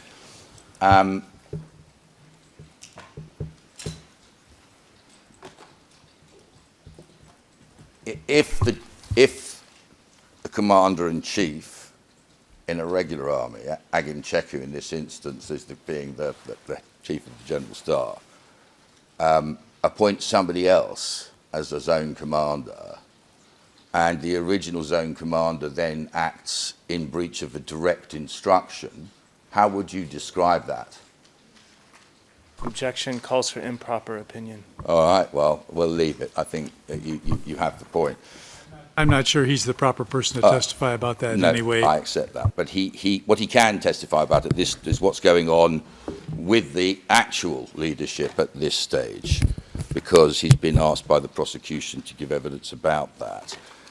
First of all, the demilitarization talks that culminated in the arrival of General Sir Mike Jackson and the joint signature of the demilitarization agreement in which the KLA agreed to surrender its weapons. That process took place, you told us, in what you called the new village, the new town. But just for the sake of absolute clarity of the record, it's Thaçi, is that correct? Yes, correct.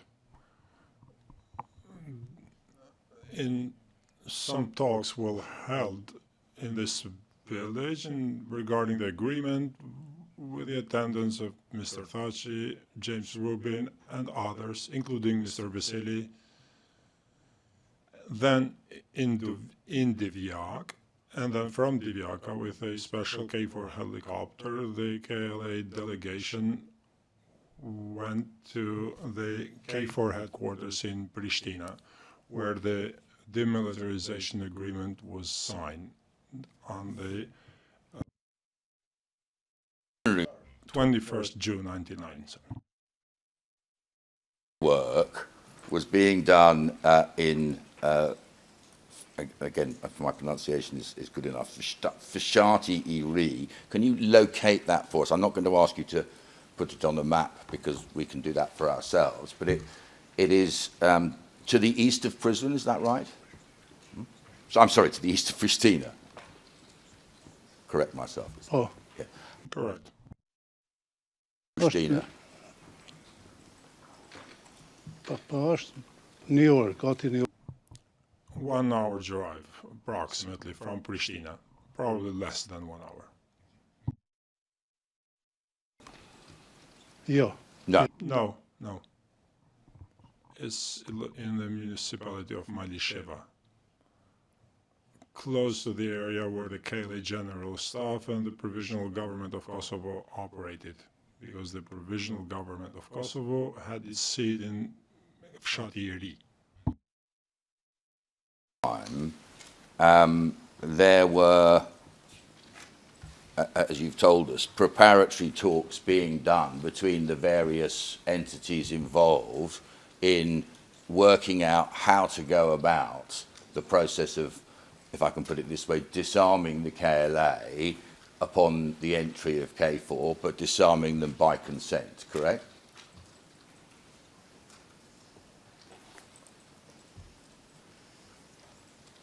Ja, kvar is the photo. Kvori was already in Kosovo, but the agreement was to demilitarize the KLA and transform it. So this was the exact how the agreement was. The KFOR was already there, but they were taking over the prerogatives regarding the security issues in Kosovo, and based on the Rambouillet agreement, another agreement on the demilitarization and transformation of the KLA had to be signed. And were you aware of representatives of other countries arriving in Kosovo for the process of those negotiations? Yes. There were mainly American diplomats with James Rubin, other diplomats from NATO member states, allies of the United States, including Albania. A euphemism for intelligence officials? Well, diplomats and military personnel and different profiles. Fetos Klossi wasn't a diplomat, was he? Or a military person? Yeah.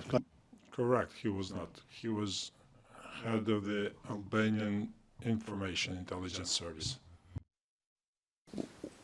In the video that you were shown in your preparation session, it was to Kadri Vasili that Fetos Klossi was talking, correct?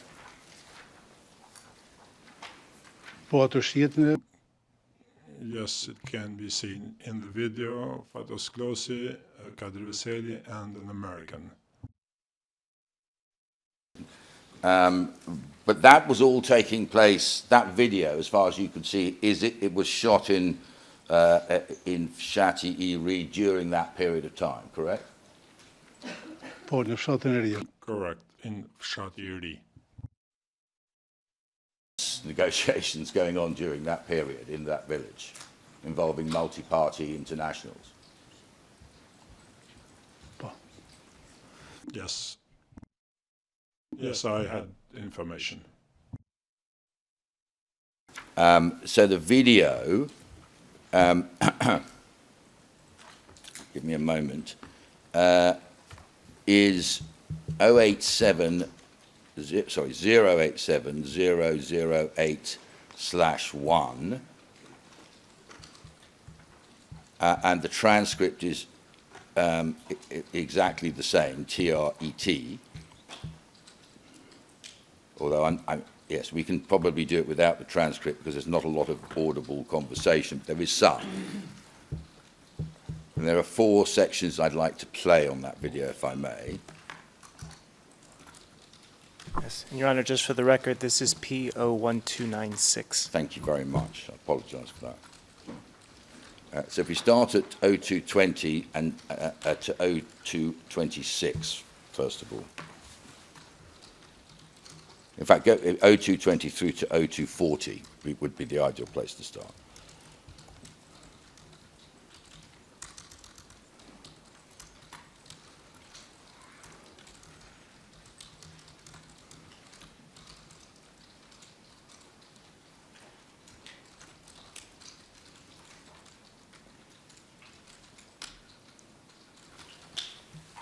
Okay, that's not right.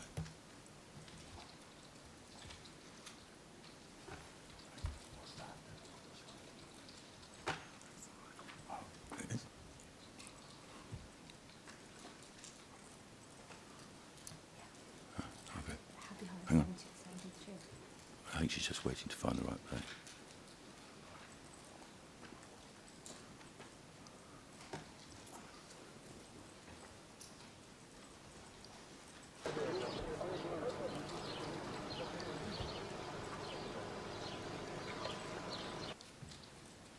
And we can go through to 0240.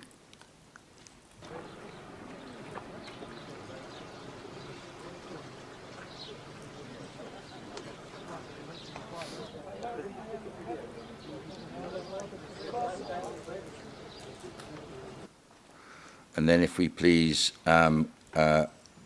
play from 0441 to 0445.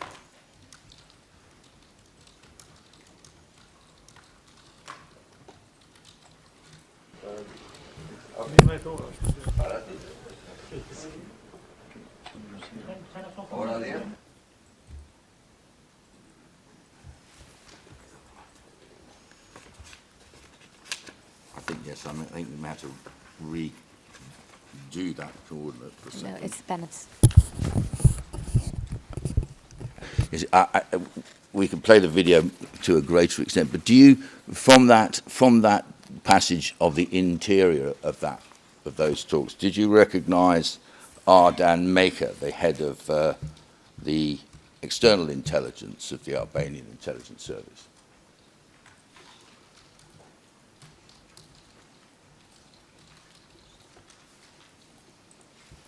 Yeah. No, Second mjot atë. no, I did not know him. I only knew Thaçi. Did you know, would you recognise Ardan Meka or understand know his Unë significance? se kom njohë në atë kohë. I did not know him at the time. As në atë kohë, as tash se di. I don't know him now. I know nothing about him. Now, the prosecution in this case alleges that a number of crimes were being committed in Prizren between the 15th and the 23rd, 22nd of June. As far as you knew, those talks continued all the way through to the 21st when the agreement was signed, correct? Po. Correct. Until the 21st, the talks went on, and then on the 21st, the agreement was signed in Pristina. And were you present at that signing ceremony? I believe you were. Po, kom Yes, I was. If we could just call up then, I'll just check the P number it's been ascribed. Ah, yes. So it's in as exhibit DKV 1239. Is the first one. I want to show you two pieces of video from that ceremony.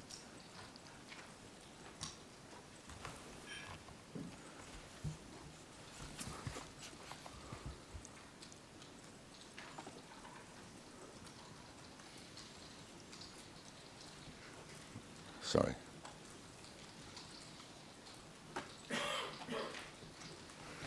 We don't have, well, there is in fact a transcript, but again, we can just play the video with the audio on.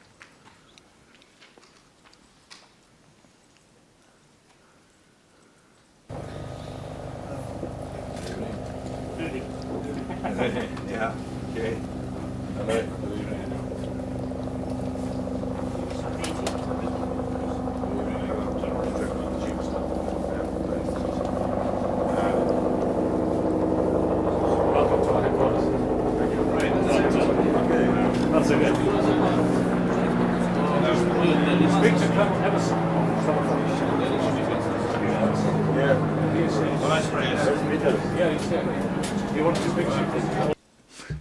Did you recognise both Mr. Thaçi and Mr. Vasili in that piece of footage?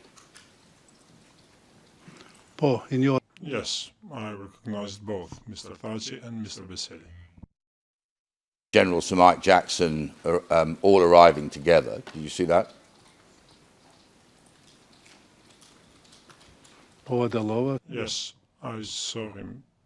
He was host, the first K4 commander, who then signed the agreement. Say that the negotiation process began sometime before the arrival of General Sir Mike Jackson. Is that correct? Patjetër. Correct.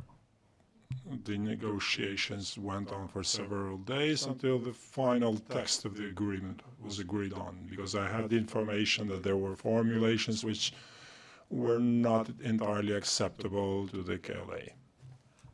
And if we can play then please DKV 1240, another short piece of footage from the 21st of June signing ceremony.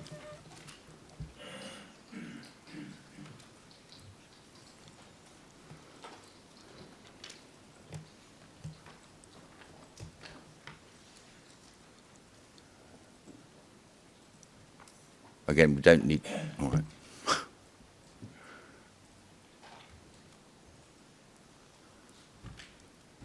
I wouldn't, yeah.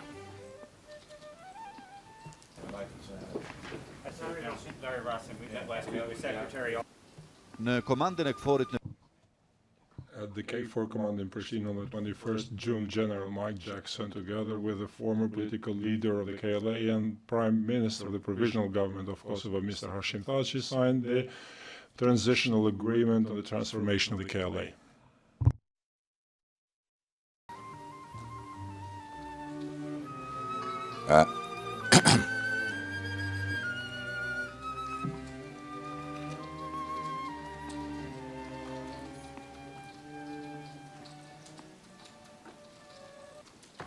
So in that video, do we see the actual signing itself in the same part of the NATO headquarters as we just saw Mr. Vasily and Mr. Thaçi arriving with General Sir Mike Jackson?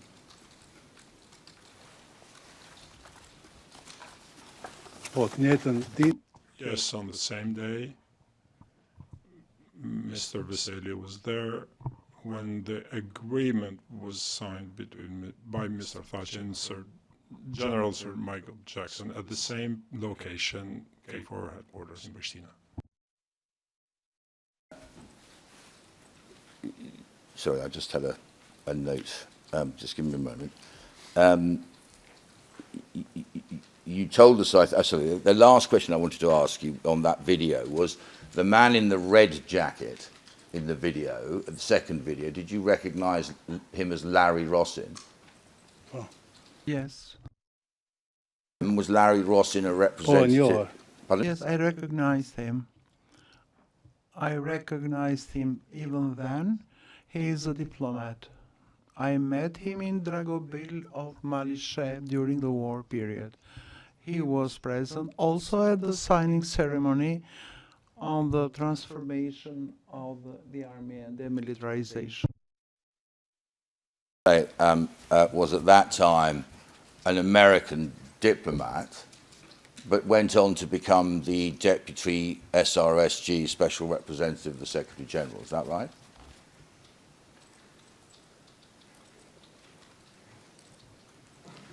Oh.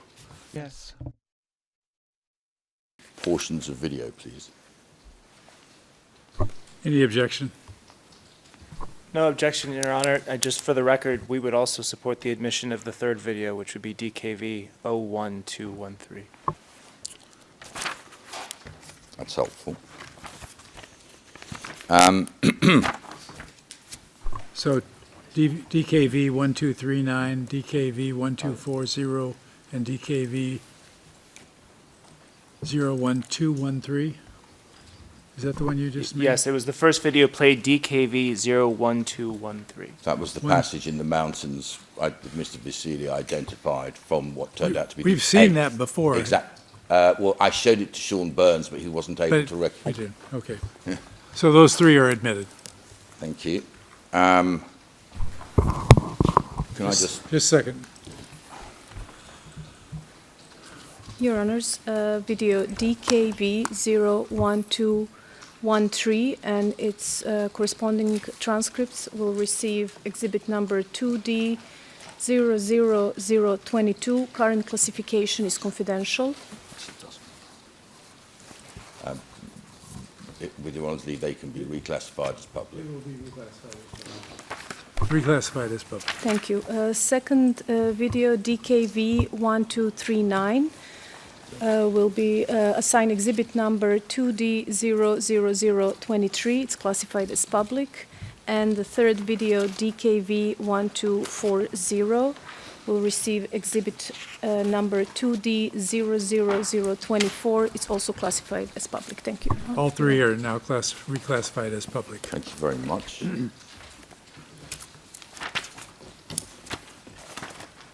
And I think you said that all of the representatives involved in the negotiations were flown from, as you described it, the new village by K4 military helicopter to that signing ceremony in Pristina. Is that correct? Yeah.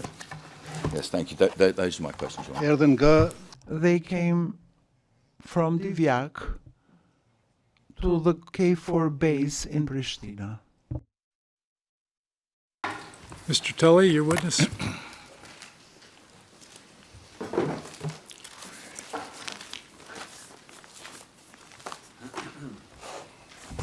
Thank you, Mr. President.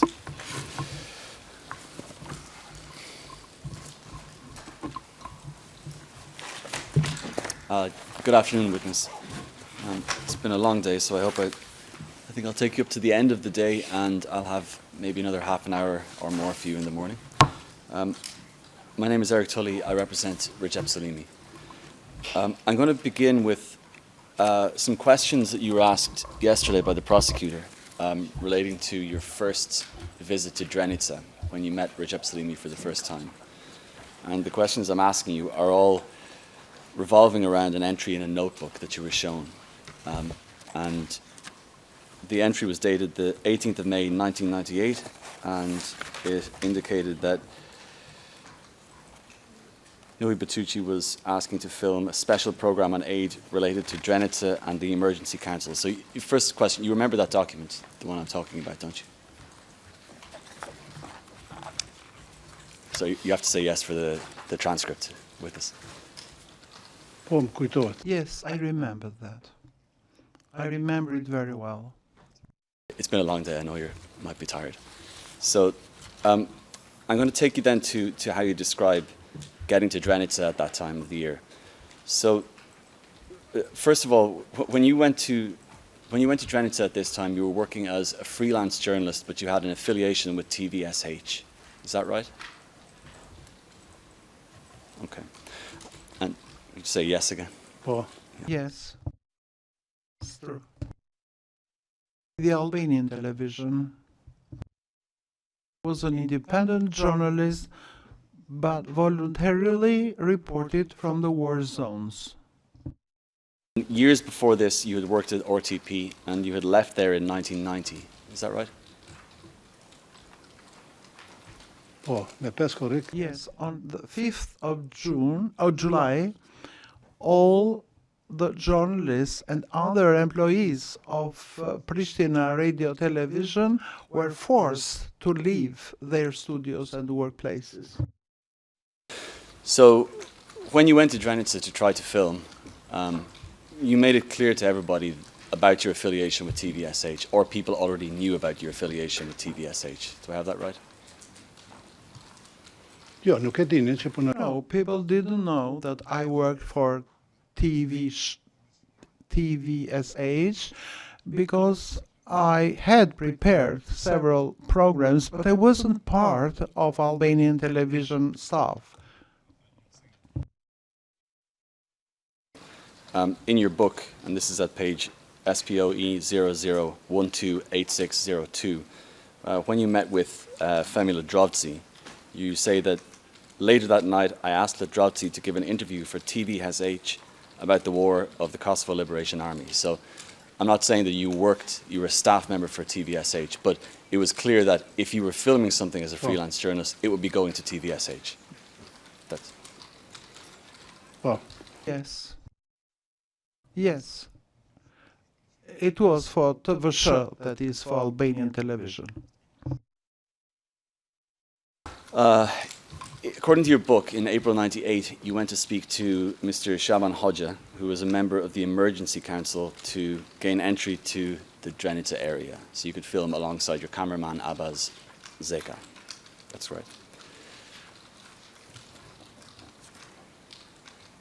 Ashtu është. Yes, that's right. Shaban Hodja acted as a liaison between, on one hand, the Central Emergency Council and Communal Emergency Councils, and on the other hand, the KLA. It was a go-between.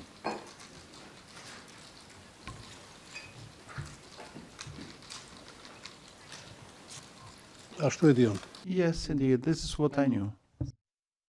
Still in April, you then go to Musa Yashari, you meet with Musa Yashari, and I'm going to read from page it's at page 232, excuse me, sorry, SPOE 00128602, and you say, my first meeting with the KLA uniforms was in Baitsa of Drenas, one evening of April 1998. Musa Yashari was wearing the uniform, who was one of the members of the first KLA units and co-fighter with the legendary KLA commander Adam Yashari. So I know you're not 100% on the exact date, but you're sure that was April?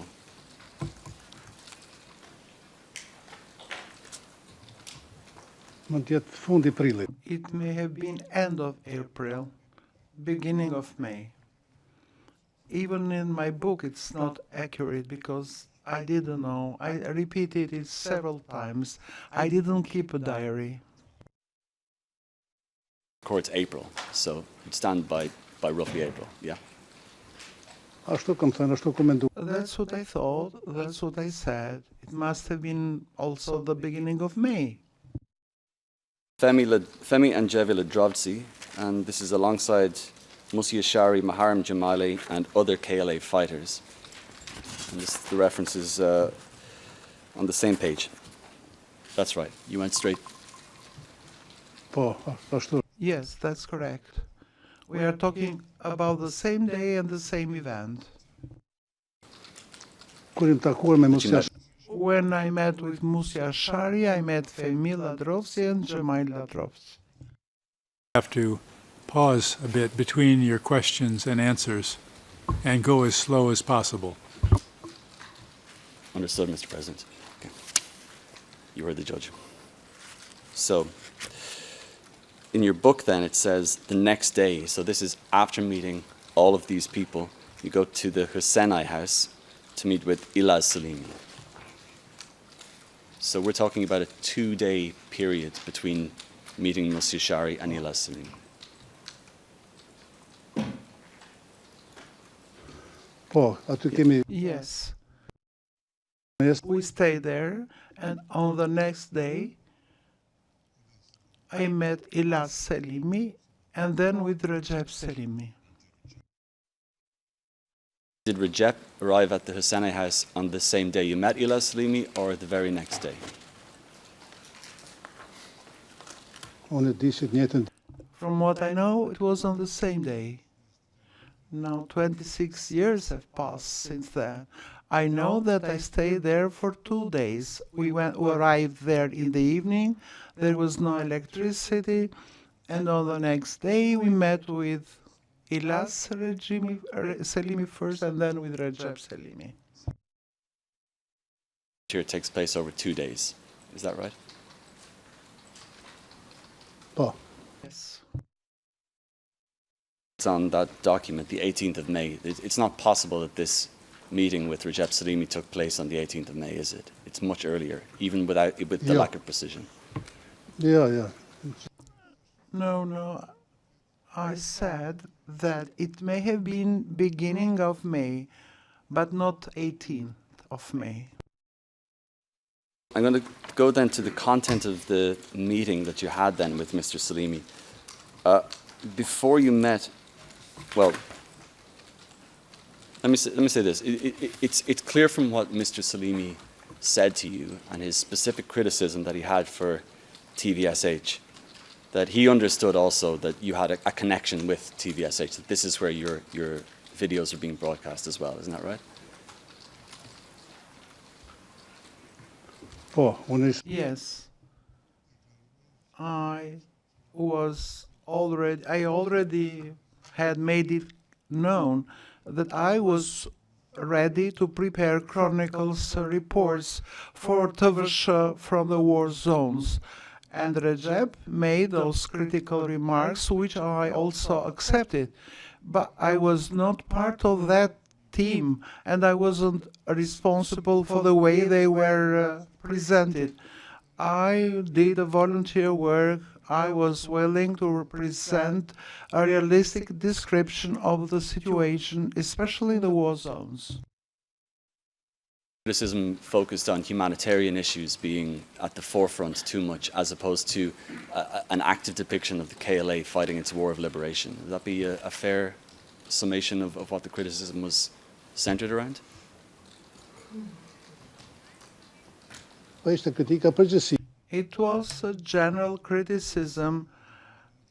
There were no images presented from the war zones. Usually there were telephone reports given from Pristina. The journalists that reported from Pristina hadn't a realistic idea of the situation, of the real situation in the war zones. That's why I volunteered to provide images from the war zones and depict a realistic situation. It was indeed a very difficult situation. Yesterday, in response to a question by the prosecutor, and this is at the provisional transcript, page 59, you said that the entire population was dissatisfied with information regarding war zones. So did you understand then, or do I understand correctly from what your response was there, that Mr. Salimi's criticism was not unique to him? It was something you'd heard from other people? Yes. We didn't conduct any survey, so to say, whether everybody was satisfied or not. But there wasn't a general opinion that was happy with the reports from the war zones. Me too was dissatisfied. It was a general opinion, not only Salimi's opinion. Yesterday, when you were shown a political communique of the KLA, that was at P286, the criticism that was outlined in that communique was something that was, you'd say, a general feeling that people had against the reporting from the zones. Is that right? Yes, correct. So, back to the note. The note also says, it records you as being Nuhi Batucci, RTP reporter, and it says that you're asking to film a special program on aid related to Drenica and the Emergency Council. So no one who you interacted with, especially because it was defunct for 8 years at this point, no one you interacted with in those 2 days in Drenica would have been under the impression that you worked for RTP. Is that right?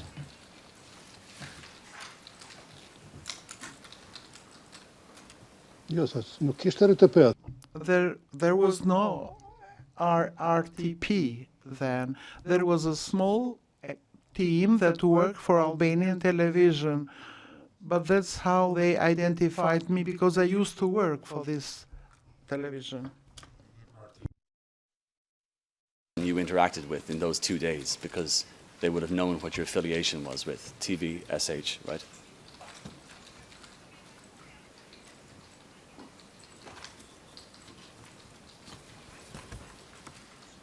Would you accept that?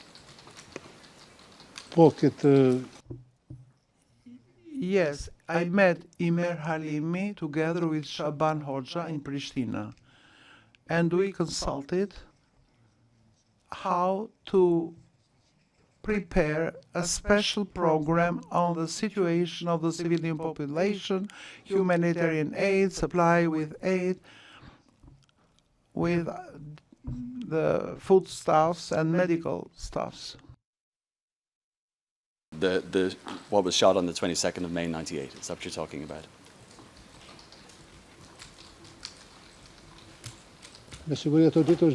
Yeah, probably it was filmed those days.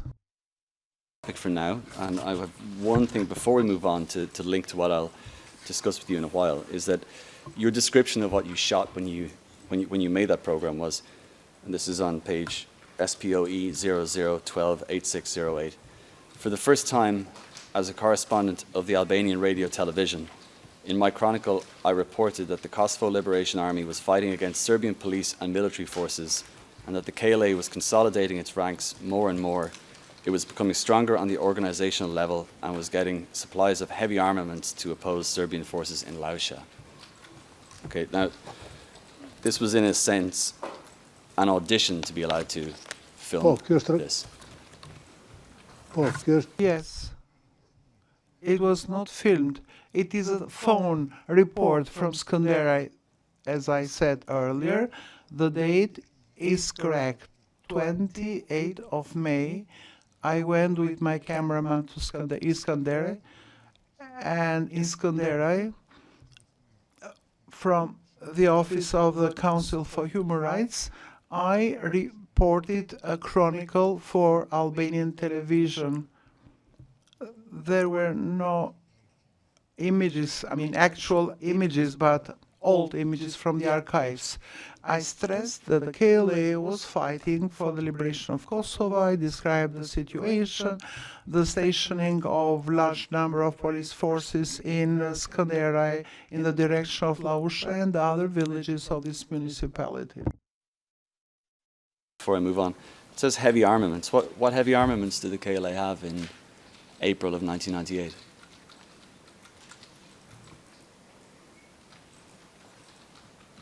Ja, snarare på mig. Så We are talking about 22nd of May. Maybe the date is mixed up. no kishte armat intran. There was no heavy armament, but I wanted to create impression that the KLA has armaments so that people were not scared, to encourage them to support it even more. That was the purpose. Theme of a lot of my questions tomorrow, witness. Your Honor, is it possible to stop there? I have a topic I'm going to go into here. Yeah, thank you. Witness, I will continue it tomorrow. Thank you. Witness, we're finished with your testimony for today. We will begin again tomorrow at 9 o'clock. We hope to be able to finish your testimony tomorrow, and I'm sure you do as well. So you may leave the courtroom now with the usher, and thank you for being with us. Thank you.